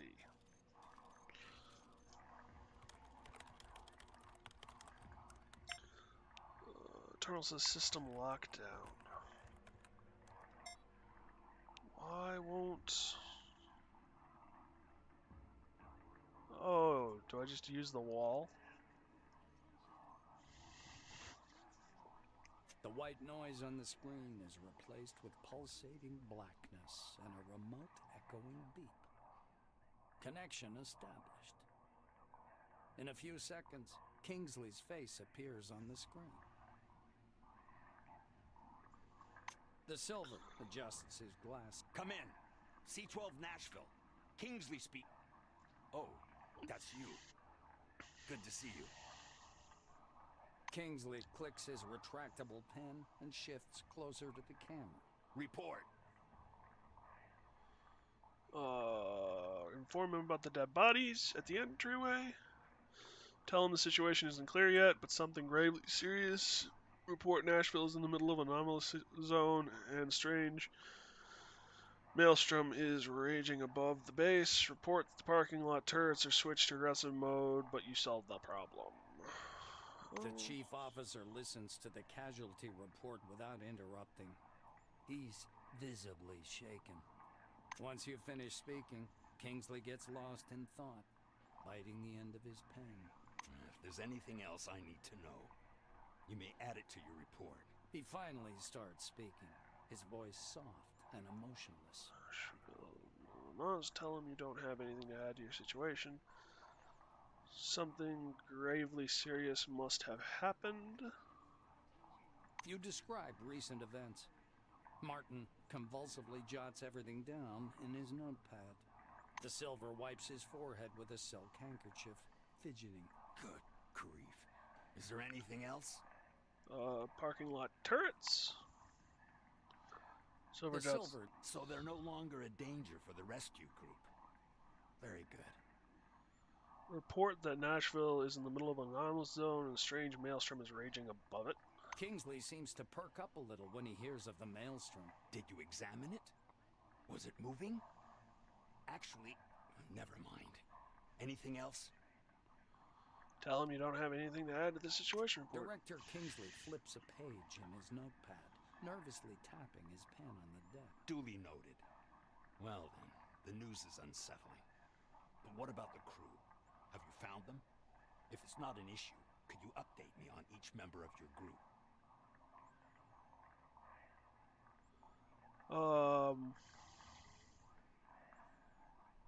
One.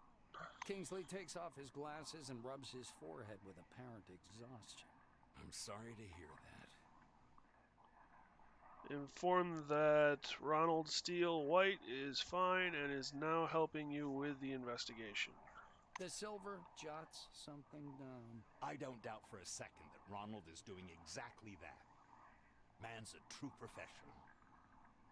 Inform him that Tim Gosberg Orange deserted and is currently trying to escape the base.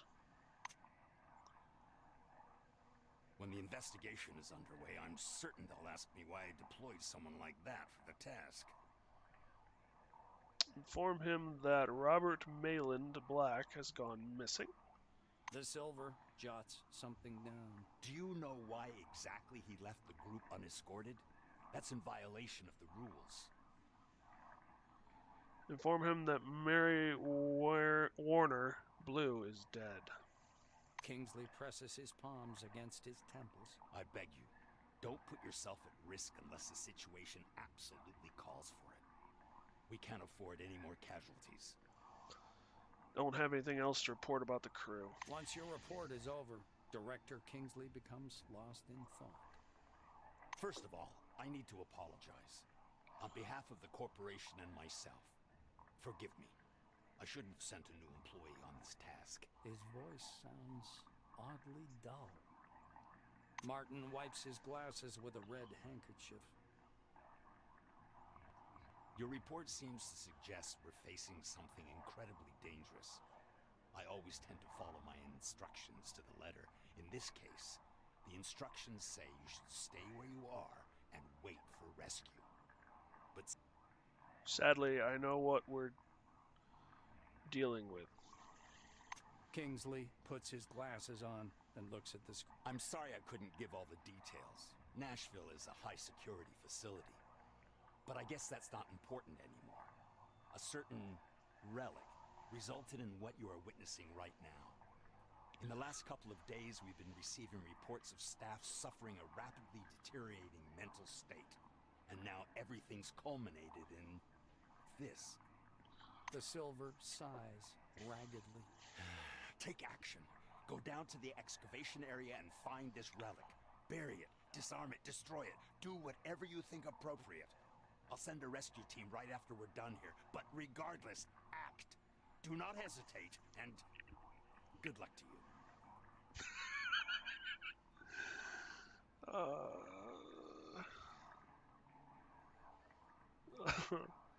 Nod and leave. The broadcast is interrupted. The screen is filled with black and white ripples. That's reassuring. Mainframe. Terminal.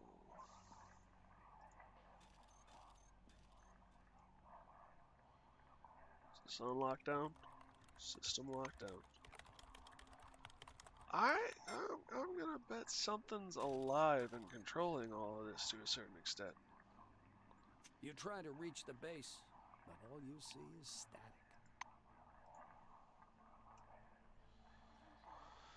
Let's put a save in.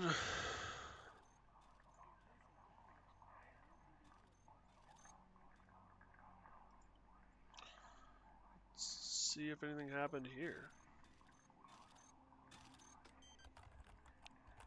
Log out and leave.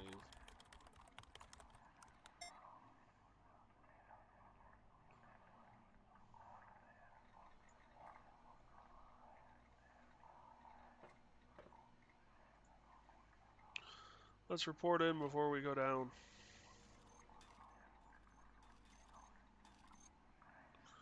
Good, are you ready?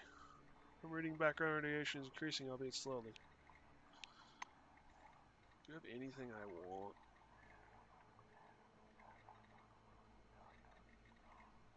So you have the researcher's gloves I have, but the next level up.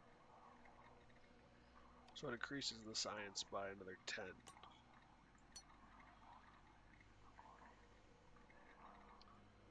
Carry weight plus 5, carry weight plus 5.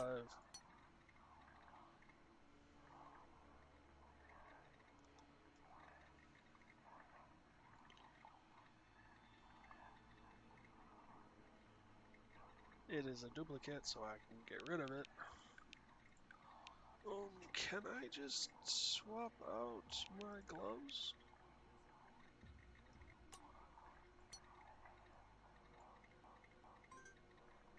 Sure you want to transfer? You confirm.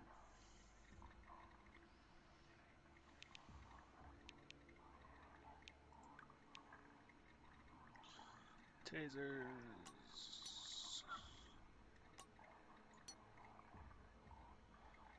.238.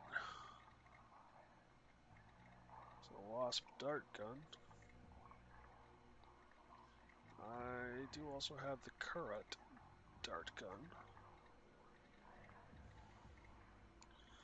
13, 16. Yeah, this is 300. Can you equal that out in any way?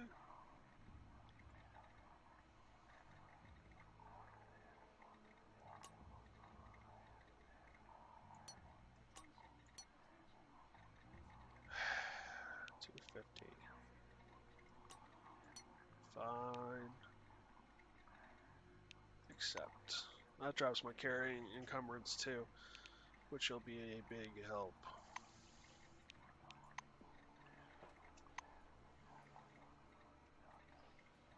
It is a Fallout mech suit though.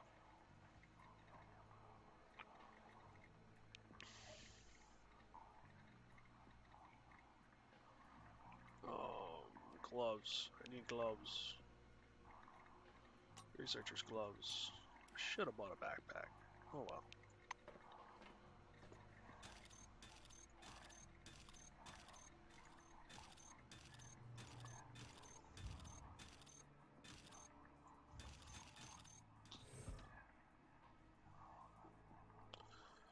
Okay. Down we go. As a White Wing employee, Mallory is in high spirits. Not only have we been extracting an unusual number of rare relics, some examples of which are completely unprecedented, but a mysterious red glow has been discovered shining through the rock in the northwestern excavation sector. I believe we're on the verge of a monumental discovery. Well, now we know what's going on.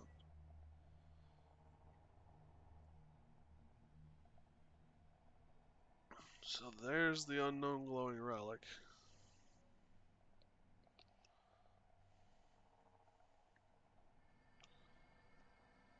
This must be out into the excavation zone. There's some research laboratories.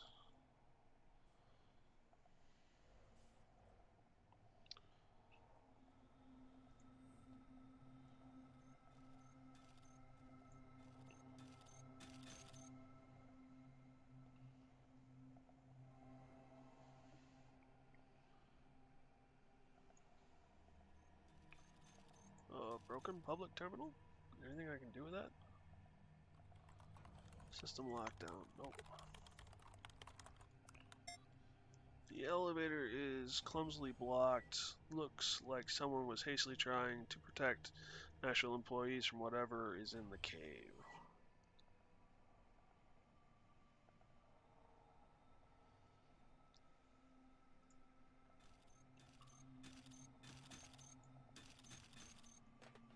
Search. Matches.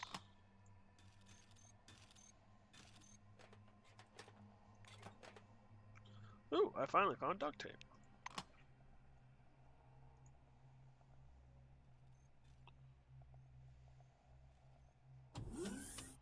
Search the boxes. What is this? Temporary light weapons. Cops with guns magazine issue. Nice.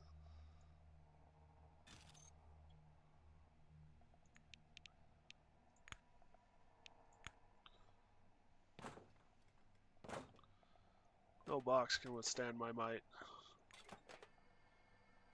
For a serrated blade, yep.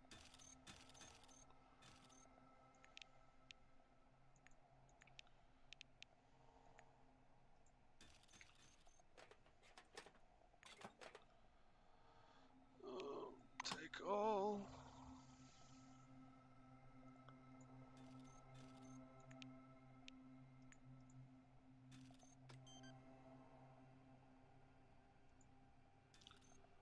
So I probably should talk to the boss man before I play with any more buttons.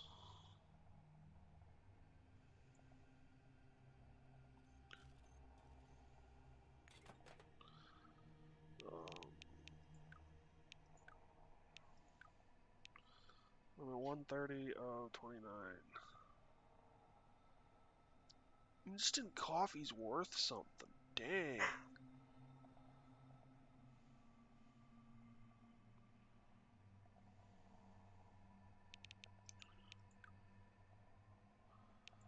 Comics and other stuff. Books. I have 4 shovels.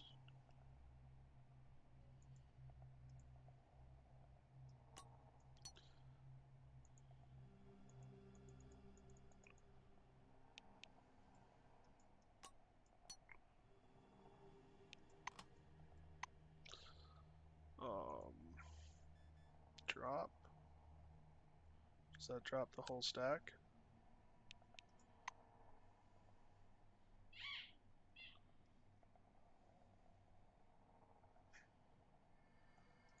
Search container. It does drop the whole stack. Okay. So, split.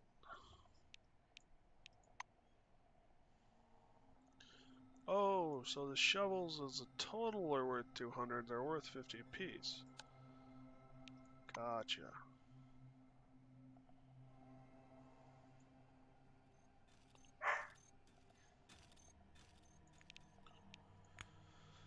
Well, the dog is making a hissy fit in the background. So, unfortunately, I'm probably gonna have to go take care of him. Serrated blade, cleaning rod.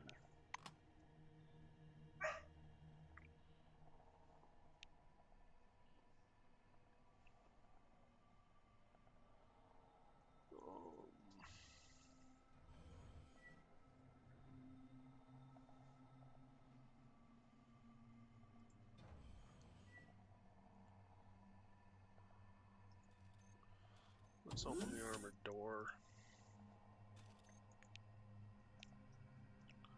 I don't have the ability. Briefcase locks were hastily and clumsily busted. There are no relics. Some briefcases are untouched. Looks like the robber simply didn't have enough time to finish the job.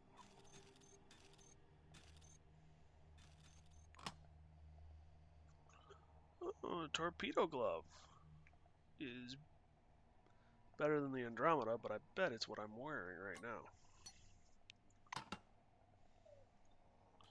Empty relic storage. Just got a handful of earth.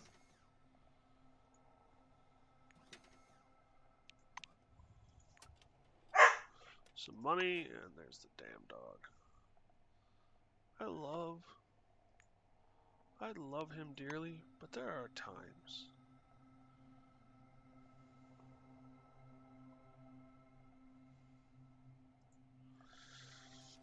Alright.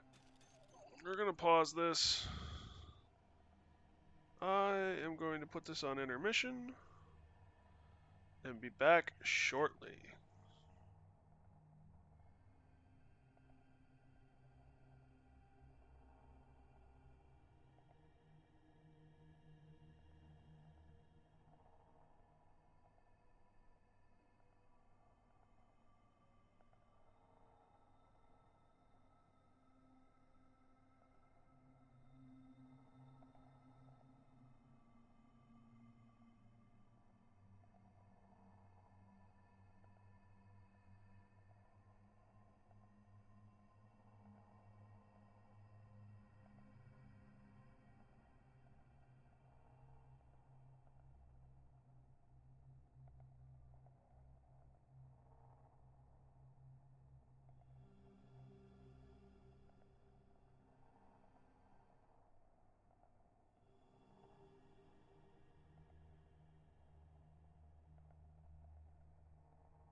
Alrighty, I am back.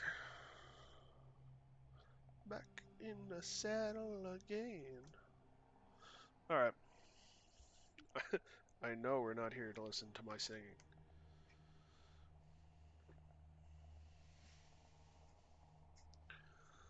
There's a reason I don't go on the music channels and stream. It's because no one wants to pay for new monitors when I start breaking them.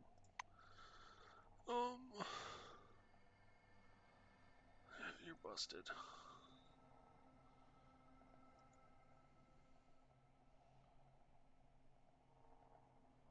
You're showing. Give me flamethrowers. Philip Cartwright.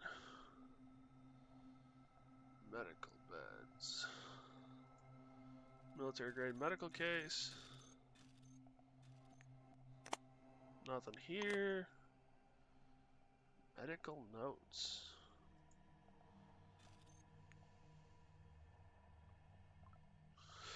Day 5. Several workers immediately began to complain of headaches, carbon monoxide. I prescribed painkillers. Gonna keep an eye on them. Day 7.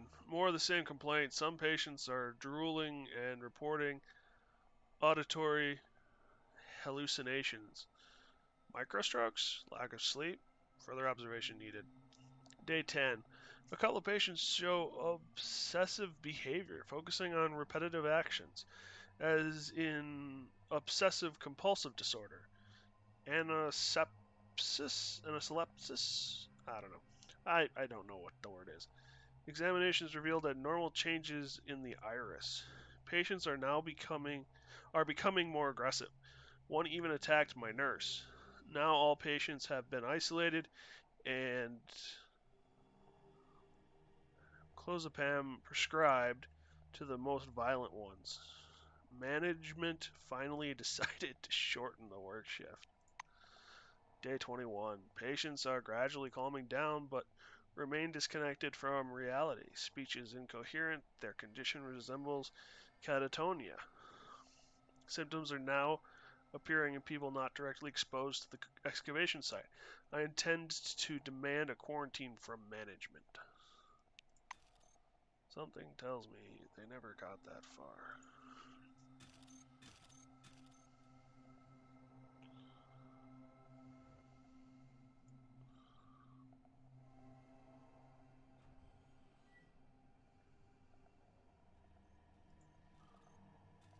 What does this do?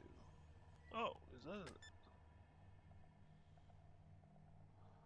circuit terminal 1? What? Okay.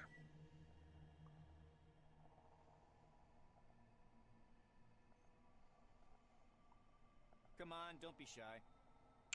Ronald is trying to seem calm and almost succeeds, only his eyes betray his exhaustion. Yeah, do you need help? He's going to help you find the relic. Scientist nods at Louise. Would you like me to drag her all around the excavation area? Here's what we'll do. Once you locate the relic, just take a quick look at it and call me right away. Ask him where to search for the relic. The wave pattern has evened out, meaning there are almost no natural obstacles between us and the radiation source. Go ahead and search for it. We're close. Ask if there's anything you should know about the relic. Hesitates before replying. Nothing save for this strange report I saw in the computer room. It was compiled by a psychologist from Nashville who observed the halo eye symptoms in himself. Ronald chews on his lip. He's looking at you. The report's author states they found something alive in this cave. The relic communicated with him and kept talking until the medic completely lost his marbles. A shadow of doubt is apparent in Steele's skeptical and crooked smile. Don't take these hallucinations at face value. That's just something you need to keep in mind. Find out how Louise is doing. Louise's unfocused gaze listlessly tries to follow the yellow light. Moves his flashlight over the Silver's face. Steele turns his flashlight off. I'm no doctor, but I think she's getting worse. I'm back again.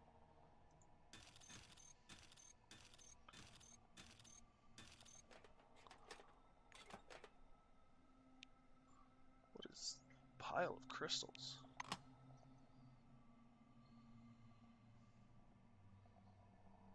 Excavation zone light control. Unknown glowing relic.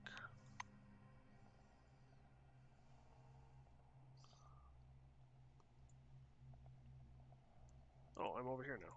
Okay. Overturned server?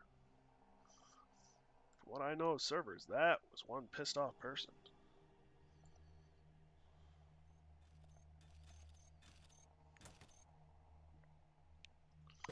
Nothing here. Ooh, plastics. Oh, I didn't want that. Here's just a server, okay. Circuit terminal? Oh.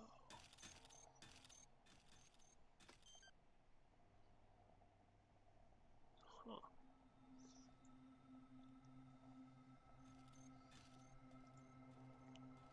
Power.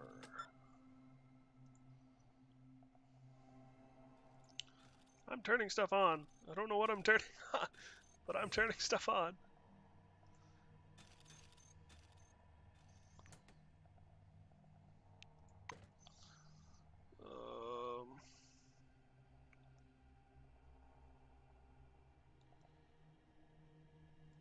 What does this do?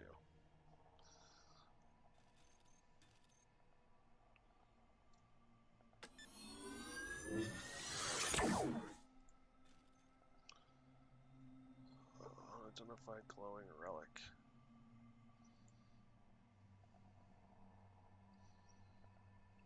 Radiation.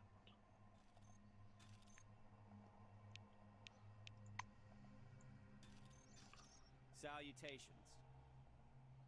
Just trying to seem calm. Leave. Okay. So there are people. Looks like they're oranges. Excavation zone lighting control panel.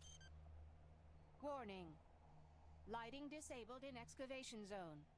Remaining in the area is hazardous. Please reboot 3 power circuits and restore power supply. Okay, so I gotta turn this on too. Now I can turn this on. Enabling lighting in the Series of strange events.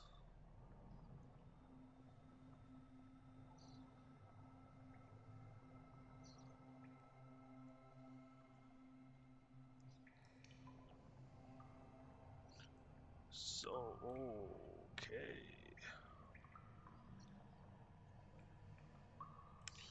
So that's where we're headed.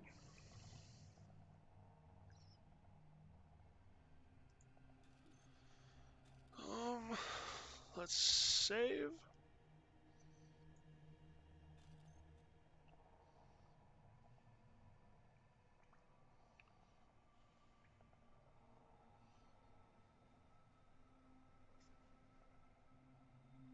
It doesn't look like they'll respond.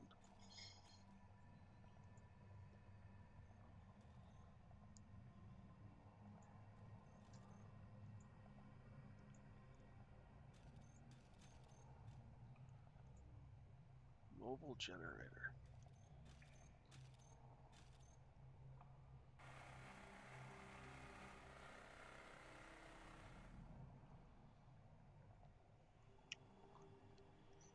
So stay in the light is what I'm seeing.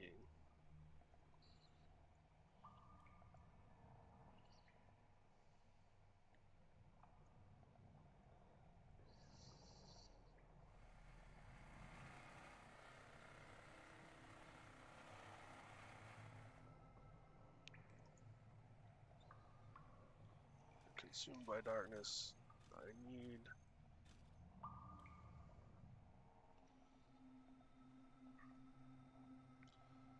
So the lights are theoretically on.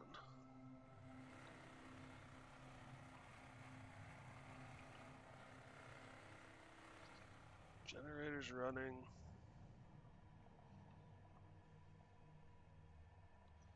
So why won't the lights turn on?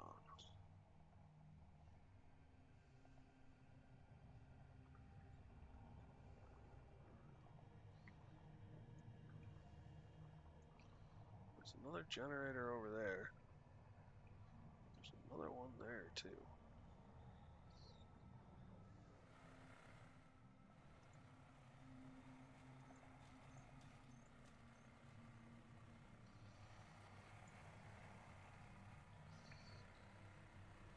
Can you? No.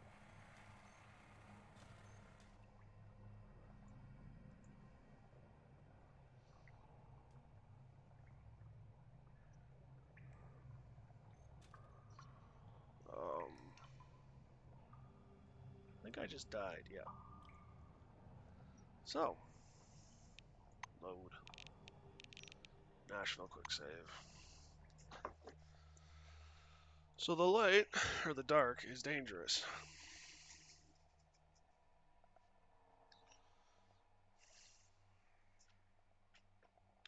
I don't like these puzzles.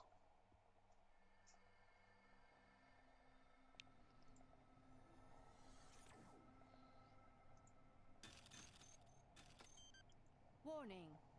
Damage to power system detected.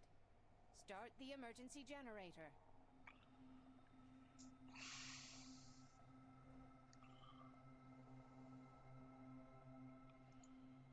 Oh, fudge.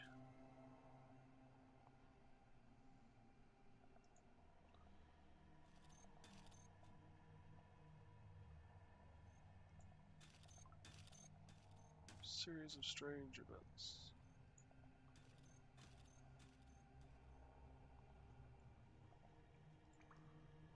Mobile generator.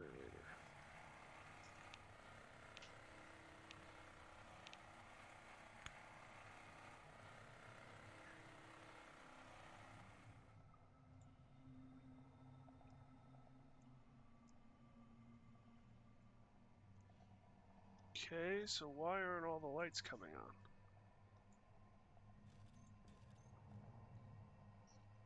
Did I miss a generator?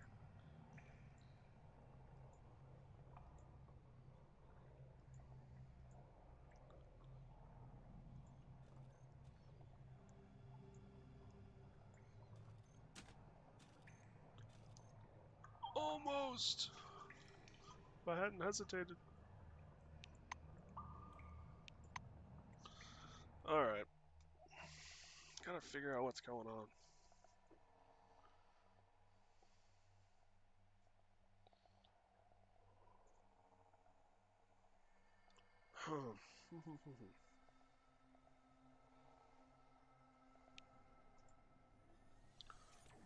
Alright, so the power is insignificant.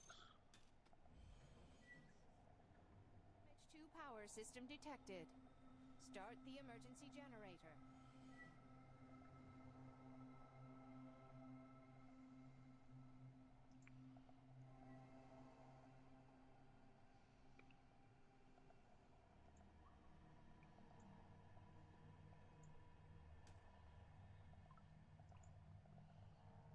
So the lights flicker.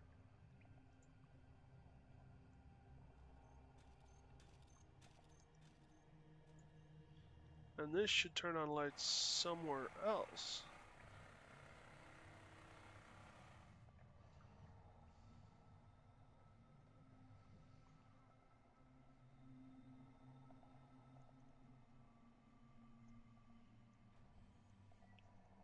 Power system.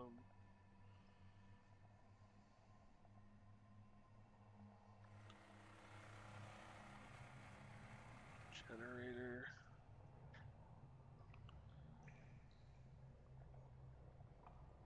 There's a couple of generators. There's a Jenny over there.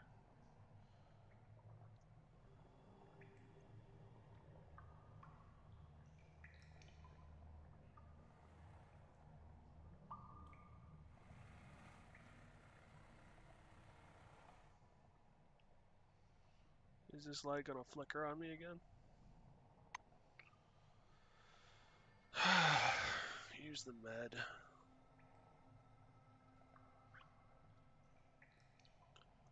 Med kit. Consume.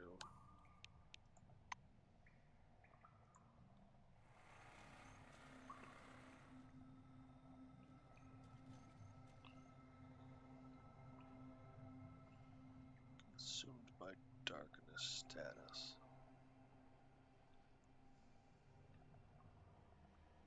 I wonder, do I come back up here?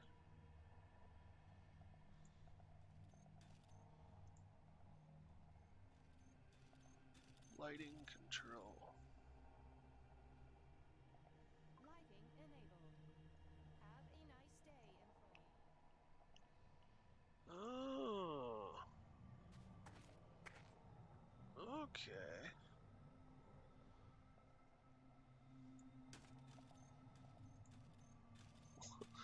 Gotta love it when a light switch talks to you.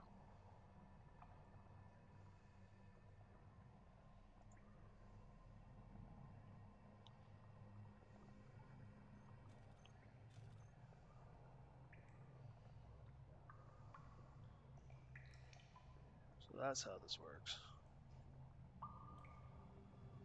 Start up the Jenny and then go back to the button.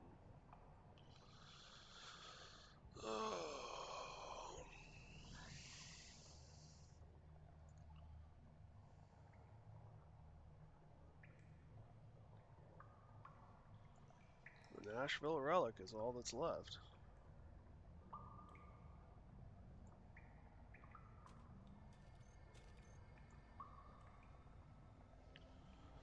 This amber orange ball, hovering above the scientific equipment connected to it, seems to be the reason for what happened in Nashville. You can feel the waves of anomalous radiation emanating from it with your whole body.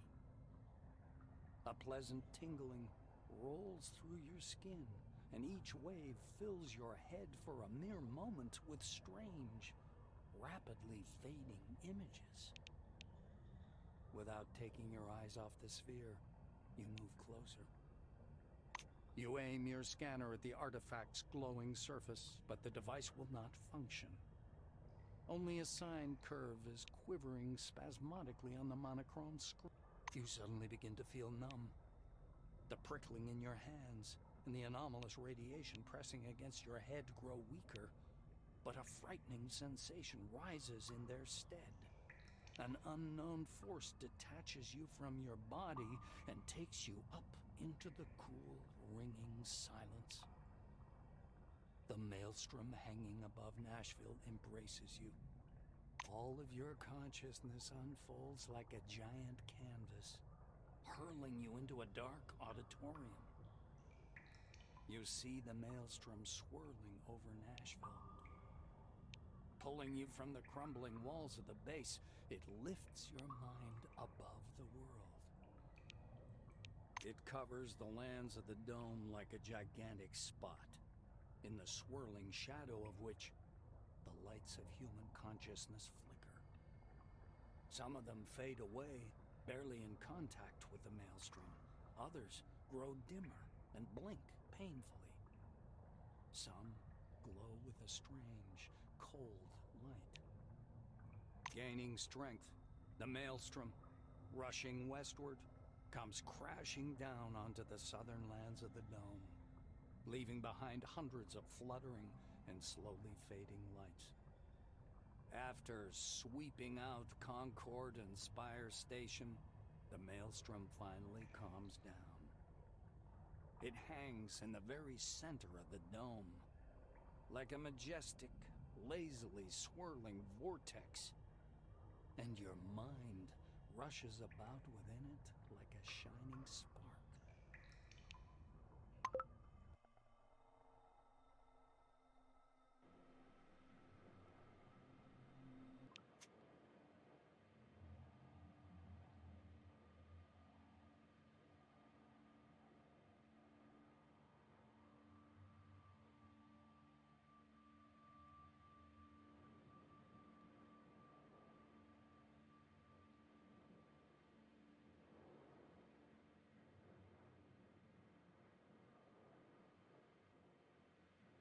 It takes you some time to realize that you're wandering through a fog.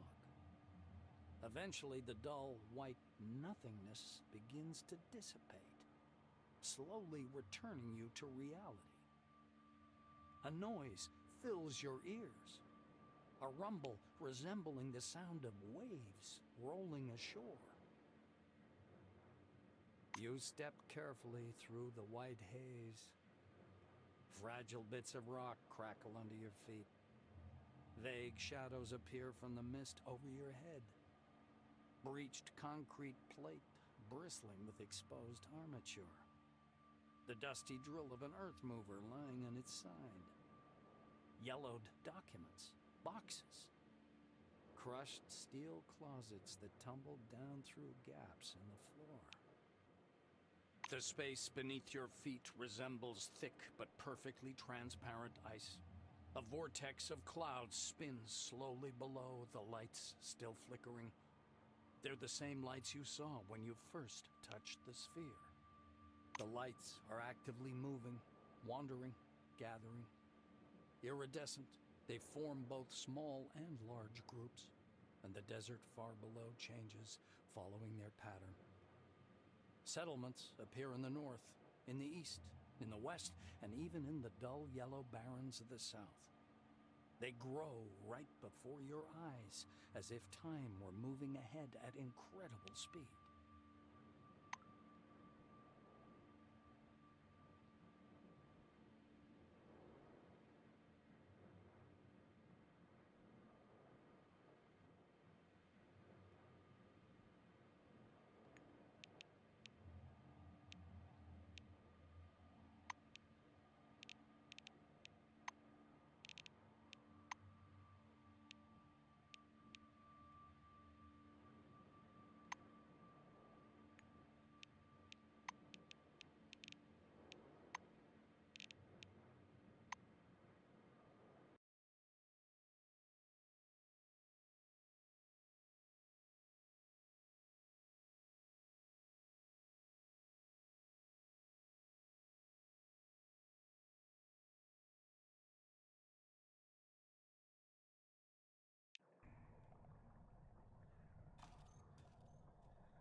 This amber-orange ball, hovering above the scientific equipment connected to it, seems...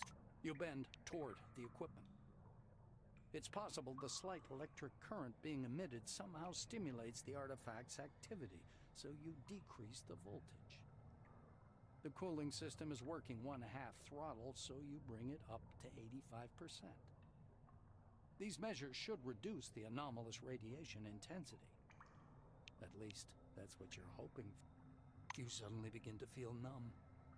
The prickling in your hands and the anomalous radiation pressing against your head grow weaker, but a frightening sensation rises in their stead. An unknown force detaches you from your body and takes you up into the cool, ringing silence. The maelstrom hanging above Nashville embraces you. All of your consciousness unfolds like a giant canvas, hurling you into a dark auditorium. You see the maelstrom swirling over Nashville. Pulling you from the crumbling walls of the base, it lifts your mind above the world. It covers the lands of the dome like a gigantic spot, in the swirling shadow of which the lights of human consciousness flicker. Some of them fade away, barely in contact with the maelstrom. Others grow dimmer and blink painfully. Some glow with a strange, cold light. Gaining strength, the maelstrom, rushing westward, comes crashing down onto the southern lands of the dome, leaving behind hundreds of fluttering and slowly fading lights. After sweeping out Concord and Spire Station, the maelstrom finally calms down. It hangs in the very center of the dome, like a majestic, lazily swirling vortex. and your mind rushes about within it like a shining spark.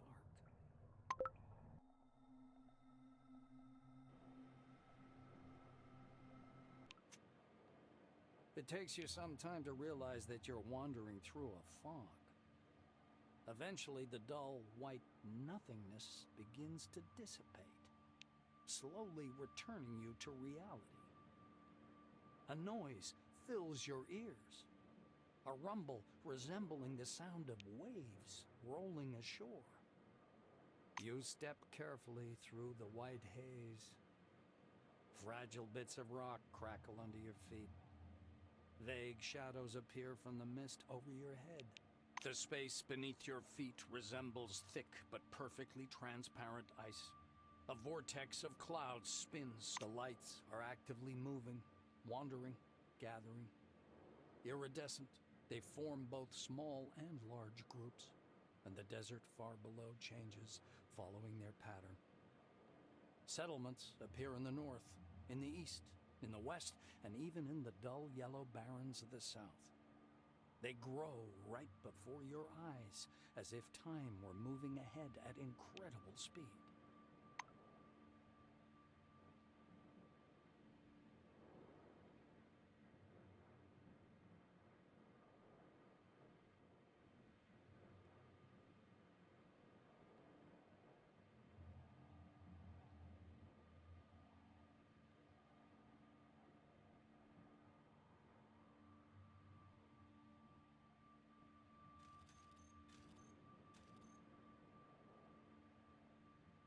There's no doubt. The funny, scruffy old man standing before you is Aaron Melville, the old man from the gas station. He also recognizes you. A smile wrinkles his already wrinkled face. Ah, it's you. Long time no see, sweet. Melville examines you closely. Safe and sound, I see. How'd you pull that off? No one survived where you were heading. The only worst place is the center of the dome, where the spire... Well, you know.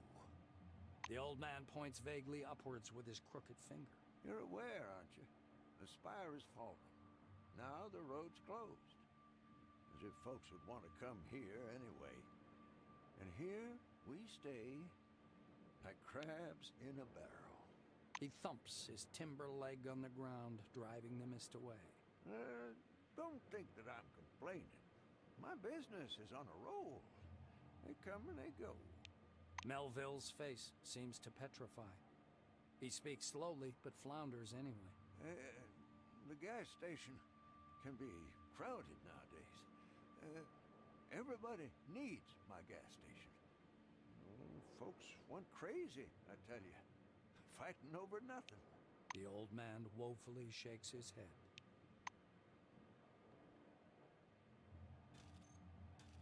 Clara is surrounded with white light and mist, her hands clasped in prayer. She reminds you of an angel statue from some reformist church. Seeing you, her expression changes. She crosses herself, mumbling under her breath. She nods timidly. Yes, I see. This, both you and this mist, it's all in my head. Clara never moves her gaze off you. I remember you saying, find the car and drive away. If I knew you were sacrificing yourself, I would have stayed. If someone frees you from your oath out of generosity or humanity, does that mean the oath shouldn't be fulfilled? I still don't know the answer to it. You see sorrow and grief in her eyes. I only know that I'm an awful wrongdoer. I hope you're in heaven now.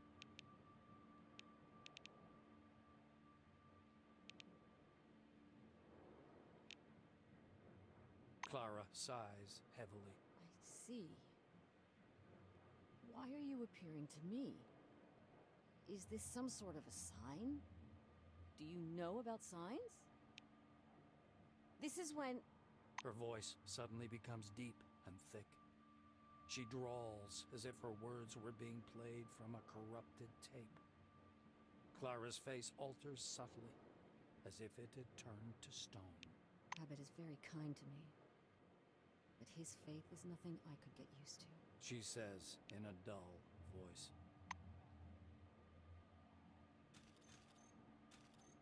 Good day to you.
A dazzling supernova-like flash sweeps across your view.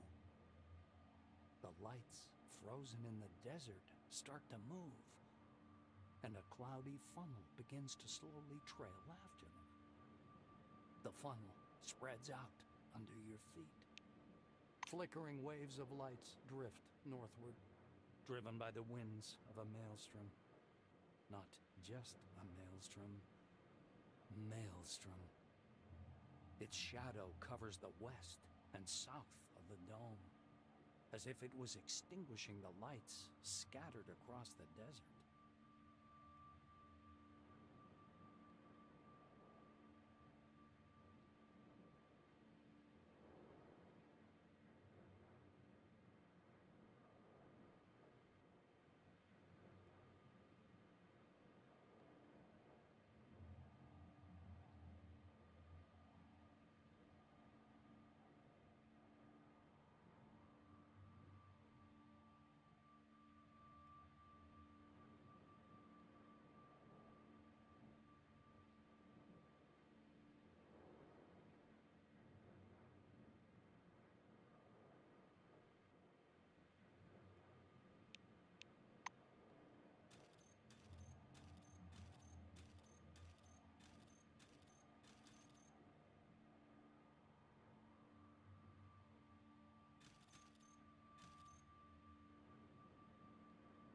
Van Olden looks the same as he did during your first meeting. The same shiny glasses with thin rims, an arrogant expression. He's examining a shred of mist hanging in the air. He's so involved in his research that he doesn't notice you at first. Meeting your eyes, the scientist instantly darts back. Then he comes up to you and begins to palpate your face, hands, and clothes. His fingers seem to sink in your face. Sebastian Van Olden screws up his lips scornfully. Yes, of course.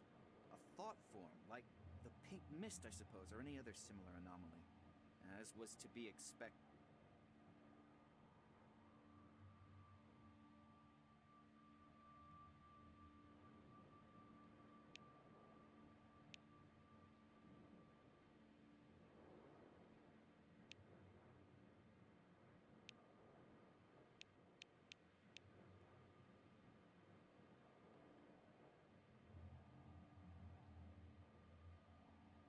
The white winces. Have you any grasp of the context? I'm talking about anomalies. The pink mist is obviously a term particular to this field. A thought form. Well, it's a derivative of this pink mist. Eyewitnesses often see people in it. Sebastian smiles dreamily. I see answers in it myself. Numerological sequences which... But you probably wouldn't understand. The scientist loses all interest in you, steps aside, and continues to study the mist.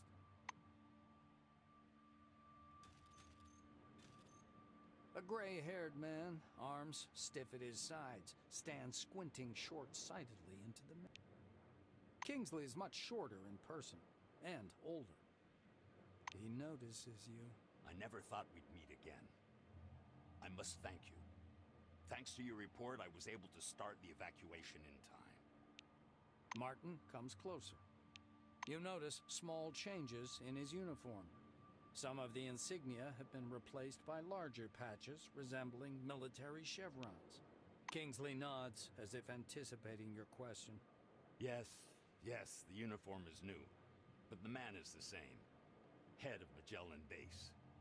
I intended to resign after the incident, but Nakamura decided otherwise. I couldn't argue with her. He surveys the thick mist around you. One thing's certain. You're standing here. That means you're alive. Yes, I know what this is, partly. He looks you in the eye and says, Scientists on the emulator project have been telling us a lot about it. Not everything, of course. Even they don't know what it is.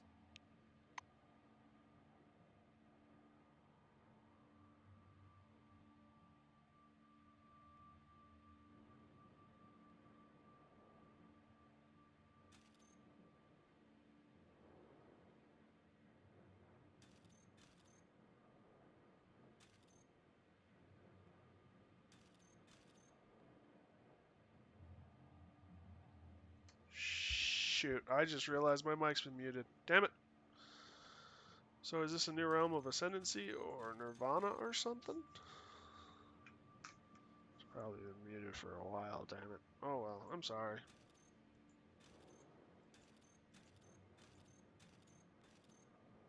Whoa. You smell quartz and sand tempered in the sun. But as you try to penetrate the dispersing mist, you can't see any desert. The world around you is full of pictures. They're floating around like visions in some crystal ball.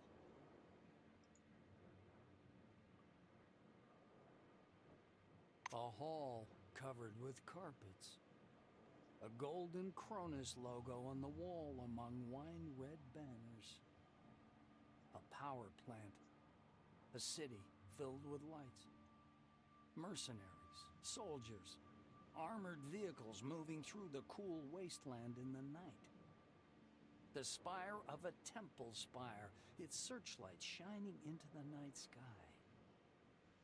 White corridors of research complexes.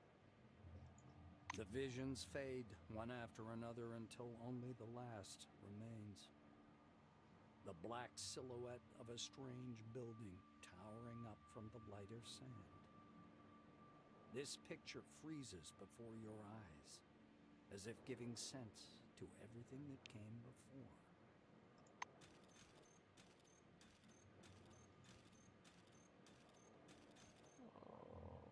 Nakamura. You hear heels clicking. A dark figure appears out of the mist before. It's a woman. You've never met her, but you feel as though you've seen her face 1,000 times. You even know the sound of her voice, although you have no idea where you could have heard it. She looks at you with surprise. Then she frowns pensively and steps closer. She stands so close you can see multicolored reflections in her bionic eye. After poking you to confirm your ethereal nature, she waves her hand left to right. Obviously, she's hoping to disperse you like mist. Naturally, she fails. The woman chuckles discontentedly and leaves. The clicking of her heels fades quickly away. Abbott. That's the guy that... A wizened old man, long and lean as a scarecrow, leans over to examine you with the curiosity of a vulture. His long, yellow-white robes fall down in waves and rustle quietly. That's the one that Louise referred to when we talked to her. His stony black eyes resemble those of a blind man, but their gaze is fixed on you. Such remarkable technology. He says in a low, well-modulated voice. This voice seems to belong to some other person. He smiles, a warm and kindly expression, wildly at odds with the menace in his eyes. Name your price, and I'll buy your design. But be reasonable. Take time with your answer. Think it through. With the smile still fixed on his face, he steps back into the mist, never taking his eyes off you.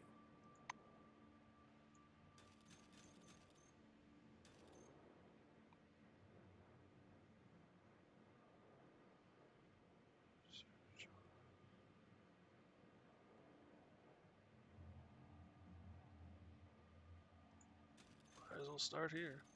The fuzzy mist, as if whisked with a mixer, looks like slowly dissolving clouds. A short, chubby little man in a camouflage cap and army shirt steps fussily out of the light. He clasps his hands behind his back and stops a few steps away, scanning you with his gaze. Vivid interest flashes in his eyes. He clears his throat. I'm out of jokes about death. Or about Mr. Christ. I'm out of jokes about hallucinations. Although hallucinations under the dome aren't any joke, but an everyday reality. The man circles you. His glance bounces from your face to your uniform, to your shoes and back. But you are something else. So, let's see. A pre-war haircut, all-time uniform, clean and pressed. Shoes aren't worn out, just got them. He recites with enthusiasm. He frees his plump palm and carefully touches you with one finger. You are ethereal, but light-tight. You respond to my movements. You are not using an image that's familiar to me. You don't look like anyone I know. And your badge says... He raises himself on tiptoes and fixes his eyes upon your badge. The name. Of course. Of course. The name. He flings his arms about and leaves without even saying goodbye. The mist seems to slam shut behind his back, like a pair of wing doors closing. Okay. Reisner, Olivia Reisner. The fluctuant white slowly settles. A man and a woman stand before you. The woman rolls her eyes discontented. Are you serious? Tuesday, I tell you. Wednesday, I tell you. Thursday. How come I always repeat the same thing? I can't sleep without my pills. You're the man. You're responsible for me. The nightstand. The top drawer. There they are. Oh, my pills. Just say pills before we go to sleep. Is that so difficult, Johan? She pushes him lightly on the shoulder. The man nods automatically, lost in thought. The woman clasps her hands in front of her chest. She's boiling with frustration. I can't depend on you, can I? I haven't been able to relax in years because I have to control the situation for both of us. Johan! Hello! My pills! P-I-L-L-S! Her shouts break through the man's pondering. He comes to his senses and stares at you in surprise. Then he turns to face his companion. Olivia, don't shout.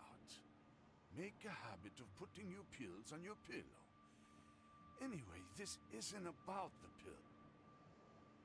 Olivia falters and points her finger at you. And what is this? Or who is this? Mind telling me, without the never-ending riddles, Johan. Just tell me. Johan gives you an appraising look. Is it Maelstrom? Hobbit's trying out a new device? I don't know, darling. Now, be so kind to take these goddamn pills since you remembered. And if you must yell to it quietly, I have a migraine. The woman flings her arms up fiercely and walks away into the mist. Johan lets her go ahead, then follows. Couples therapy.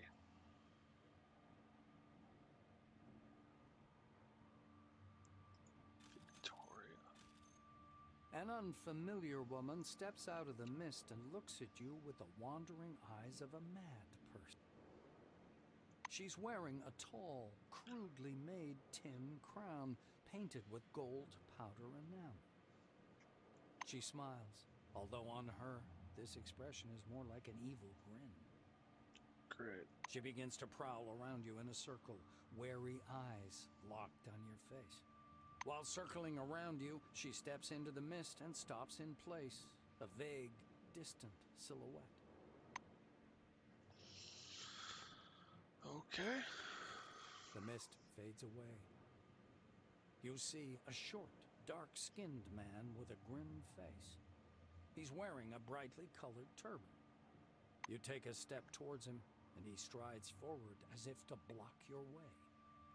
The ends justify the means, don't they?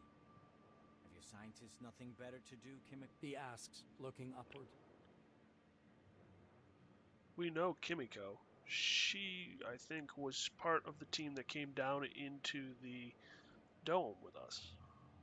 The stranger raises his hand, forcing you to stop. He looks up again. We have to be like the Soviet Union and Germany in the late 1930s.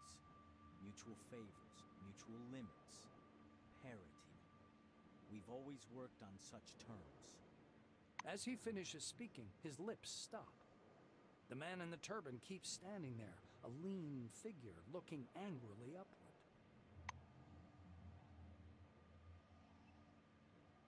Okay.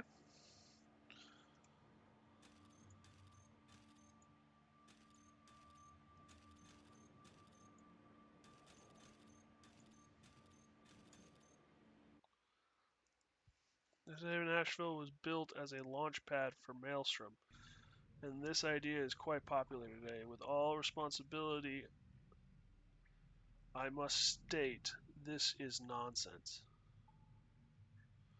It is a typical bunker of an equally typical design.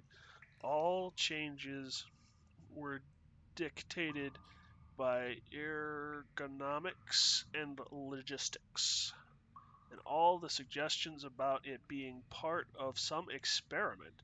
Excuse me, but this is sheer paranoia. No, Kronos did not know anything about Maelstrom, and speculation with facts is absolutely inappropriate. From a radio statement by Ronald Brim, Security of Kronos, 1976.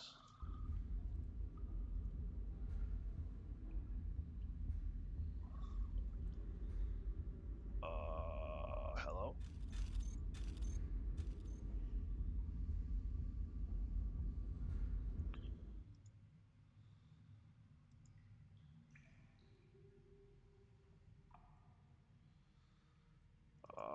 we just survived the apocalypse.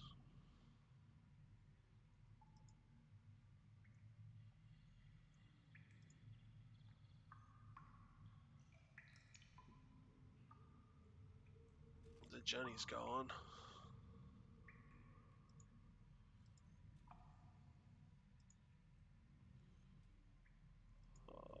This place seems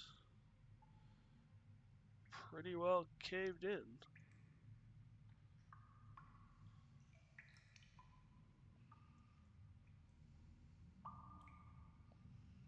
So the bunker no longer exists. That's news.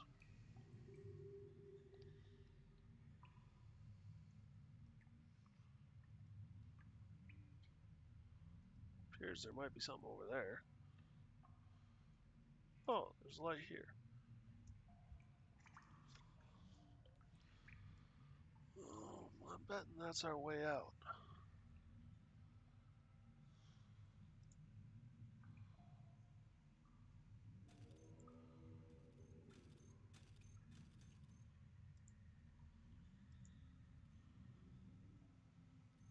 What? Weird.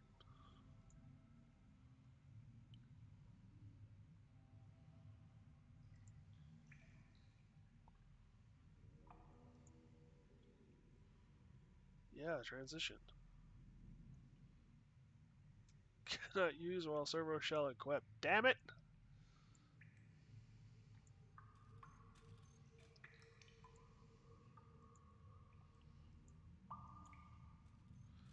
I knew you'd make me get rid of it.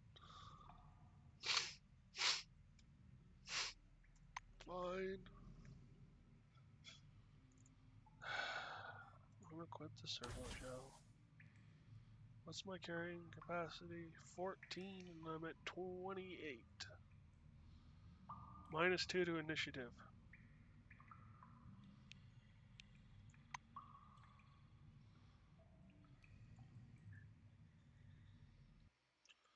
The board of directors believes in the bright future of the C-12 facility. According to the calculations of the analytical department, the relic production at the facility will increase by 700% by 1979. It is obvious that by this moment, the Nashville base will no longer be able to satisfy the housing demand for all employees. So we are already building a modern residential complex for 3,800 people. The construction of the main building, a skyscraper with an observation deck, is almost complete. The first apartments will be ready by the spring of 1976. The dome is your new home leaflet. By the time you exit the cave, the desert is in deep darkness. Blue firefly lights are floating in the thick darkness. The dry, chilly air smells of cooling sand. When you look closer, you notice a tall, white structure nearby. The screen on your Kairos blinks.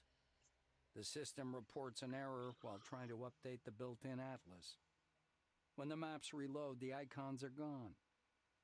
Only a single marker indicating your location remains. Well, you're still near Nashville, at least judging by the coordinates.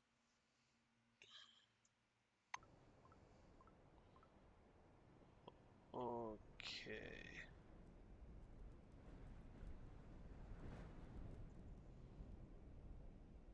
Exit to the dome.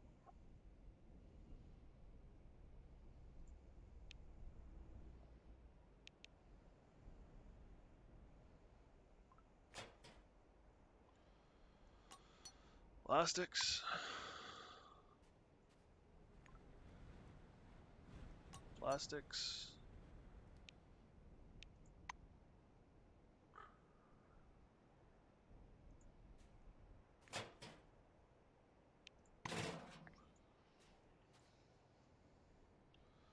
Let's quick save.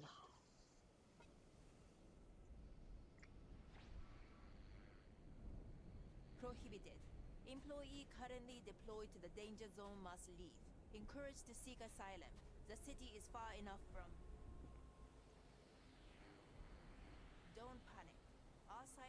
and security specialists are closely monitoring the maelstrom phenomenon.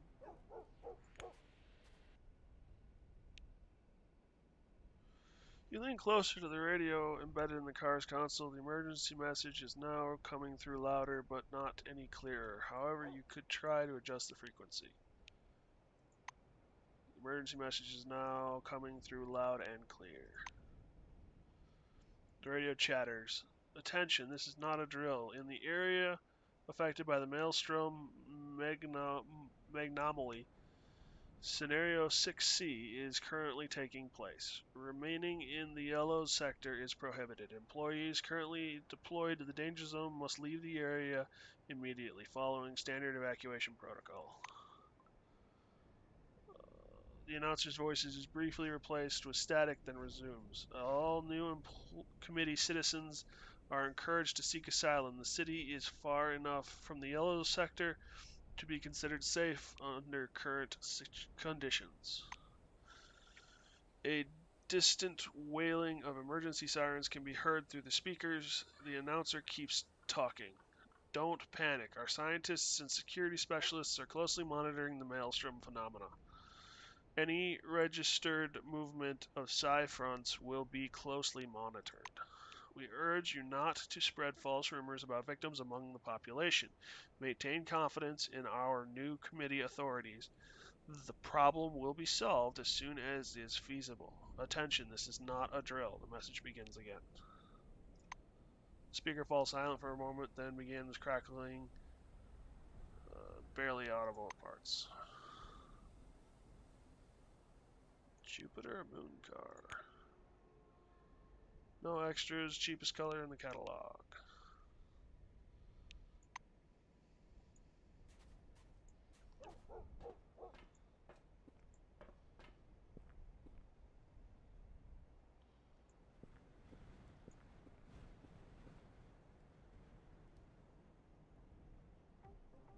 Counter begins. Freezer. So, combat. Looks like I don't have a choice.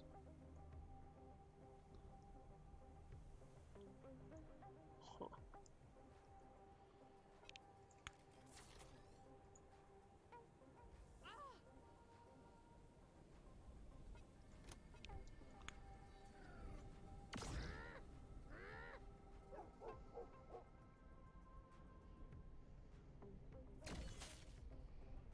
Frozen to the ground.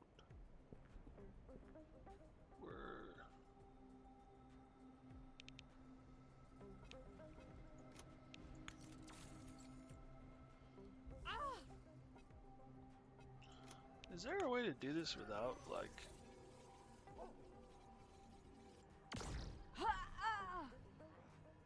just murdering everybody?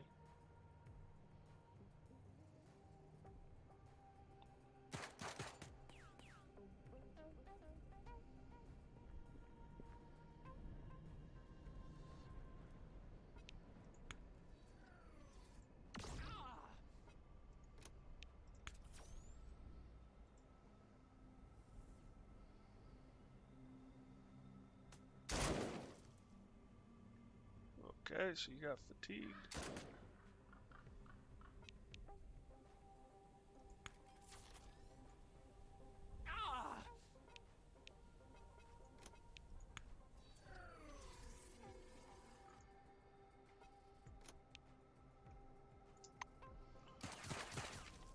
Missed me.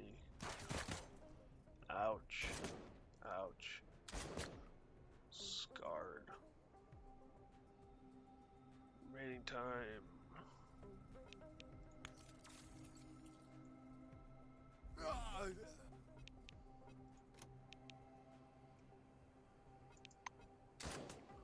Ouch.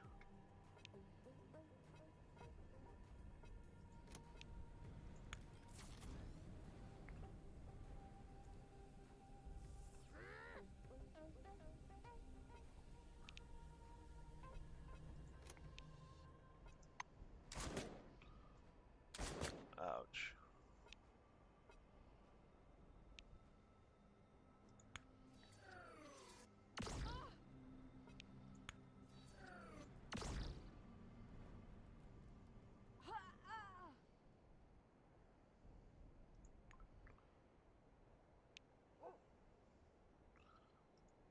piece. Cops and guns mag, weapon parts, 6.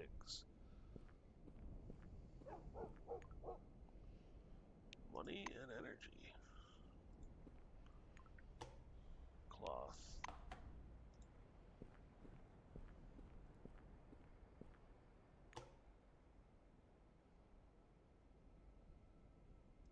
I'll take the plastics and the cloth.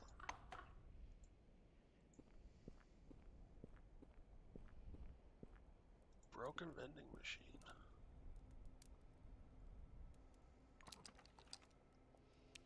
Cup of noodles.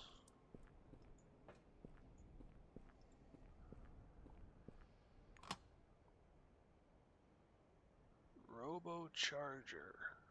It's a thrown weapons contraption and crystal.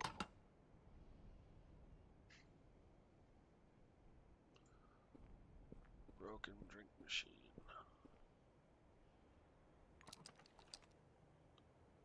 Money and beer.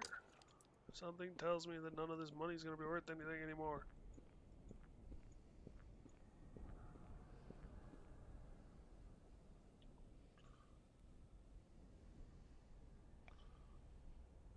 Trash bin.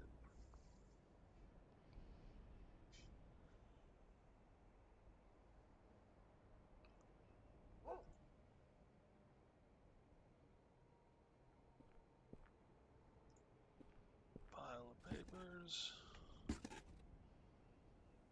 Take all. Yeah, I know I'm way over encumbered.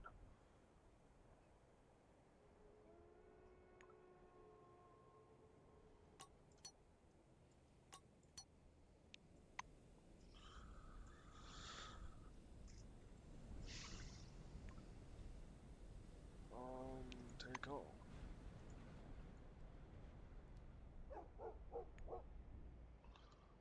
Okay.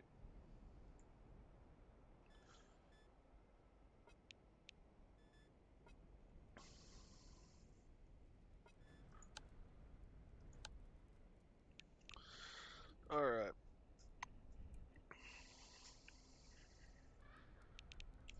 Character.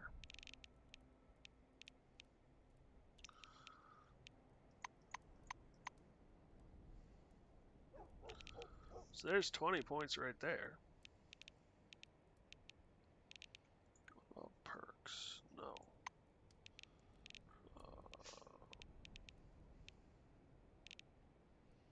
Let's do deafness, coarse quarters. Perception while health is full. More health. I don't want to be a loner. Creature of the night. Healing factor. Leg up. Instantly gain the next level. Under the influence. Rising star. Plus 30 influence. Badass. Fortitude and resistance. Sturdy. Maximum hit points per level. Already you have, so that's not a huge issue. Experience gained from cooking dishes. A dish plus 50. Sunchild. Amplifier. Silent damage dealt by companions is 5%.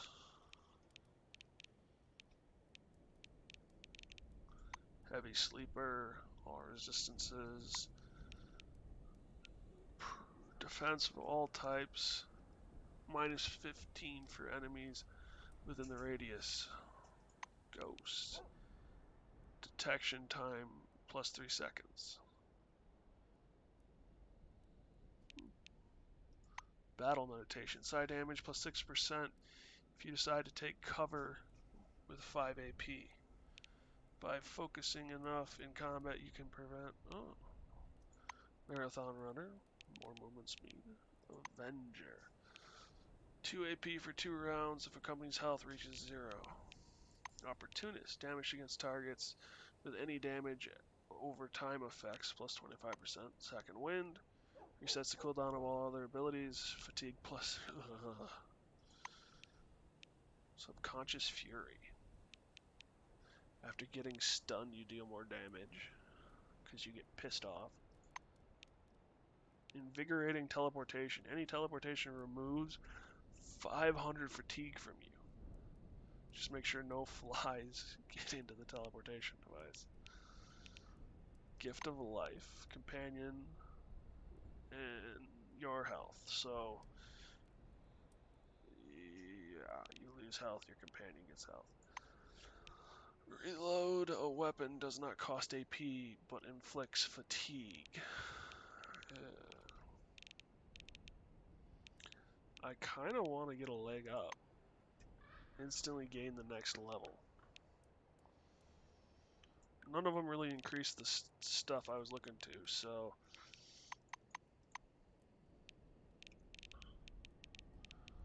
Contraptions, I need to level up.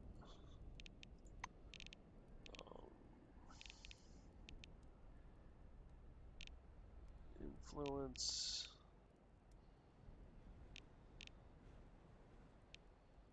I would like to get up to 90.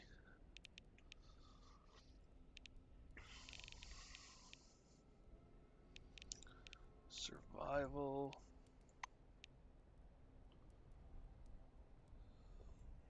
More capacity, but that's another 30 points away.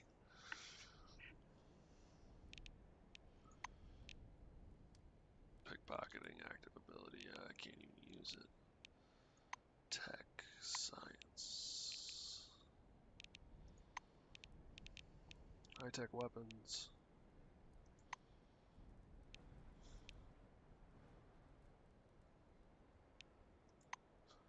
I could take contraptions up all the way so that I can use the non-lethals.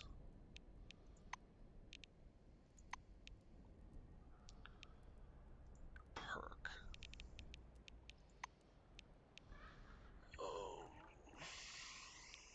Hypochondria, good health, lower creature of the night.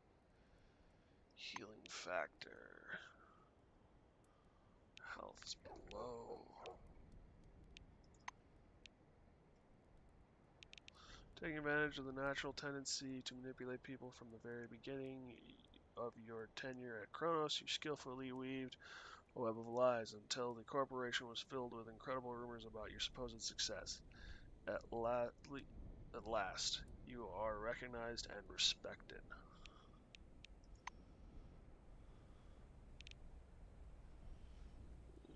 Look cool, sturdy. What are my hit points at right now? 156.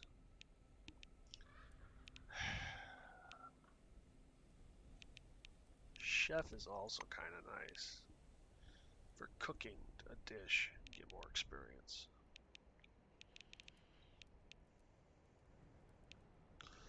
I'm gonna go with a leg up. I should have more points. Yeah, 19 more points.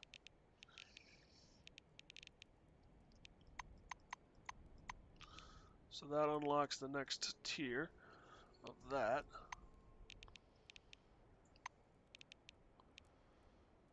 Um, 7. High-tech weapons are now at 40.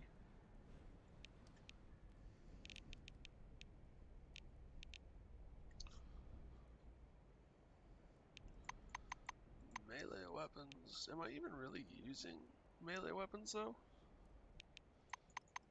Yeah, I'm not. I'm not really using melee weapons. Survival, piloting is at 60. Medicine.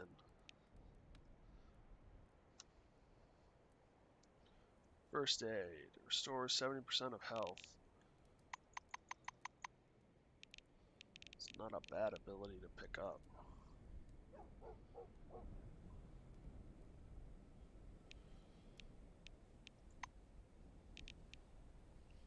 Survival.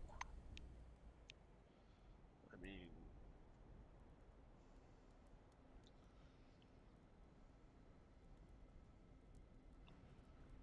ammo casings after firing. So I got 2 points. Where do I want to put them?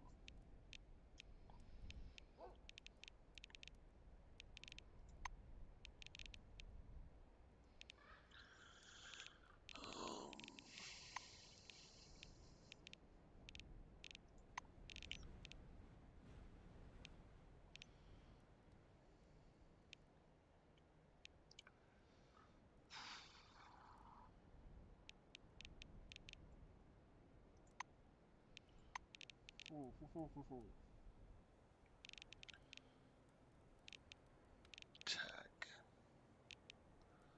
I guess criminal could use some points. Save.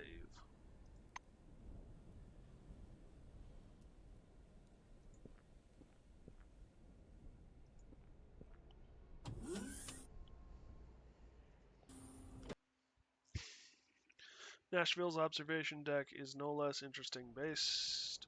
Besides the equipment housed here, ventilation ducts, weather sensors, radio communications array, the deck is something of a promotional project. Here, at a height of 96 meters, binoculars have been installed, allowing one to view almost every part of the dome in clear detail.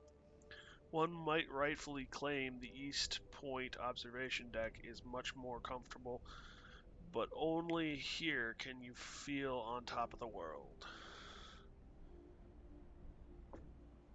So you're under the dome. Everett Dobson.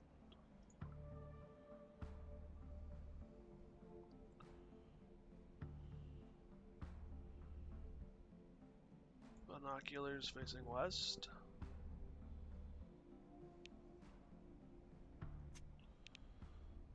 You stop near the binoculars. The half-erased inscription on the orange case reads Western Sector. Look into the Knox.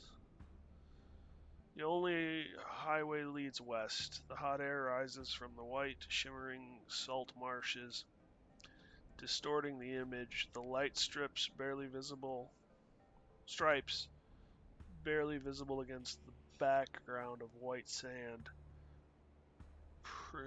curiously delineate the contours of an object, something too rectangular to be part of the landscape. Look at the mysterious strip.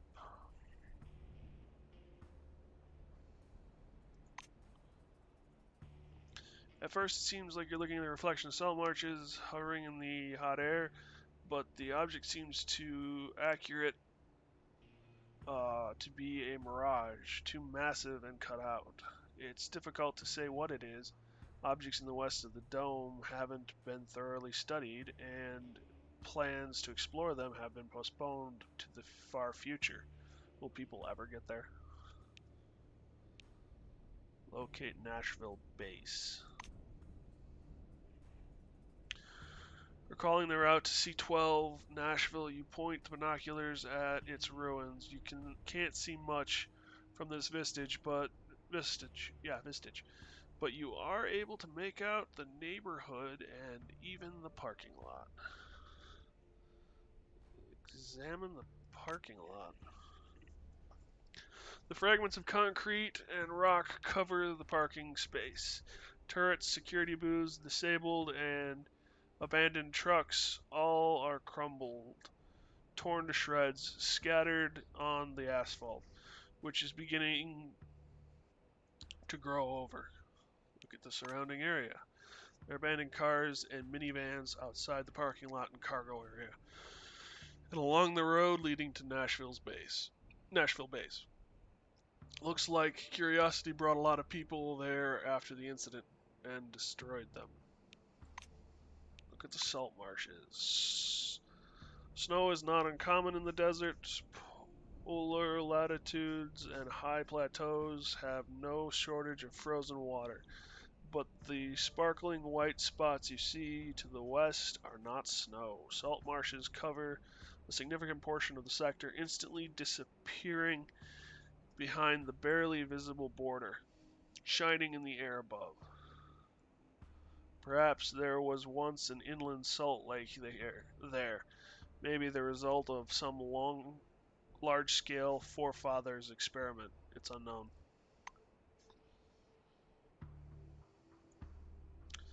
The elevator is out of order. Big box. Search it.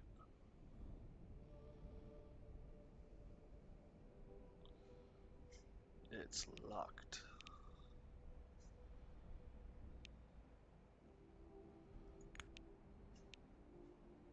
And I don't have the skills, damn it.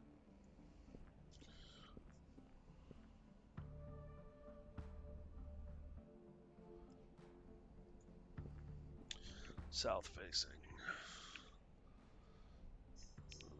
Mounted at the tripod. It's hot in the south, and almost everything is drenched in sunlight. The red sands are covered with white spots. The binoculars lens flash with merry flecks of light. Only after you focus do you understand there's nothing merry about the view. There are bright pieces of the spire everywhere on the dunes where it fell during the incident. On the borders, wow, of the dunes you see squat buildings. Looks like the roadside picnic cafe is still intact. Almost directly behind it rises the dark funnel-shaped silhouette of Maelstrom. And through it you can faintly see the ruins of Concord Station. Locate the familiar cafe. Amazingly, the roadside picnic seems to have prospered since the incident. You see new buildings, a clear road, movement, and lights in the windows. The place is at the very edge of the Maelstrom zone of influence, but neither the residents nor the guests seem to be concerned. Examine the ruins of the spire. When the Maelstrom got unleashed, the spire broke down. The cyclone cyclopean structure collapsed, partly sliding down the dome to its floor, partly falling inward. Large pieces of the structure litter the sand dunes for miles around. Look more closely at Concordia. The dark, ominous mass of Maelstrom cloaks the field of view in this direction, but you can occasionally see structures through rare gaps. That's all that's left of Concordia Station, partly demolished by the same Maelstrom, partly demolished by some Maelstrom, partly demolished by the falling debris of the spire. Look at the Maelstrom. You refocus the binoculars to capture Maelstrom in the frame. The sight is overwhelming. Slowly, even lazily, it spins, chains of greenish lightning periodically flashing across the surface. What can a man do against such power? Move away.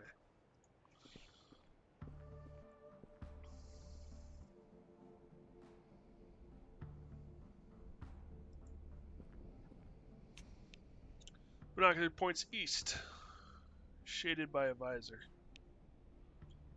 Look into the binocs. The east abounds in signs of civilization. You can see almost intact roads, rare trade caravans, and buildings piled into settlements. Closer to the north of the sector is a complex of large squat buildings surrounded by a slum belt. If memory serves, the Magellan Bunker is hidden there somewhere underground. Look closer at Magellan Base. Of course, it would be great if you could see the underground bunker from the observation platform, but alas, the modern binocular doesn't yet have that capability. You have to rely on imagination, visual memory, and old maps. However, you do manage to get a glimpse of a small parking lot surrounded by a concrete fence at the far end of the site. You can see a stocky building with airtight doors. This must be Magellan. Look closer at the complex. This is definitely a city. The buildings look structurally functional and are crowded closer together. Any kind of aesthetic has been sacrificed for durability, although the dome has its own standards. Take a close look at the slums. The barracks and huts zone on the outskirts of the city looks quite typical. You see crudely fashioned construction materials, smoke from open fires, some rags flying on the wind. All this is separated from the central settlement by a high wall and a sturdy gate. Those with sealed up before those without could get involved.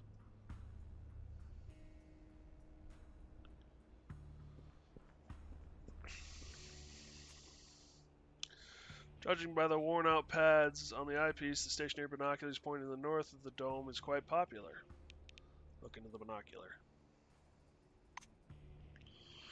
The observation platform is located on the northern sector. It borders its borders, as well as closer objects, are clearly visible through the binoculars. Judging from the complex road junction nearby, there was once a major settlement there. Behind the ruins, a smooth, long arc rises from the sand. It doesn't look like a creation of human hands. Look more closely at the road juncture. A couple of years ago, you would have seen scurrying workers, asphalt pavers, and road rollers. The junction would have been part of a newly developed infrastructure of the northern sector, but now the spire has collapsed and distributes no cargo. No one needs a modern city with a cargo terminal, storage facilities, and wide roads in these parts anymore. Focus on the arc. At first, you think it looks like some mountain range, some small mountain range. The regular squat dome emerges from the sand and stretches along the horizon, sometimes hiding behind cliffs and hills. But after refocusing the binoculars, you can see the structure on the surface. Fragments repeating in a strange but predictable pattern are either an object or construction details.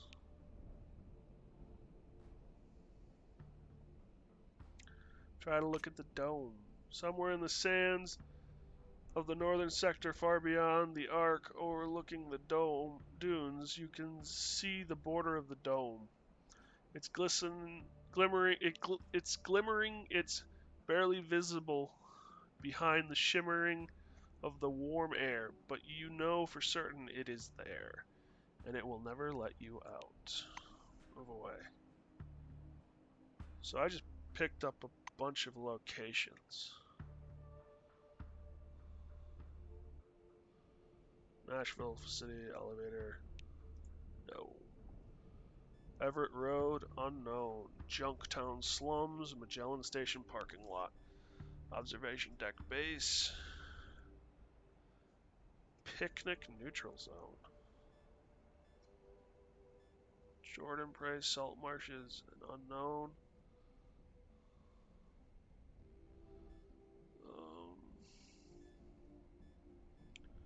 Probably go to the picnic zone. Should be where I head next.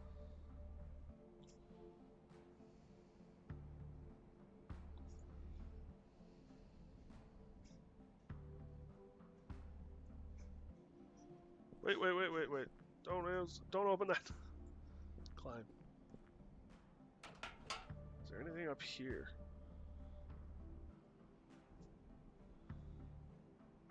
Old box.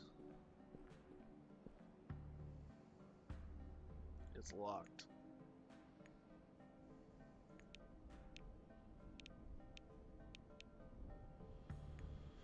Fine.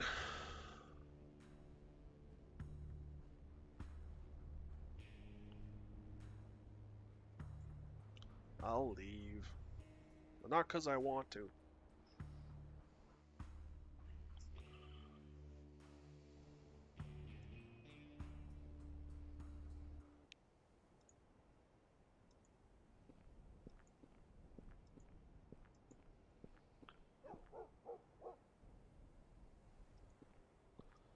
So this is my guess. Earlier when we were at the picnic stop, there was a your case. And I'm gonna bet that would have allowed me to leave stuff behind because I'll be using the gas station as my base of operations.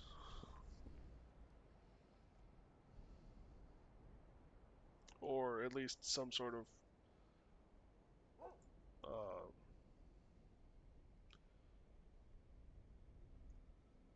place to relax for a little while.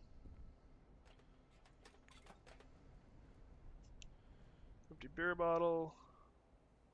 Divisions for Dummies Guide. Contraptions. Sabotage and reconnaissance. It doesn't.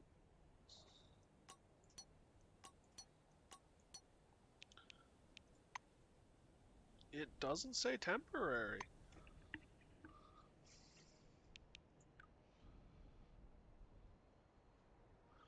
Specializing sabotage and reconnaissance units on the methods of demining the particulars of use and techniques of throwing different types of grenades. The detection and neutralization of traps, both mechanical and electrical. Read.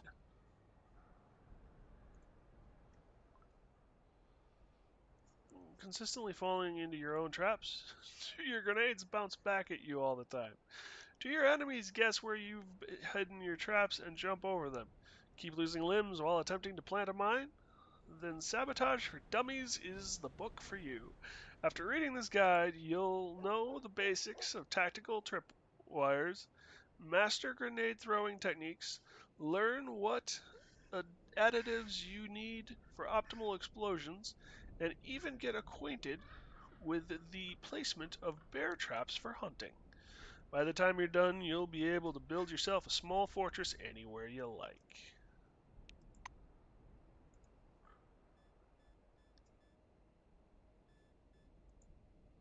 Nice.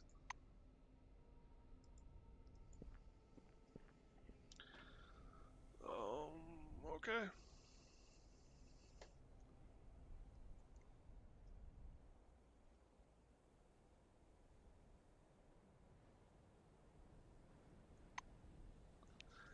Are we supposed to go somewhere?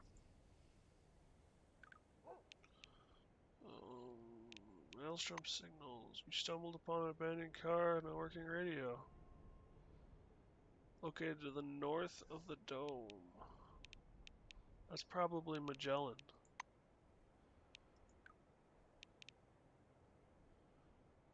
I have a bunch of points. Reputation. Where are we at? Blackwing is -5, Silverwing is 25. I have no reputation with anyone else.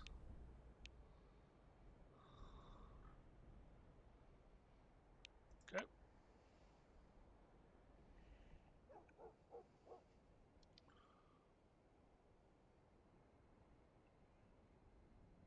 White Wing employee.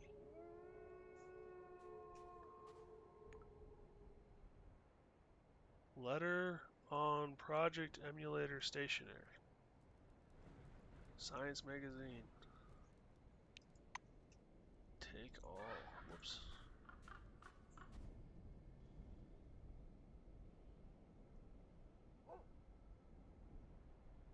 Oh.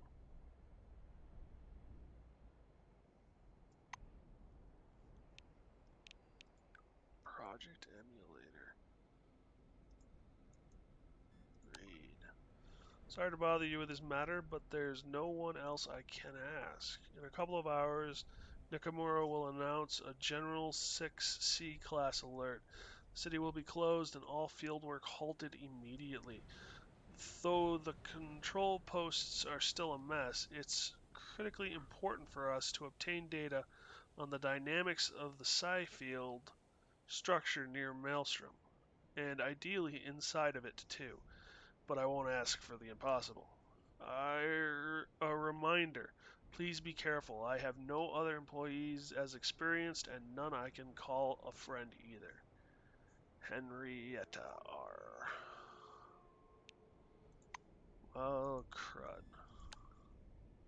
Dear candidate, please accept our sincere congratulations. From this day forward, you are an official part of the Kronos ranks. Our foundation is not merely the wealthiest and fastest growing company in the world. Above all, it is an organization of people, brave soldiers, astute scientists, talented engineers, brilliant managers, and other employees. These people form a huge but cohesive team, and we hope you will soon find your own place in it and make some new friends along the way. We are all united by a common goal. We believe in a bright future for every human being on Earth, and we're prepared to work hard to achieve it. Thank you for joining us. Propaganda.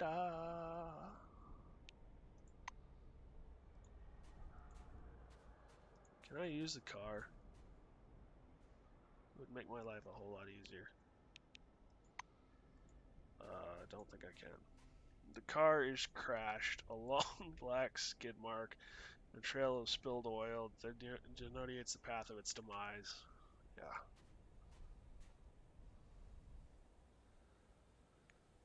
Leave.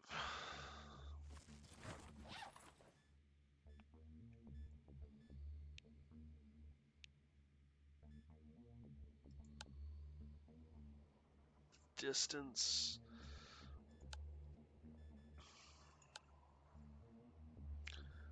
I mean, Magellan Station is probably where they want me to go. But the picnic neutral zone's closest. You wander through the desert and suddenly fall, fainting for a moment. A quiet hum, like that of a huge bell, fills your head. The space around you is again hidden behind waves of fog. But now it's different. This even white haze conceals everything unnecessary, highlighting the important. In the northeast, a flickering column of blue light can be seen beating straight up through the clouds, like the beam of a huge lighthouse directed into the sky. Without taking your eyes off the beam, you struggle to get up. Each step requires great effort and your head is splitting. These are not the effects of sunstroke, and what you're seeing is no mirage. This is something else. Something is happening inside your head. Keep going no matter what. Use medical knowledge to stabilize your condition. Gather your strength and keep going. Or improvise to improve your condition. So we can go with medical, strength, intelligence, and will is how I would do it. Is how I would label these.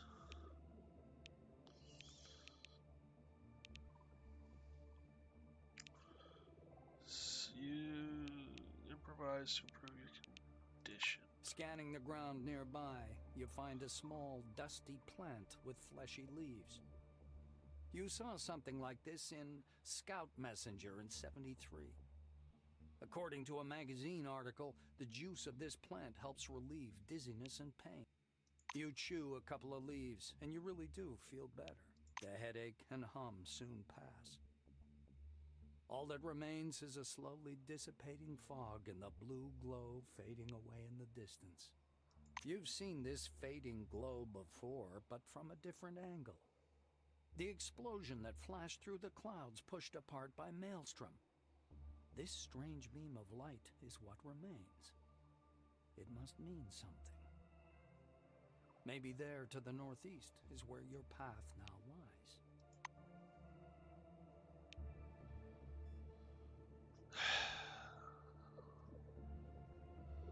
So what I'm hearing is go northeast. I'm gonna beat you over the head with it. Some strange force is drawing you to the city in the north of the dome.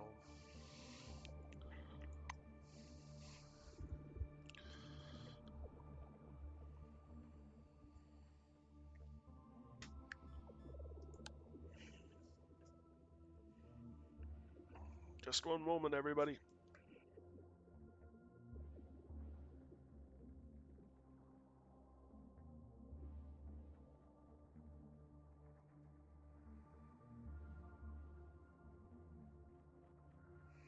Sorry about that.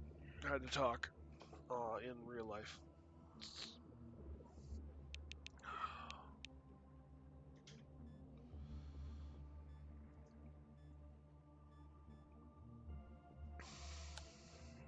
Let's keep.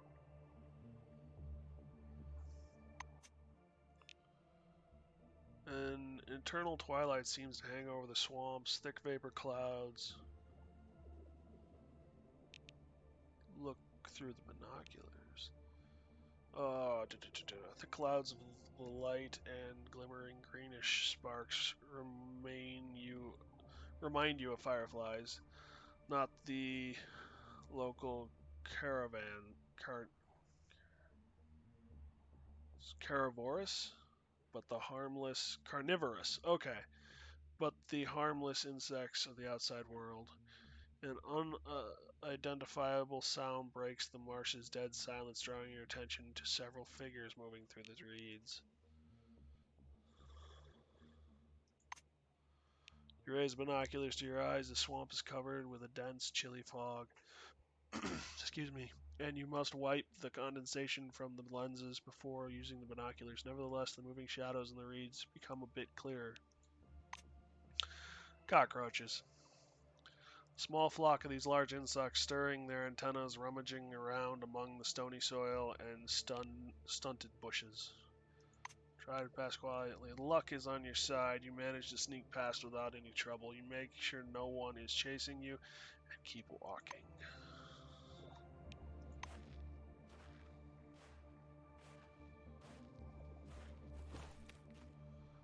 Enter location. Electric light coming through the branches of dead trees. The flames of burning barrels, flares going up into the sky. We call this the light of civilization. They often go out before we even have the chance to see them.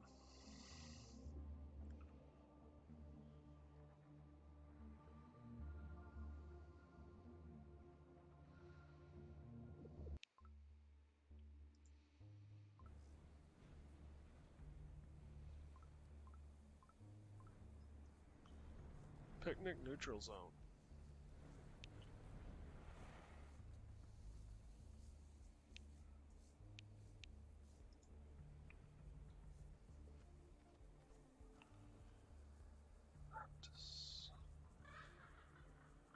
Audrey Melville.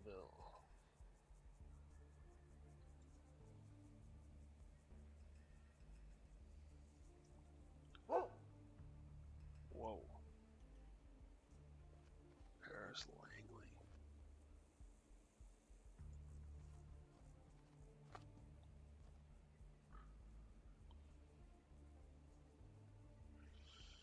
Looks like a nice place he's got here.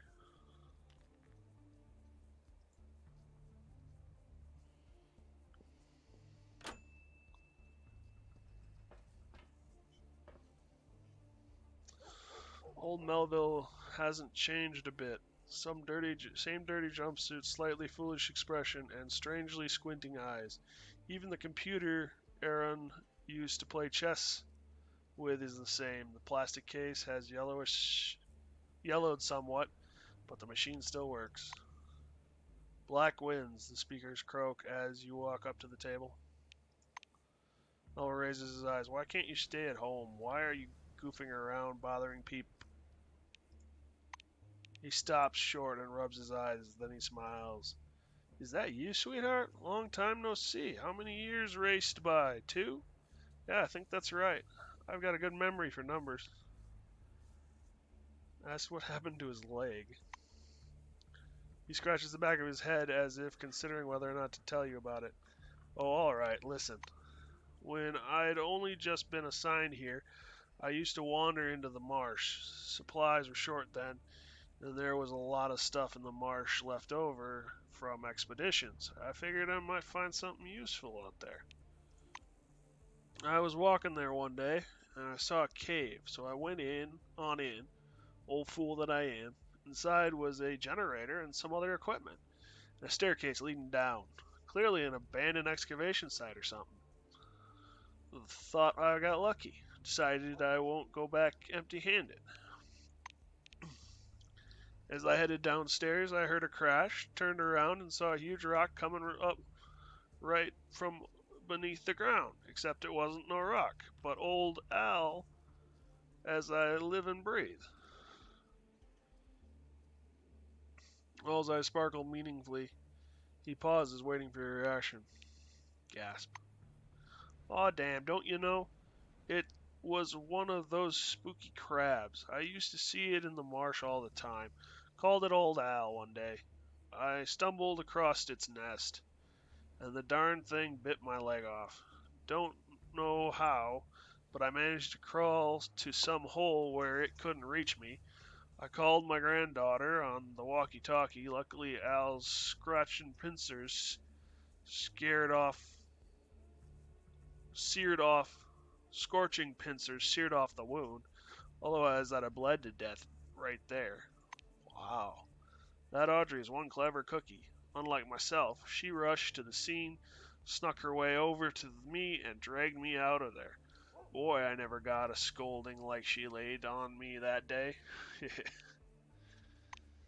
The old man smiled, stroking his beard. I miss my leg, sure. It was one of my top 2 favorites. I'd give it an honorable burial if I could find it, but I don't blame old Al. In his place, I'd have done the exact same thing.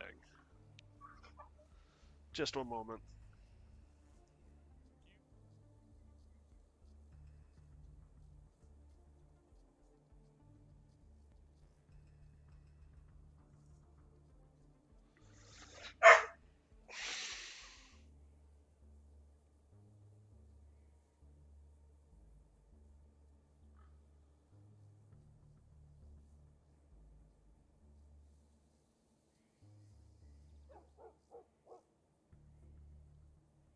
Sorry about that. I thought I'd gotten the dog to go away, came back in, and the instant I unmuted my mic, he barked. Offered to get his leg back. He bushy eyebrows raises incredulously. You're not joking? If you bring it back to me, I'd be mighty grateful. Ask how his life is going. Life? Life, you say. Nothing but fuss and bother. Mechanics, travelers, everybody needs something. But this, sell that. Buy this, sell that. Continue. I can tell you one thing for sure. Never before have I had as many customers as now. They all began to flood in after the incident. One day it's the phalanx. Then people from the committee stopped by. The Phalanx is more than just another desert gang. Their discipline, training, and resources make this organization a small private army fighting for anyone who'll pay. But the ambitions of the Phalanx leader go far beyond fulfilling mercenary contracts. Under his leadership, specialists of Phalanx have established trade caravans, infrastructure, and their own weapons and equipment production. They also employ a network of informants said to extend to the very corner of the dome. People of the committee, shortly after the incident when all contact with the outside world was lost, Kronos transformed into the new committee and took over management functions throughout the dome. As a successor to Kronos, the new committee is more a state than a corporation. It is managed by Chairman Nakamura, though they claim ownership of the entire territory of the dome. In reality, the new community only controls the northern sector and the city within it. Settlements.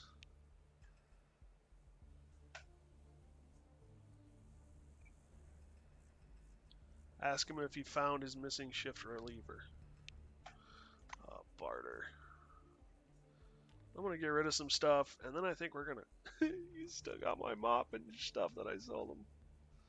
Oh wow, he's got grenades now too. And he's got some money.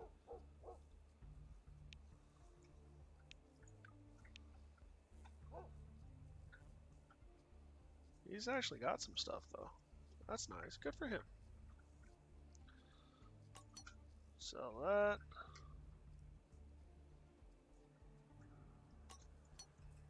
$125. You don't have that kind of cash.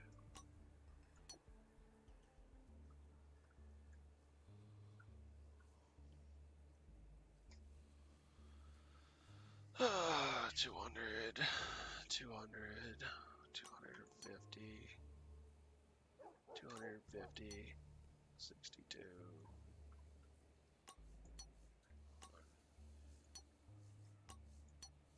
112.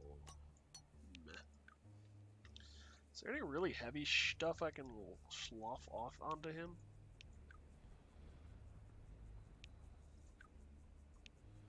Oh, yeah, we can get rid of some of this. Transfer all. Yeah, that's not going to alleviate... Transfer all. That's not going to alleviate much weight. Unfortunately. This is where most of my weight is, I think. 5 kilograms a pop, yeah. Right there is 50 kilograms.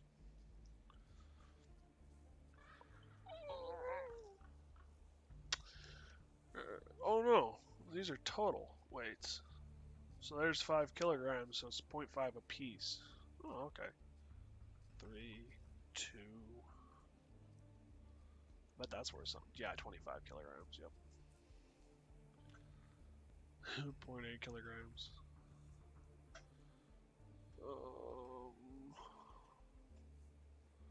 It's worth 100 a piece, damn.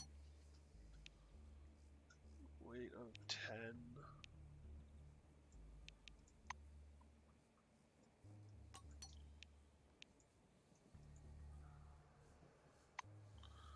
$112, I'll accept that.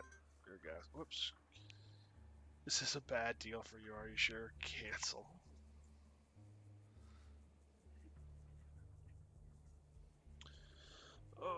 Anything else I want to pick up? Yeah, he's got rat tails. Accept. Alright. Move away. So we're going to end it here. Food is ready on my end, and I'm getting hungry, and I don't really need to do something stupid while I'm hungry. Thank you all for joining me. I hope you had fun. I'm sorry if I was more disjointed or whatever today. I think I did better than most days. I hope so. If you're still with me, thanks for coming. Thanks for listening. Thanks for watching. I mighty appreciate it. Yeah, I'll be back tomorrow. Probably doing this. I'm kind of sucked in right now. So, we'll be continuing on with this probably. And,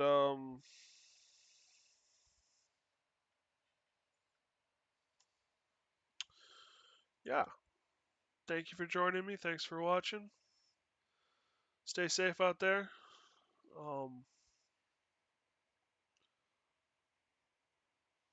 Kitchen, actually. The place looks nicer than it did when I came through before. Sorry. I got distracted.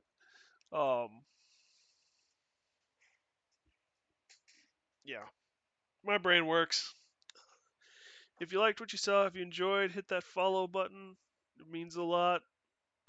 If you're seeing this on YouTube, hit that like button, hit the subscribe button. Really encourages, means a lot. Helps me keep going. I appreciate you all sticking around and watching and giving me a shot. Stay safe out there. And if I don't see you sooner, I'll see you later. Bye-bye.